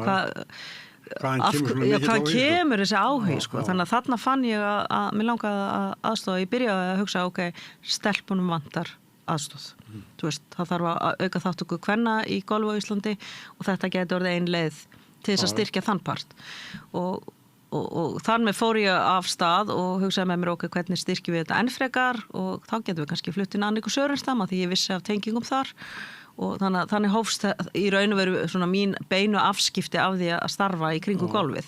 Þannig að við vorum fullt af viðburðum í kringum Anniku Sörenstam sem kom hingað til lands og eitt leiti af öðru og ég var spurð hvort ég hefði komin í golfsambandið að vinna þar í stjórninni og þannig að þú heyrir, maður kemur kannski með annars konar þekkingu bara inn í þetta, svona markaskynningamála og kostunarhlutin var það sem að ég gat svona unnið markvisst með og við vorum að auka þáttöku kvenna. Við stemdum á 20% þáttöku þar og erum komin í svona 14-15% í dag. Þannig að við erum bara með skýr markmið að ná árangri með börn og unglinga og konur og erum bara mjög skýr í okkar markmiðum og nálgun. En á baku tjöldin eru alltaf að vinna markvisst að svona viðburðum og keppnum sem að styðja við þessi markmið okkar. Hvað segir þessi hátt hlutfall kvenna? Við erum komin í 15, ég var að vonast þess að geta sagt 16 við þig, en ég held við séum þarna mitt á milli. 15-16% hlutfall kvenna. Munar svona miklu? Það gerir það. Nei, fyrirgeðu, ég er að hugsa börn og úlingar, fyrirgeðu. Börn og úlingar 20%, en konur og kallar 40%. Við erum að stefna að 40% af þáttöku kvenna. Og við erum í 34% núna í þáttöku kvenna. Já, nei, það er ekki, það eru þetta er að hafast að ná upp í 40% og þá segir maður alltaf af hverju þá ekki með 50%. Það verður næsta markmiðasetning. Já, bara að taka eina dröpinu, þetta er næsta. Já, akkurat. En virklustun Sigurjón, vel gert þarna. 20% barna og úlinga og við erum komin í þessi 16% svona og erum þar leiðandi þegar við erum að stilla upp svona vegferðin okkar, afreksvegferð þýðir raun og veru bara að aðskilja kannski keppnislutan frá þessum almenna iðkanda af því að þar er okkar fókus, svæði bara hreinlega og þá erum við að skipta þið upp þannig og til að vinna markvisst og vera ekki að reyna að fá allt og unga krakka heldurinn í alvöru keppnir að þá erum við búin að sortera þannig að við keyrum svona gleðimót og svona skemmtun upp að 14 ára aldri og þegar að krakkar hafa á 14 ára aldri þá byrjum við að ræða við þau, ok, þú veist ertu eitthvað að spá ég að fara í háskólagolf, hefur þú áhuga þú veist, þetta er svona, þú finnur það þetta bara þar krakka hafa mikinn áhuga og þá fyrir þau að leiðbina þeim með hvað standi til boða, ekki bara fara eitthvert heldur, þessi leið hefur gefið vel og þetta er sniðugt og þá erum við í raun og verum markvisst að vinna með amerísku háskólaleiðina því að þar er svo góða aðstaða og það er svo margt sem kemur með því. Þú vil að segja sko, þetta er tvískipt, það eru sko keppnis- og afreksfólkið og svo við hinn. Já. Svona alveg stórt bil hægt á milli. Það er það og það er það sem að kannski er svolítið, þetta er svona áskorun okkar, þú veist, það er að sinna svona mörgum markhópum og að koma til móts við allt og alla. Því að sumir vilja bara keppnisgolf, aðrir vilja ekkert keppnisgolf og þú heyrir hvernig umræðan er. Sumir vilja bara geta hlaupið út í sinn klúbb daglega og sem oftast bara að þess að séu biðlistar og sé pakka á völlunum og hvað þá keppnir á völlunum. Ég meina það eru bæði GSI mót sem að við erum með 30 mót yfir sumari sem að við þurfum að koma fyrir. Það er klúbbana að útvega okkur vellina svo við getum haldið öll þessi Íslandsmót og þar með er þetta samstarf að koma okkar GSI-mótum fyrir og Íslandsmótunu, þú veist, í högleik og hólukefni og svo eru klubbarnir með sín opnu mót til að skapa tekjur og til að þá þurfi ekki að fara að hækka félagsgjöldin, þannig að þetta er allur aldur, þú varst að nefna það sjálfur einmitt áðan, þetta eru börn og úlingar og þar er skilningur sveitafélagsins á að koma inn með styrkinn og styðja við íþróttarstarfsemina sem slíka á meðan að ég er alltaf að halda þér fram líka að með hækkandi aldri þá ertu þarna með óbúslega flottan prófíl af fólki sem er tilbúið að labba og þramma og mun haldast lengur heima fyrir síðurinn á þjónustustofnanir, þar sparast peningur og þar er maður líka að segja að sveitafélag ætti kannski að huga því af hverju ekki að horfa á þetta sem heildar uppbyggingu með lýðheilsu svona að sjónarmiði sko en sem komið þá horfum við til barna og úlinga og kannski eðlilega þegar íþróttarstarf sem er ræða, það er kannski ekki hægt að tala svona eitthvað bumbubolta eða eldri kylfinga sem að vera í íþrótt eða afreiki, það er svona það sem er alltaf deilt en klárlega að fara að sortera umræðuna þannig að við skiljum hvað raunverulegt virði liggur því að við efumst ekkert lengur það þegar þú sér þetta þýði og ert með þarna 1000 manna sem eru bara að vilja halda í heilbrigði sitt og tilbúinir að og félagskapin sem er stór hluti af þessu. Það er það og ég hef oft hugsað með sjálfur mér að ég hugsa að ég myndi ekki ganga svona mikið ef ég var ekki í golfi. Þetta dregur mér rosalega mikið út í gönguna að vita af þessu ákveðna svæði og þessum ákveðna félagskap og þannig að við þurfum að byggja upp svona bara skemmtileg svæði fyrir íbúana í nærumhverfi. Að tala að ganga, sko, ég gengst þeirri fyrir golfi náttúrulega og svo er ég með border collie hund, þannig að ég þarf að ganga með hann fer ég svona 8 til 10 kilometrar á dag. Já, vel gert. Það var eins og á St. Andrews í Skotlandi þá sérðu hunda hér og þar með eigundum að labba allt og bara njóta. Þegar ég er að fara að keppa, leika mér þetta 18 hólur að hundur mig ekki komið. Já, ég held að Ísland, við höfum ekkert verið svo væn hundaþjóð hingað til en ég held að fram á við ég hef voða hundakettling líka en ég meina við sjáum alveg hunda á keppnum hjá okkur, þú veist, það eru áhorfendur að mæta með hunda, vel uppalda hunda við viljum auðvitað ekki sjá og það þarf alltaf að virða nei, ég segja, það er ekki að koma með geltandi hunda en ef þeir eru vel uppaldir þá er þetta náttúrulega bara ofsalega fallegt samviti. Svo er það líka bara í sumum hundum að þeir gelti ekki nema í neyð, sko, mér geltir ekki nema bara, veit ég hvað þarf til þess? Nei, ég var nú að spila en sko, dóttir mín bjó í Stokkólmi og þar mátti fara með hunda með sér, sko. Já. En ef það var eitthvað vesinn, þá bara vísaði vellinum. Einmitt. Ég var að spila núna í Jersey fyrir ekkert löngu, nokkru vikum, og þar var hundur í lausagöngu og hann verður ef að hundarnir eru í því að vera að sækja kúlurnar og það hverfa, ég meina þá er þetta orðið vesen, þannig að hver veit eigandi verður svolítið að þekkja svona takmörk þess að vera með hundin en annars á þetta nú alveg ekkert að gengið eitthvað fram á við sko hafa á því taumi en tíminn er að runni frá okkur þetta var mjög upplýsandi og skemmtilegt að Hulda Bjarnadóttir forseti Golfsambandsins takk við segjum svo lóki hérna í bekknum en eitthvað tekur við á eftir þetta spjall okkar Góðir fjölmiðlar eru mikilvægur partur af því súrefni sem sérhvert samfélag þarf á að halda. En góðir fjölmiðlar þeir þurfa ekki endilega að vera hlutlausir, en þeir verða að vera sjálfstæðir. Alveg eins og góðir háskólar og traustir dómstólar þurfa að vera sjálfstæðir. Þeir þurfa að þjóna fólkinu, ekki valdinu. Ég heiti Þorvaldur Gylfason og ég styð samstöðina.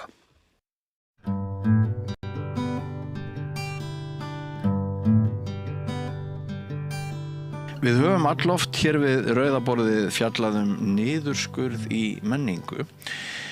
Oftast fjárhagslegan en stundum kannski mætti bara tala andlegan niðurskurð að borgarfulltrúarnir okkar séu ekki nógu menningarlega sinnaðir, átti sig ekki nægilega vel á hlutverki sínu og mikilvægi menningar og lista.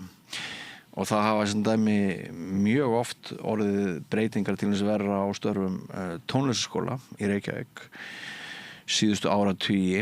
Margt fagfólk komið hér að rauðaborðinu og lýst áhyggjum sínum og gremju vegna öfugþróunar og skorts á fjármagni. Og ég rak fyrir nokkrum augum á Facebook rak augun í færsluverkefni sem að kallast skólatónar að ég hygg og eftir því sem ég best veit er einhvers konar samstarfsverkefni Árbæjarskóla og tónlistarskóla Árbæjar og þetta verkefni hefur verið fellt niður ef ég skil málin rétt vegna niðurskurðar verkefni sem hefur verið í gangi síðastliðin 4 ár og mér skilst að milli 300 og 400 nemendur hafi fengið kennslu þarna á hljóðfæri endurgjaldslaust sem er svo sannlega til fyrirmyndar og skapar jöfnuð manna á millum en er núna úr sögunni. Og til að ræða þetta er komin Stefán S. Stefánsson. Vertu velkomin. Takk fyrir. Hvernig tengist þú þessu verkefni? Ég er skólastjóri í Tónlistarskóla Árbæjar. Já. Og fekk þessa hugmynd fyrir cirka 4 árum að við getum notað okkar sérþekkingu inn í grunnskólakerfinu til þess að veita fleiri nemendum aðgang að hljóðfærakennslu endurgjaldslaust. Og við gerðum þetta með því að setja upp dálítið flókið svona tæknilegt verkefni sem að var sem sagt með ákveðinni tækni þannig að við gátum sinnt 12 börnum í einu í raun og veru. 6 gítarleikurum og 6 píanoleikurum og við höfum 2 menntaða tónlistarkennara til þess að sinna þessu verkefni og þau kenndu þetta sem sagt í reglubundið í grunnskólanum. Þannig að krakkar fóru úr grunnskólatíma í hljóðfæratíma og síðan tengdu við þetta öðrum viðfangsefnum innan tónlistarkennslu eins og sköpun og þau voru að semja tónlist með ákveðinni tækni sem kannski var langt að fara út í hér. En það sem þetta gerði var að þetta veitti þeim innsýn inn í hvað tónlistanám er. Og hugmyndin var þessi að gefa öllum tækifæri og það voru allir í árgangi 4. og 5. bekkjar sem fengu þessa tíma. Veita þeim tækifæri á því að fá snertiflöt og innsýn inn í tónlistanám. Og ef þau vildu svo þá gátu þau eftir sig heima vegna þess að allt stóðefni var veflægt. Með öðrum orðum það var á netinu þannig að kennslutímar voru á netinu þannig að þau gátu farið heim og ef þau áttu eitthvað ljómborð eða eitthvað gítar eða eitthvað slíkt þá gátu þau haldið áfram að æfa sig þar. Það hljómar til mikillar fyrirmyndar. Það var afskaplega mikil ánægja með verkefnið. Bæði sko töldum við vorum mjög ánægðir í tónlistarskóla Árbæjar með þetta.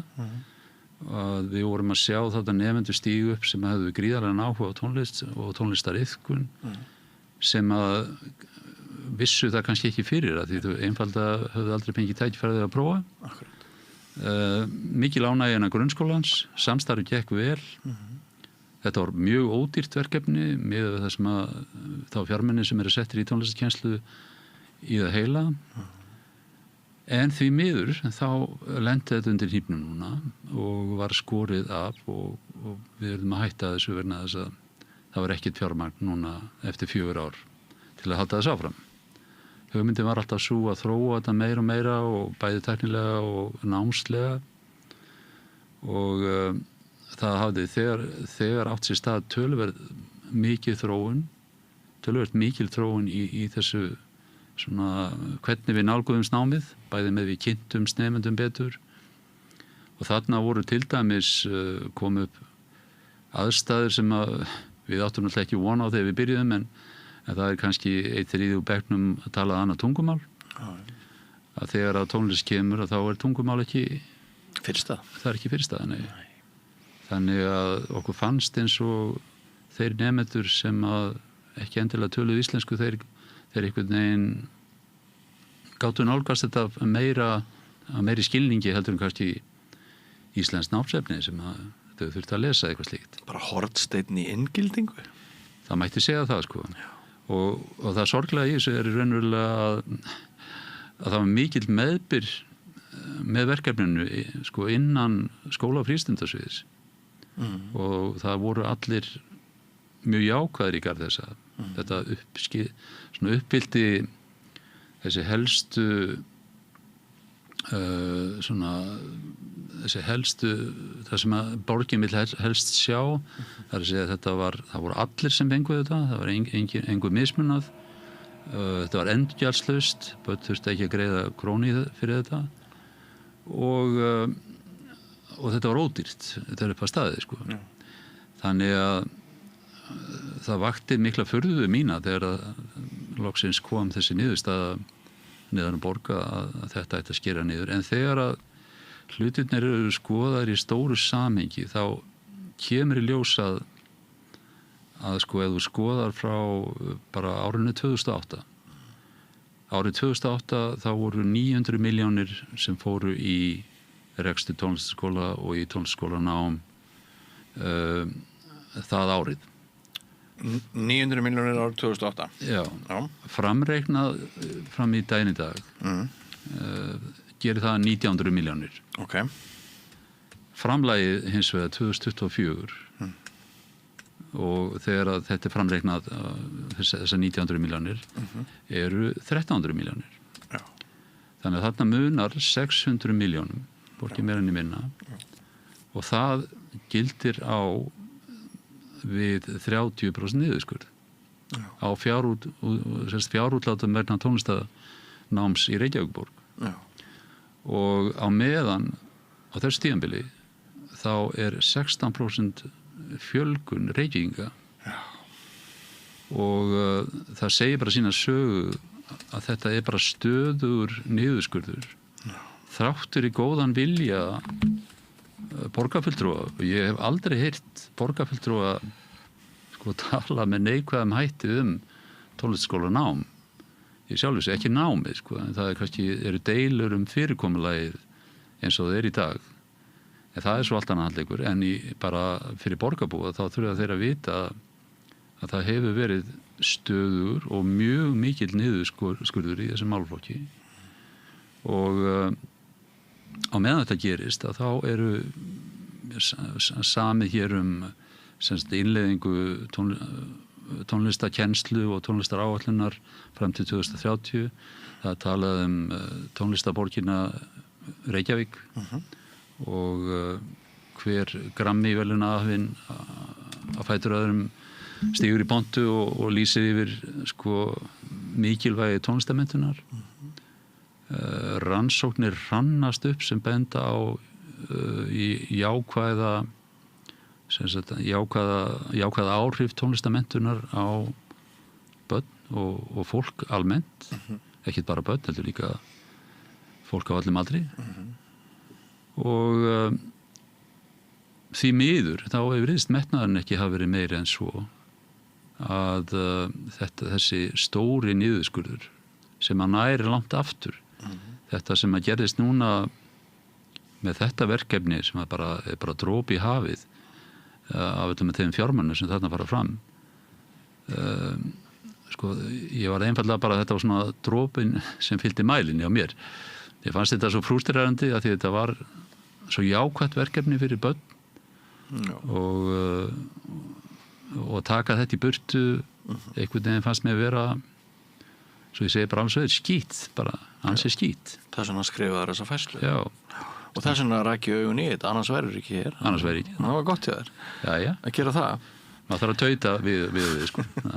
En ég hef fylgst með þessari þróun eiginlega með skelfingarsvip og eins og ég nefndi í inngóngnum þá hafa margir komið hingað að þessu rauða borði undan gengin ár og lýst fyrir mér hvernig alltaf verið að þrengja meira og meira að starfi tónlistaskóla og skilningurinn á mikilvægi tónlistar sé ekki í verki, hann í orði en hann ekki í verki. Sumir segja að það hafi betur verið haldið á málum þegar íhaldið var við stjórn í Reykjavíkurborg heldur en í seinni tíð. Ég veit ekki hver langa sögu þú hefur eða hvort þú leggir mat á það. En að hve miklu leyti liggur vandinn í því að í Reykjavík eru skólarnir einkareknir en ekki á vegum sveitarfélagsins eins og víða út land og þar finnst mér, ég bjó nú 25 ára á Akureyri, þar finnst mér önnur umræða og þar eru ekki biðlistar, brjálaði biðlistar eins og hér, ég meina ef þeir eru þá eru þeir allavega styttri.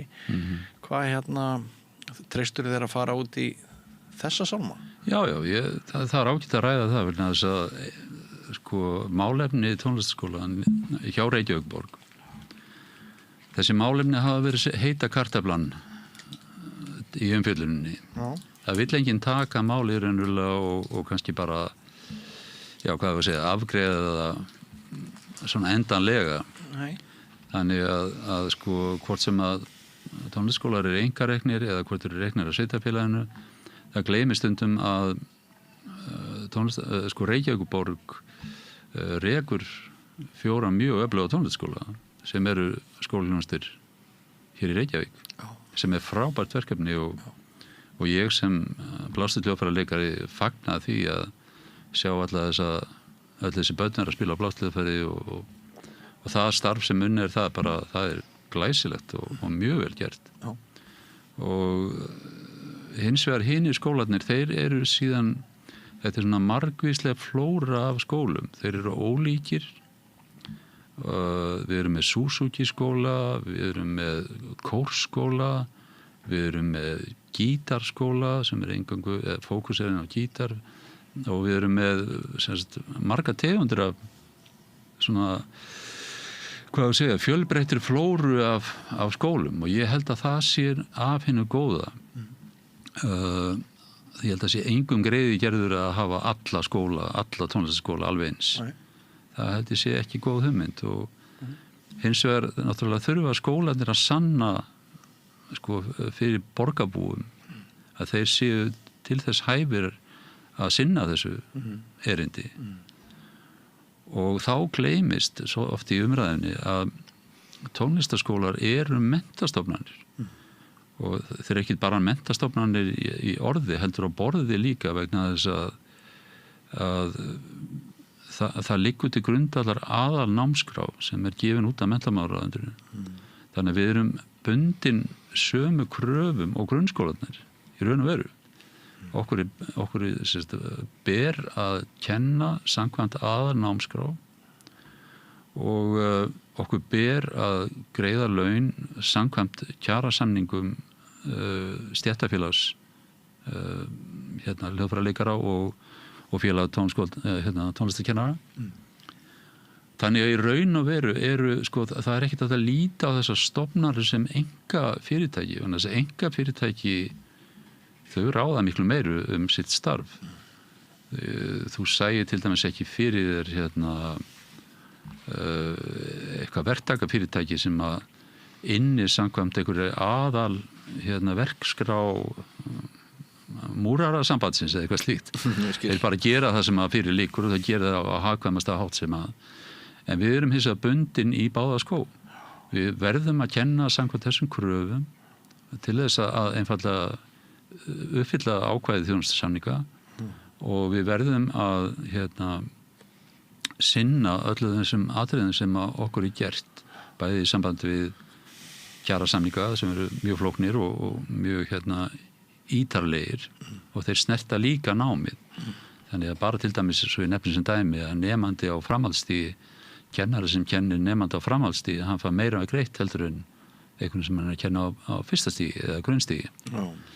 Þannig að það að tala einkarekstur í þessu samhengi er bara nær ekki alveg fótfestu er mín skoðun allavega. Ef að við varum að tala einkafyrirtæki sem að hefði bara þyrfti ekki að fara eftir einu eða neinu að þá væri hér náttúrulega uppi allt annað ástand sko. Af því að fyrirtækjarekstur er náttúrulega bara hann er eins og hann er, ég meina menn reyna að afla meira heldur en þeir setja út og setja í plús eftir en þeir hafa þessar kvaðir og svo er síðan eru sem sagt yfirlýst markmið Reykjavíkurborgar meðal annars að meira samstarf við grunnskóla og yfirlýst markmið er sem sagt að það sé jöfn dreifing á milli borgarhverfa. Þetta er allt saman fínar yfirlýsingar og það er meina vel en raunveruleikin er sá að eins og með minn skóla, tónlistarskóla Árbæjar sem kennir mikið inn í grunnskólum víða í Árbæjarhverfinu að við förum þarna inn með okkar hljóðfæri og fáum aðstöðu og slíkt og það næsta sem að borgin gerir er að krefja okkur húsaleigu inn í grunnskólanum, inn í öllum grunnskólanum. Nánast allir grunnskólanir sem að krefja okkur húsaleigu sko. Og þeim er bara gert að gera það og stóra umkvartunarefni borgarbúa eru að há skólagjöld og Reykjavíkurborg veit að manna best að herri tölur í rekstrakostnaði leið af sér herri skólagjöld eins og til dæmis leiga í öllum þessum skólum. Þannig að ég hef oft sagt við það sko Reykjavíkurborg er dálítill flækjufótur fyrir sjálfum sér að koma þessu þannig fyrir að þetta gæti verið sem með bestum hætti og þá ekki svona há skólagjöld og svo maður bara til dæmis bara bera þetta saman af því að ég sagði á þann að tónlistarskólar eru menntastofnanir og þær eru með sömu kvaðir og aðra menntastofnanir eins og grunnskóli, framhaldsskóli og þar fram til götunum að Reykjavíkurborg hefur aldrei reist einasta tónlistarskóla aldrei byggt tónlistarskóla en hún hefur byggt alla þessa grunnskóla og þess að þannig að hvað ég að segja, tónlistarskóla hliðin á þessu er hálfgett olnbogabarn. Já, og það er líka ákveðin mótsögn í því að sko, ok, við erum með þjóðaróperu, það ekki? Jú. Sem frábært. Og sá endi, það gott að það hugað að honum, en það verður líka hugað hinum endanum. Það sjálfsögðu. Og það kannski ekki hugað að þeim enda sem skildi. Já. Og ég hef nú unnið sko alls konar fréttaskýringar fyrir blöðin sem ég var áður að vinna á og svona þessi mál og ég sá bara hugmyndin hjá borgarfulltrúum engatíma. Hún var bara mjög margir borgarfulltrúar, þeir sjá bara ekkert vit í engatíma, þeim finnst þetta bara einhver svona gömul elitísk hugsun að krakkar í tónlistarskólum bara þurfa engatíma, ekki að kenna þeim öllum í hópi og eitthvað svona, það hefur orðið eitthvað svona menningarlegt rof, finnst mér þarna. Ef ekki að orða það frekar að þetta sé kannski vankunnáta og skilningsleysi af hvað tónlistarnám er. Jú, kannski. Mér finnst það freka að vera þannig sko. Þeir sem tala með þessum hætti þeir kannski viti ekki hvað tónlistarnám er að svo miklu leyti sem að þú ert alltaf ná framförum í tónlist en það sést, eirir ennþá svona eftir af gömlum viðhorfum í tónlistinni sem eru á útleið myndi ég segja og það er til dæmis þessi hugmyndafræði að allir þurfa að koma inn og spila verk eftir stóru klassikerana Beethoven, Bach og félaga og það sé bara hið eina sanna tónlistarnám tónlistarnám er að breyta gríðarlega og í öllum þeim tónlistarskólum sem ég þekki til það er mikla breytingar á efnisvali mikla breytingar á kennslu aðferðum áherslur á aðra hluti en endilega þessa tækni þætti allan saman sem að margir þekkja úr tónlistarnámi og við sjáum bara að sko heimur tónlistamanna hann er líka breytast og flakka meira á milli sviða og flakka á milli sviða klassik yfir í jazz, yfir í pop, yfir í rock og svo framvegis og ekki bara það heldur líka sko tónlistamenn og tónlistakonur sem að þeirra helsta hljóðfæri er kannski þessi elektróníska umhverfi sem er alast upp í og kannski spilaða lítið á hljóðfæri en eru snillingar í að vinna með tæknina með sína tölfur og forrit og hljóð og allt þetta þetta er bara nýr heimur sem að og við erum að horfa framan í þetta og svo lítur maður á aðalnámskrána og hún er frá 2000 eða 2002 2000 það var allt breyst síðan það var allt breyst og það segir manni náttúrulega bara aðalnámskrá í hvaða skóla sem það er hún þarf að vera lifandi plagg sem er í sífelldri endurnýjun sko. Og við erum bara að sjá sko allt aðra flóru tónlistamanna og þar að leiðandi markið sem að þú setur þér í tónlistanámið, það er alltaf að breytast, það er að verða fjölbreyttar og hér áður fyrir það man ég svona, sem blásari sko að flestir mínu samnefndur, þeir voru með hugmyndir að komast í symfóníuna eða eitthvað slíkt sko eða vera aktífir í svona þessum mainstream tónlistaheimi en nú er þetta bara gjör ólíkt og það er svo gott dæmi sko að einn okkar helsti tónlistar maður eða kona skuli koma upp úr þessum geira sem er Björk sem kemur úr þessum elektróniska geira, hún kemur ekki upp úr klassiska geiranum og það segir bara sína sögu sko. Þegar ég heyri nú orðið slagorðið Reykjavík, tónlistaborgin finnst mér að hljóma fremur falskt og veiklulega eins og söngvararnir segja þú þarf að styðja við tónin með þyndinni. Þetta segir þau í þessari færslu til marks að það þurfa að fara saman, hljóð og mynd. Já, ég bara leiðrétta það miskilningi, ég vil nú ekki meina að þegar fólk talar tónlistaborgin að það sé falskt. Heldur átti þetta að vera músikalst falskt, sko, það er bara það eiginlega stemmir ekki alveg inn í hljóminn. Og það þarf náttúrulega að vera, það eru mjög falleg og flott markmið sem að Reykjavík búin að setja sér og almennt mikill metnaður sko í í þessum markmiðssetningum og hvað skil jafnvel í verklistum og slíkt, en það skortir á efndirnar. Já. Það bara að vil nú stundu vera þannig, sko. Já. Það var ekki annað í boði þegar ég hóf námi í tónlistarskólanum í Mývatnssveit fyrsta árið heldur en hóp blokkflaututími. Já, þú ert enn eitt svo mér hitti sem að... Þú hefðir ekki viljað vera þar. Nei, En ég sá í athugasemdum við færslun og eina að Magnað segir eina að sjá öll börnin í einni skólastofu að spila á eitthvað annað blokkflautu. Já. Ég get bara sagt þér það, sko, sem hljóðfæraleikari, sko, virðing mín á blokkflautu jókst til muna þegar ég stýrði upptöku með henni Kamilu Söderholm, frábær sænskur blokkflautuleikari. Þegar ég loksins skildi þetta hljóðfæri, bara ég kem ekki nálægt. Þetta er svo erfitt hljóðfæri, þetta er svo flókið, þetta er svo viðkvæmt og Þetta er ekki gott hljóðfæri fyrir byrjandi. Já, þú getur spilað, sko, A, B, C, D en ekki mikið yfir það, sko. Þegar þú komið þangað þá ég bara segja, sko, þetta er miklu erfiðara hljóðfæri en fólk heldur, sko. Já, en ég líka að tala við blásara þannig að þið er ekki vænt öll blástusljóðfæri. Mér þykir mjög vænt blokkflautu líka, sko, en ég bara get ekki spilað á hana, sko.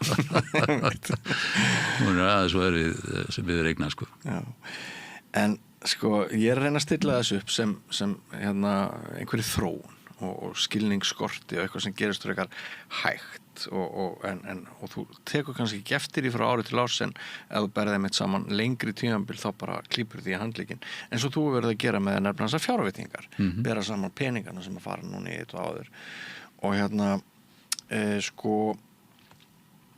svo ég haldi áfram með athugasemdirnar við færsluna þína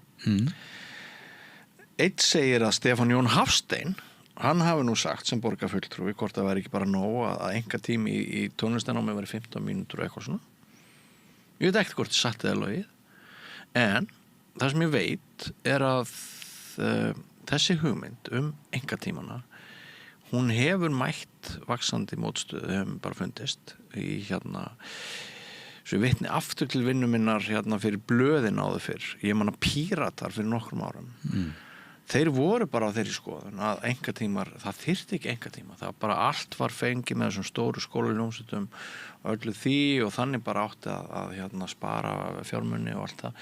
Og sko ég held að einkatíminn, hann sé bara hugmyndin einkatíman, sé í ákveðin útrýmingarhættu. Já, fyrir að fyrsta þá verðum að samt að horfa á það að einkatími er örugglega dýrasta kennsluform sem getur fundið. Það er það sem að blasir við þessum aðalum sem að er að tala með þessum hætti. Þeir sjá peningarna sem er í þessu, sko.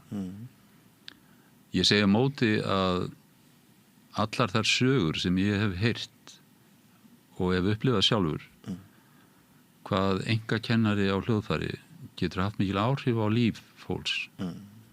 Og þá er ég ekkert endilega bara að tala að þú geta að spila Rachmaninoff eða eitthvað erfitt stykki, heldur er þetta bara sko þetta að fara í gegnum tónlistanám með góðum tónlistakennara er þroski og þroskaferill og það er svo margt sem þú þarft að sko fara í gegnum og bara þú að hafa þrautsiguna til að komast í gegnum hluti og ef þú ert með góðan einkakennar sem hjálpar þér að komast í gegnum þetta þá hefur þetta bara svo gríðarleg áhrif út í lífið og ég held ég geti mætt með sko ég geti mætt með tugi einstaklingar sem ég hef talað það sem að þeir segja þess að sögu að einkatímar hjá þessum og þessum kennara hafa veitt sér gríðarlega mikla sko bara lífsfyllingu og þroska inn í lífið og við skulum ekki gleyma því líka að einn á einn er að verða ansi sjaldgæft fyrirbæri í dag. En þess vegna held ég að það sé að hugmyndin einkatíman sé að veikjast. Já, ég er alveg sammála því, sko. Já. En ég er að segja, sko, að þetta návíi tveggja einstaklinga og ég meina, hafandi kent í öll þessi ár, sko, því maður fær sögurnar sko skírnina sem var hjá fjölskyldunum helgina og svo fær maður sögur af að þú veist að afi sig hafa verið að deyja eða eitthvað og krakkarnir þurfa að spjalla sko. Það svona margt sem á sér stað þarna og síðan sameiginlega viðfangsefni að ná þessum viðfangsefni sem við erum að fást við og ef réttar á spilunum haldið þá þetta gríðarlega mikilvægt ekki þetta bara svo mikilvægt að byggja manneskjulega síðan sko. Heldur en að vera til dæmis með sko hóptíma en þeir eru líka mögulegir en þeir verða að vera innan ákveðins ramma sko. Og hér vel að merkja bara svo ég gerir grein fyrir því þú preaching to the choir því að ég naut þeirra gæfu að fá einkatíma hjá alveg frábærum tónlistar leiðbeinanda og suma mínum börnum hafa átt þeirri gæfu að fagna að eiga allt sitt undir frábærum tónlistarkennarum í einkatímum, þar hafa stóru ævintýrin orðið. Ég trúi því. Þannig að bara svo því sé haldið til að haga það ekki ég sem vil grafa undan þessu formi. Ég hef áhyggjur af þessu formi. Það er full ástæða til. Og mér dættur í huga að spyrja þig núna bara persónulegar spurningar. Var einhver áhrifavaldur í þínu lífi sem að bera ábyrgð á því að þú varst frábær tónlistarmaður? Já, ég hef þín orð fyrir að ég sé frábær tónlistarmaður. Ég veit, þú varst að segja mér að þú hefði verið í hljómsveitum sem að bara eru á því líka stjörnulistana með á mér. Ég náttúrulega gamli kennar minn frá Boston sem hétt Joe Viola, mikill snillingur. Hann hafði mikil áhrif á mig og ekki bara mig heldur, þú veist, það bara liggur við heilt söfnuður í að fyrrum nemendum hans sem að tala svo hlýlega hann sko. Hann var algjör snillingur sko á hljóðfarið en hann var svo hóvar og hann var svo einhvern veginn svo manneskjulegur. Hann hefði svarað eins og þú. Já, hann hefði gert það sko og hann hafði gríðarlega mikil áhrif og líka sko áhrif hvernig ég kendi og það var nú ein rannsóknin hér árið sem að hvað svo á að tónlistakennarar þeir kenna yfirleitt öðrum eins og þeim að kent. Þannig að þeir læra svolítið kennsluna af sínum kennurum. Og ég meina stundum kom það fyrir, ég var nú með fjölskyldu þarna út í Boston og maður náði ekki að æfa sig og maður kom skömmustilegur í tíman og hann bara, þú veist, þetta bara svona, skilur, þú bara vinnur fyrir næsta tíma, sko. Þetta var svona svolítið hjá mér. Þannig varstu semst að blása í saxofónum? Já. Ég semst var við Berklee College of Music í Boston. Frábærskóli? Já, frábærskóli og það gerði mér afar gott en þar kynntist ég líka kennurum sem að ég myndi ekki vilja hafa og það var svona þetta ameríska viðhorf, þú veist, að bara ef þú getur þetta ekki þá dögum ekki, bara þú farið ekki að vinna í þessum bæ lengur eða eitthvað slíkt sko. Það svolítið, það var svona ákveðið hörkusjónamið sko. Sem ég lendur betur fyrir ekki mikið í en var þarna til staðar og er. Þannig að já, ég myndi segja að hann hafi svona haft mikil áhrif á mig hvað þetta varðar. Nú aðeins snúnar að fara í nám til Bandaríkjanna, heldur en var þegar þú varst þarna? Já, ég kem þannig eiginlega sko á, hvað ég að segja, svona snúningspunktinum á þróun háskólanáms í Bandaríkjunum. Þegar ég kem þarna 1980, þá var þetta ekkert óviðránlegt, þetta var mjög dýrt sko. Og ég man að ég réði við þetta, ég átti peninga, ég var búin að vinna yfir sumarið og svona, og átti peninga til að borga skólagjöld og svo fekk maður námslán. Og átti pening til að henda á listabálið? Já, einmitt. Þvílík fjárfesting. Já, þvílík framtíð. Já. En svo kem ég þarna út og bara árið sem að ég þarna, fyrsta árið sem ég þá var Ronald Reagan kosinn. Og þá byrjaði bara þessi þurrð til háskólana að þeir bara draga úr öllum fjárveitingum og þá byrjaði skólatin að hækka skólagjöldin og þá byrjar þessi, hvað ég var að segja,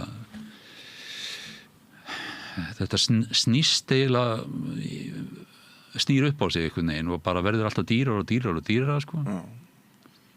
sko síðast ég vissi þá var þetta skiptið ykkur 8-10 miljónum sko, þannig að bara önnin sko. Já, og nú eru bresku hérna tónlistarskólarnir sem að margir krakkar hérna sóttu áður líka hafa stökkbreyst skólagjöld þar eftir Brexit. Já, er það, já. Og hérna þannig að umferð Íslendinga í tónlistarheiminum hún aðeins að breytast, hún að leita meira til meginlands Evrópu og hérna það koma ný lönd inn og svona. Það finnur sér allt einhvern farveg. En sko fyrst sem sagt alllaga einkatímanum og núna alllaga líka að hópkennslunni, getur maður sagt. Já. Þetta ekki gott. Hver var rökstuðningurinn í bréfinu frá Reykjavíkurborg? Hvernig réttlættu þeir þetta? Hann var nú engin. Hann var engin? Það var bara, það finnst ekki fjármagn í þetta verkefni. Finnst ekki fjármagn í þetta verkefni? Þar alveg er þetta bara stutt og laggott. Já. Og þetta náttúrulega, svona verkefni aðeins fyrir utan hennan venjulega ramma sko. Já. Og ég veit ekki hvernig kaupin gerast á eyrinni hérna niður frá en þetta var þetta var ekki rökstutt. Það hefði líka verið erfitt vegna þess að þeir voru margótt búin að lýsa mikill ánægju með verkefnið og þannig að það hefði orðið dálítið skrítið að hlusta á rökstuðningin að því sko. Já. En ég vil taka það fram að allt þetta fólk sem ég átti samskipti við, þetta alltaf vilja gert og skilur mikilvægið en svo þegar hólminn komið og eitthvað tekur upp tek eftir það, þá gerast þessi hlutir sko. Og núna bara í dag ef ég man rétt að þá var verið að tilkynna framhaldsskólakennurum 7,1% niðurskurð á fjárveitingu til framhaldsskóla. Já, það sagði mókin okkur í morgun. Já, ég vona að hann hafi ekki logið þessu en ég hafi ekki vonað því en það sýnir bara sko það sýnir hvað maður að segja svona ákveðið metnaðarleysi gagnvart sko þessum þáttum samfélagsins en þegar upp staðið þá held ég að það séu þessa greinar sem að munu hafa mikil áhrif til þess að við réttum úr kútnum úr fjárhagslega sko. Og einhvern veginn samofið sjálfsmynd okkar. Það það, já. En svona þetta og hérna ég vona bara að það fari að tíðkast sá siður sem að því miður kannski hefur ekki alveg tíðkast hingað til að þegar valdhafar gefa út yfirlýsingar glæsta framtíð einhvers eins og tónlistarnámsins og tónlistarborgarinnar Reykjavík að efndirna fylgi með. Já. Því miður þá bara verði að segja sem svo að efndir hafa því ekki fylgt með. En nú tækifæri og það verið að kynna nýjan borgarstjórnar meirihluta í dag. Já. Og það ekki bara að herja á nýtt fólk og reyna að skapa skilning sem hefur farið forgörðum? Ég myndi sko halda að það væri afskaplega sterkur leikur í stöðunni fyrir tónlistarskólann í Reykjavík bara einfaldlega að fræða sko borgarfulltrúa hvað tónlistarskólakerfið er. Já. Þetta ekkert einfalt sko. Nei. Og ég held að sko það væri hægt að ná einhverju niðurstöðu sem að væri kannski meiri sáttum niður frá, niður í borg ef að allir væru vel upplýstur eðli þessara skóla sko. Og ég held að engin meirihluti hvort sem hann nefnist vinstri meirihluti eða hægri meirihluti vilji verða þessu valdur að leggja niður tónlistarskólakerfið sko. Nei. En rennur ekki hýru auga til tækifæra með nýju meirihluta núna? Ég svona hvað maður að segja maður er náttúrulega eins og margir kollega mínir dálítið þreyttur á bara bugaður? Nei, ekkert bugaður það er bara, maður er svolítið þreyttur á því að berja hausnum við steini stundum sko. Já. Þannig að það er búið að taka vonuna frá þér? Nei ég láti það nú ekki gerast nei en ég vil bara sko ítreka það að tónlistarnám er svo mikilvægt að svo miklu meira miklu fleiri atriðum heldur bara músíkin sjálf, heldur það svo margt annað sem fylgir og ég nefni stundur sem dæmi sko að þegar ég var hérna í Boston sko þá eignuðist konan mín barn eða eignuðist barn náttúrulega og við fórum á svona klinik sem svona lítið læknastofa sem voru 3 læknar og konan mín ekki ennþá búin að fyrirgefa mig sko en þeir voru allir tónlistamenntaðir einn var með sko gráðu í hljómsveitarstjórnun, annar með gráðu í píanóleik og hinn var með gráðu í ykkur almenni músík og alltaf þegar við komum í skoðun sko þá bara tölur ekki við hana vildi endilega spjalla við mig músík sko og þetta var svona gegnum gangandi þarna ég mentuð fólki sérstaklega þarna að þeir voru með tónlistamenntun og einn eða af einhverju tagi sko. Og að hverju þetta segir mér þess að sögu? Ég er bara að segja verna þess að þetta virðist sko tónlistanám styrkir annan nám og það eru rannsóknir sem að og þetta stundu það eina sem annað fólk skilur? Stundum já nema að upplifa að fá að prófa tónlistanám sjálft sko þannig að ég held að sko ég held að sá sem að sko fer á mis við tónlist í lífinu hann sé bara mun fátakari en sá sem að nær að koma tónlist inn í líf sitt hvort sem það hlustandi, flytjandi njótandi eða hvað sem það sko.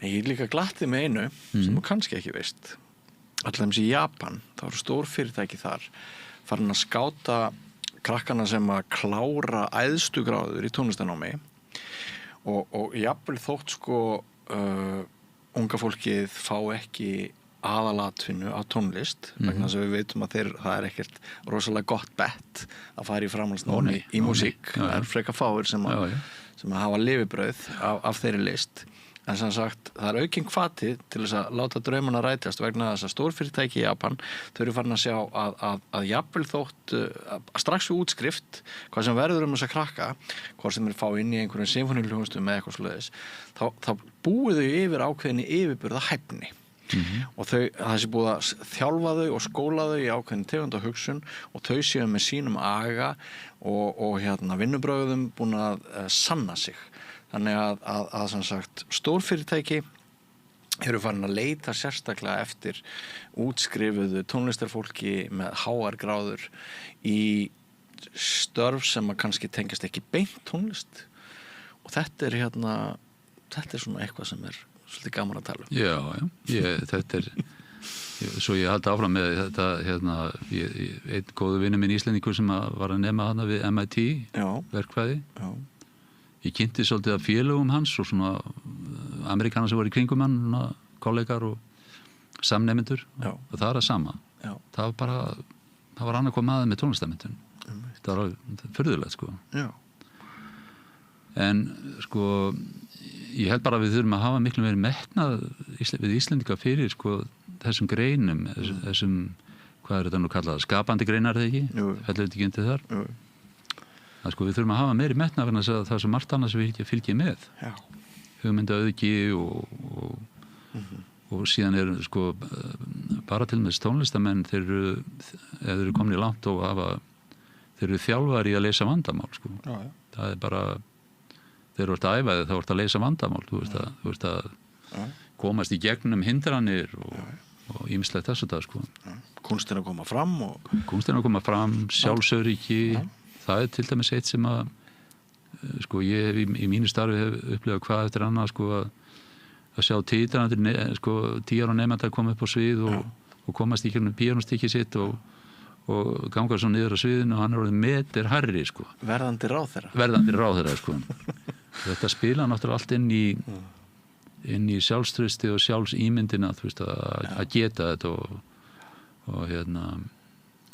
tónlistskóla er náttúrulega bara þjálfun í þessu og það er löngu liðin tíð að sko allir þeir sem að fara í tónlistarnám megi vera atvinnumenn það er enginn sem að sko það er bara allt annað hlutur eins og það þurfa að vera til skólar sem eru fyrir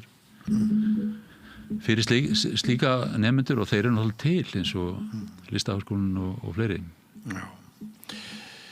ætla að segja það að lokum að þegar ég hóf nám við tónlistarskólann í Mývatnssveit sem hann var bara að opna þegar ég var krakki þá varð ég vitni því að við krakkarnir á sveitabæjanum við fengum bara öll tækifæri til þess að læra hljóðfæri og ég held að þetta hafi ekki kostað neitt sko. Þetta var bara þetta var rosalega fallegt svona samvinnu, félagslegt hugsjón og átak og tónleikum þá var alveg ljóst að minnstakosti annar hvor nemandi hafði enga tónlistarhæfileika en það var gaman hjá öllum þangað til bara fólk hætti og það var engin félagsleg breyta í þessu, engin stéttaskipting þetta var algjör svona jafnaðartæki svo 100 árum seinna þá flytti ég hingað frá Akureyri til Reykjavíkur og stelpa mín sem efnilegu pínuleikari hún hefur nám í Allegro frábær skóli og fekk frábæran kennara Kristinn Örn og ég segi allt gott hennar skóla en það olli mér áhyggjum strax á fyrstu nemendatónleikunum ég þekkti bara í gegnum sjónvarpið eiginlega alla foreldra nemendana sem voru að spila þarna og ég var að leita svona hinnu almenna barni með hinnu almennu foreldra hinnu ósýnilega barni með hinnu ósýnilegu foreldra, ég bara fann það ekki og síðar hef ég verið svona mjög upptekinn að leita eftir stéttaskiptingu í tónlistarskólum, eftir efnahag eða eftir einhverju, ég veit ekki hverju og ég sem sagt tónlistarskólinn í Mývatnssveit sem þetta allsherjar jafnaðartæki ég hræddur að það hef eitthvað skólast til á þeirri braut skólagjöld eru nú bara býsna há í dag frístundastyrkurinn dugar bara eitthvað pínlítið upp í þetta og ég held að margt bendi til þess að það sé einhvers konar neðanjarðar kerfið þarna sem að deilir út tækifærunum og gæðunum og svona og þetta náttúrulega eitthvað sem enginn vill tala þetta alltaf viðkvæmt Þú átt við að stéttaskipting í samfélaginu komi fram í tónlistarskólum? Já, við það að tónlistarskólarnir hér í Reykjavík sem eru kannski með 100 manna biðlista eða eitthvað að þetta sé ekki lengur það sem að þeir átt að vera að öll börn fengi tækifæri til þess að læra músík kannski einhverjir frábærir ungir krakkar sem eru bara ekki með tengslanett og það er ekki efnahagur á heimilinu sem að verða aldrei músíkantar vegna þess að þetta sé ekki lengur það sem að það átt að vera og það sem það var í Mývatnssveitinni minni árið 1970 Já, ég Þú þarft ekki endilega að bregðast við Nei, ég veit alveg hvað þú ert að fara sko, skildi að það er náttúrulega afskaplega dapurlegt þegar maður hefur heyrt að fólk eigi ekki fyrir þessu námi sko. Og það er alveg vissulega til en eins og ég sagði hér í byrjun viðtalisins sko, þá hefur skólanum ekkert verið gert neitt sérstaklega auðvelt fyrir rekstrarlega. Nei, ég er svo sannarlega ekki að saka skólanum okkur eða greiði. Nei, og ég skilji alveg hvað þið sko. Þetta sýnir bara svolítið sko að stærðargráðan hinn í Reykjavík, hún gleymist aldrei sko. Við getum ekki borið saman Garðabæ og Sandgerði og Reykjavík. Þetta eru bara allt aðra tölur þeir upp í staði og eins og ég sagði þegar ég var að reykja niðurskurðin eða samdráttinn það er ekki bara samdráttur í fjárveitingum heldur var hér tekið upp til dæmis á sínum tíma, ég man ekki ártalið af því að nemendur úr öðru bæjarfélagi mætti ekki koma hér fengi ekki fjárveitingu samkvæmt þjónustusamningum í Reykjavík ef maður var á Kópavogi eða Garðabæ og þetta var náttúrulega ekkit annað en þá þurftur tónlistarskólarnir að sækja til Kópavogs að Kópavogi greiddi með þessu nemanda og það var nú ekkit alltaf svo það var í samþykkt í þessum sveitarfélögum ég nefni bara Kópavogi sem dæmið en nemendur voru að koma allstaðar hér í kring og síðan er sett á núna hvað allir sé langt síðan svona 10 ára eitthvað leiðis þá settur á aldurstakmark þannig ef þú ert 18 ára þá er ekki greitt með tónlistarnámi fyrir því og þetta bara í mínum huga sko, að góður íslensku meikar engan sens þú ert 17 ára og ert að briljera á píano og svo verður 18 ára og þá bara allt ínu klifta á þetta allt saman sko. Og þetta er ekkit annað þessar aðgerðir er ekkit annað en dulinn sparnaður. Og þetta er ekki inn í þessum tölum sem ég nefndi hér í upphafi, sko. Þannig að það er vegið að þessu. Já. Og við erum bara ekki nóg metnaðarfull, Íslendingar, í garð, sko, grasrótarinnar, vil ég meina. Nei, og þurfum að vera miklu betur á verði gagnvart því að þetta verði ekki eitthvað svona forréttinda ástundun. Já, ég held að Íslendingar vilji það ekkert, hvort það er, sko. Þú veist, við erum öll sósíaldemókratar þó að við köllum okkur eitthvað annað. Já. Þá viljum við ekkert svoleiðis en það eru valdhafarnir sem að leggja línurnar og þeir hafa gert það á brendi og þurfa bara að gera það í orði líka. Þakka þér fyrir komuna hér að Rauða borðinu, Stefán S. Stefánsson. Ég vona að fyrri ákvörðun verði breytt og að krakkarnir fái áfram að njóta þeirra tækifæra sem við erum sammála að eru dýrmæt og mikilvæg. Takk fyrir það. Takk fyrir spjaldið. Og þakka ykkur kæru hlustendur og áhorfendur fyrir samveruna í kvöld. Við slítum þá Rauða borðinu með þessum ágætu orðum.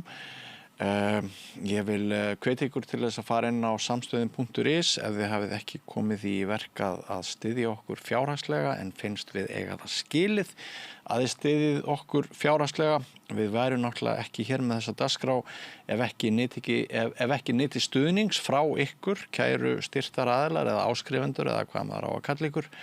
Inn á samstöðin.is finnið þið hnappinn áskrift og fyrir aðeins 2.750 krónur höldum við áfram að búa til dagskrá fyrir þig. En þetta er fínt í kvöld. Við sjáumst aftur klukkan 8 annað kvöld. Verið sæl.